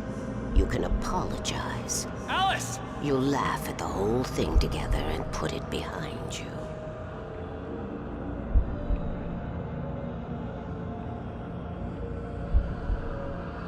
Alice? She's not here. You were foolish to think so. No, she's dead. She drowned.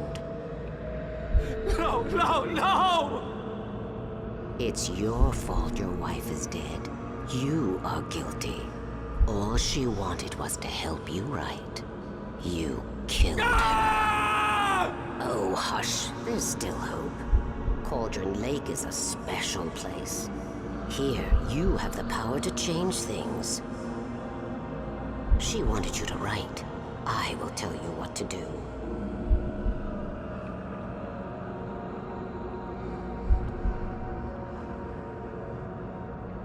You can write her back. The story will come true, and all will be well again.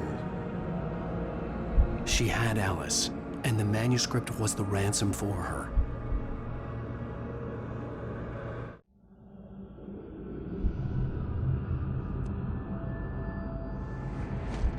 Yes. All right.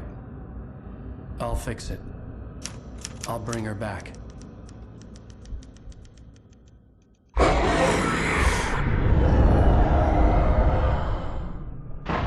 No. I wrote it. I remembered it all now. In the dark, I'd written for days, a week, almost a complete manuscript of a novel entitled Departure. Jagger had been my editor, whispering in my ear, making sure that the unfolding story would make her more and more powerful. I thought I was saving Alice. Even with the cobweb she put in my head, some part of me had been aware enough to write my escape into the story, to bring a light into the cabin to release me before I could finish, to interrupt the horror story before the ending, where darkness consumed everything and everyone. Zane was weak and far away, but I had written him into the story, and his light had been enough to set me free. It isn't here now. I'm here because it was written. I brought the light to set you free. You must hurry. It will know I'm here. It will be back soon. It stole the skin of my Barbara a long time ago. She looks so old.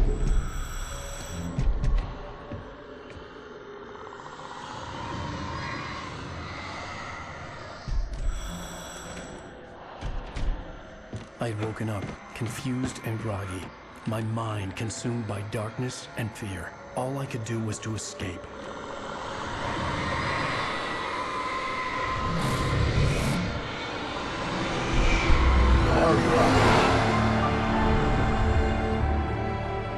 The week spent in the cabin had taken its toll. I was barely conscious and fading fast. It had to have cost Zane terribly, thrown him even deeper into whatever dark place he now haunted. But he had managed to weaken the dark presence, kept me safe that night.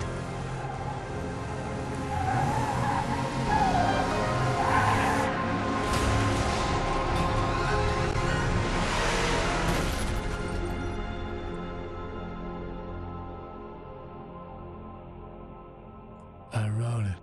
It's my fault. That's right, James Joyce. It's your fault, and you're gonna pay for it.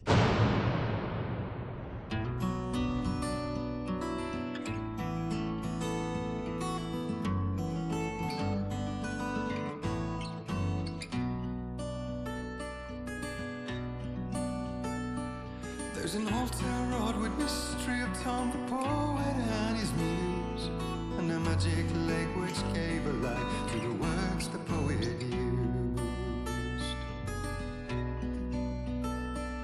Now the muse she was his happiness, and he rhymed about her grace, and told the stories of treasures deep beneath the blackened waves. Till in the stillness of wonder, and still in its misty crown, the muse she went down to the lake, and in the waves she drowned. And now to see your love set free, you will meet the witchy, find the lady of the light, gone mad with the night. That's how you reshape destiny. The poet came down to the lake to call out to his dear. When there was no answer, he was overcome with fear. He searched in vain for his treasure lost, and too soon the night would fall, and only his own echo would wail back as his call. And when he swore to bring back his love by stories he'd create, nightmares shifted in their sleep in the darkness of the lake.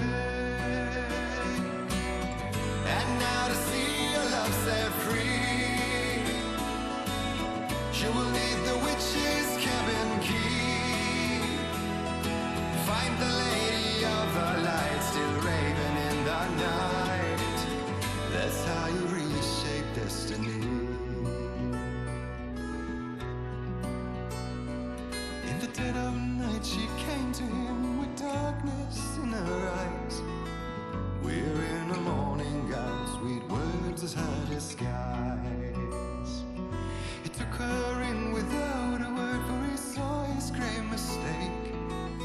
them both to silence deep beneath the lake. Now if it's real or just a dream, one mystery remains. For it is said on moonless nights they may still haunt this place.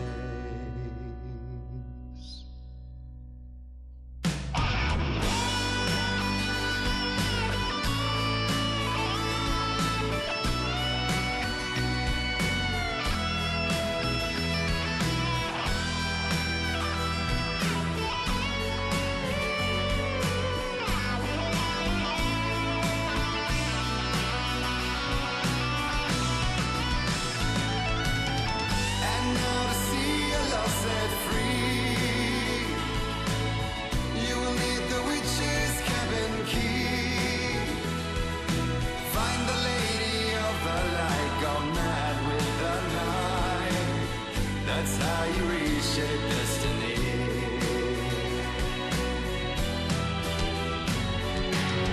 And now to see your love set free,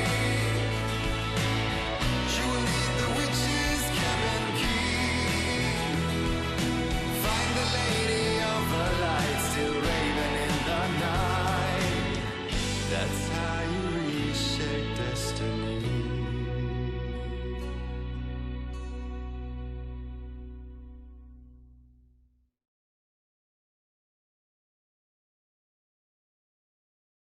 Previously on Alan Wake.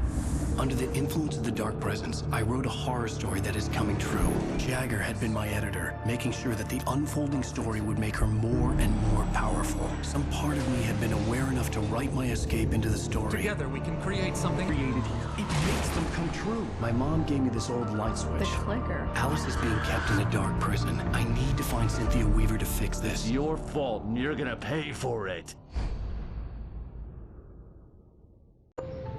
Well, we're expecting a record crowd from the neighboring counties. Naturally, we hope to break the record set by last year's Moose Fest in our neighboring town, Watery.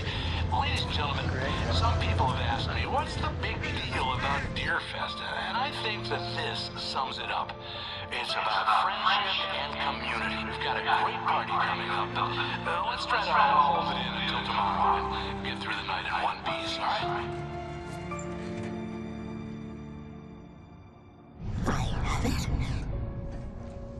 Someone will come for it when the time is right. Thomas said so. He wrote it.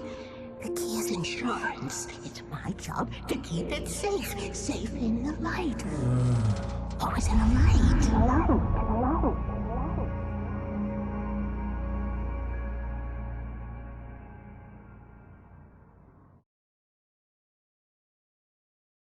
All the manuscript pages were gone. The FBI agent had taken them. I think my tongue just took a crap in my mouth. Ugh. Oh, wait, we're in jail now? Al. Al, this is not good. That about sums it up.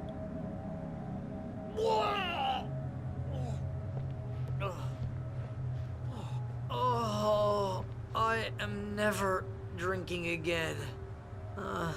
I need to talk to Weaver. She's the one in the song. The Lady of the Light. What, the crazy lady? Ugh, whatever you say, Al, but we're stuck here. They're not gonna... I had some reading to do first, Sheriff, and let me tell you, it was an interesting read. Well, I've got you now, Raymond Chandler. It's all here. All the evidence, including conspiracy to murder a federal agent. There's no way you're walking out of here. You hear me in there, Bret Easton Ellis? Huh? Agent Nightingale, I want to talk to your superior. Well, we all want things, Sheriff. I wanted my... Look, that's not possible right now. Agent Nightingale, I insist.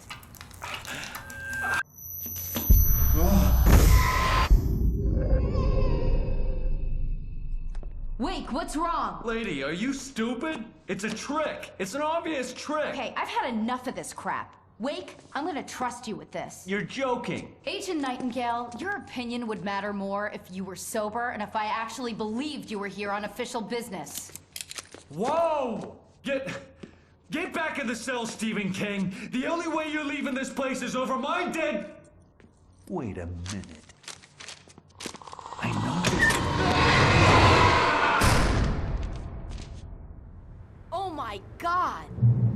Light. We need light. It's the only way to fight this thing. In my office. I've got your things there. Follow me. Oh man, we're sitting ducks with the lights out. Stay cool. I can get the emergency power on.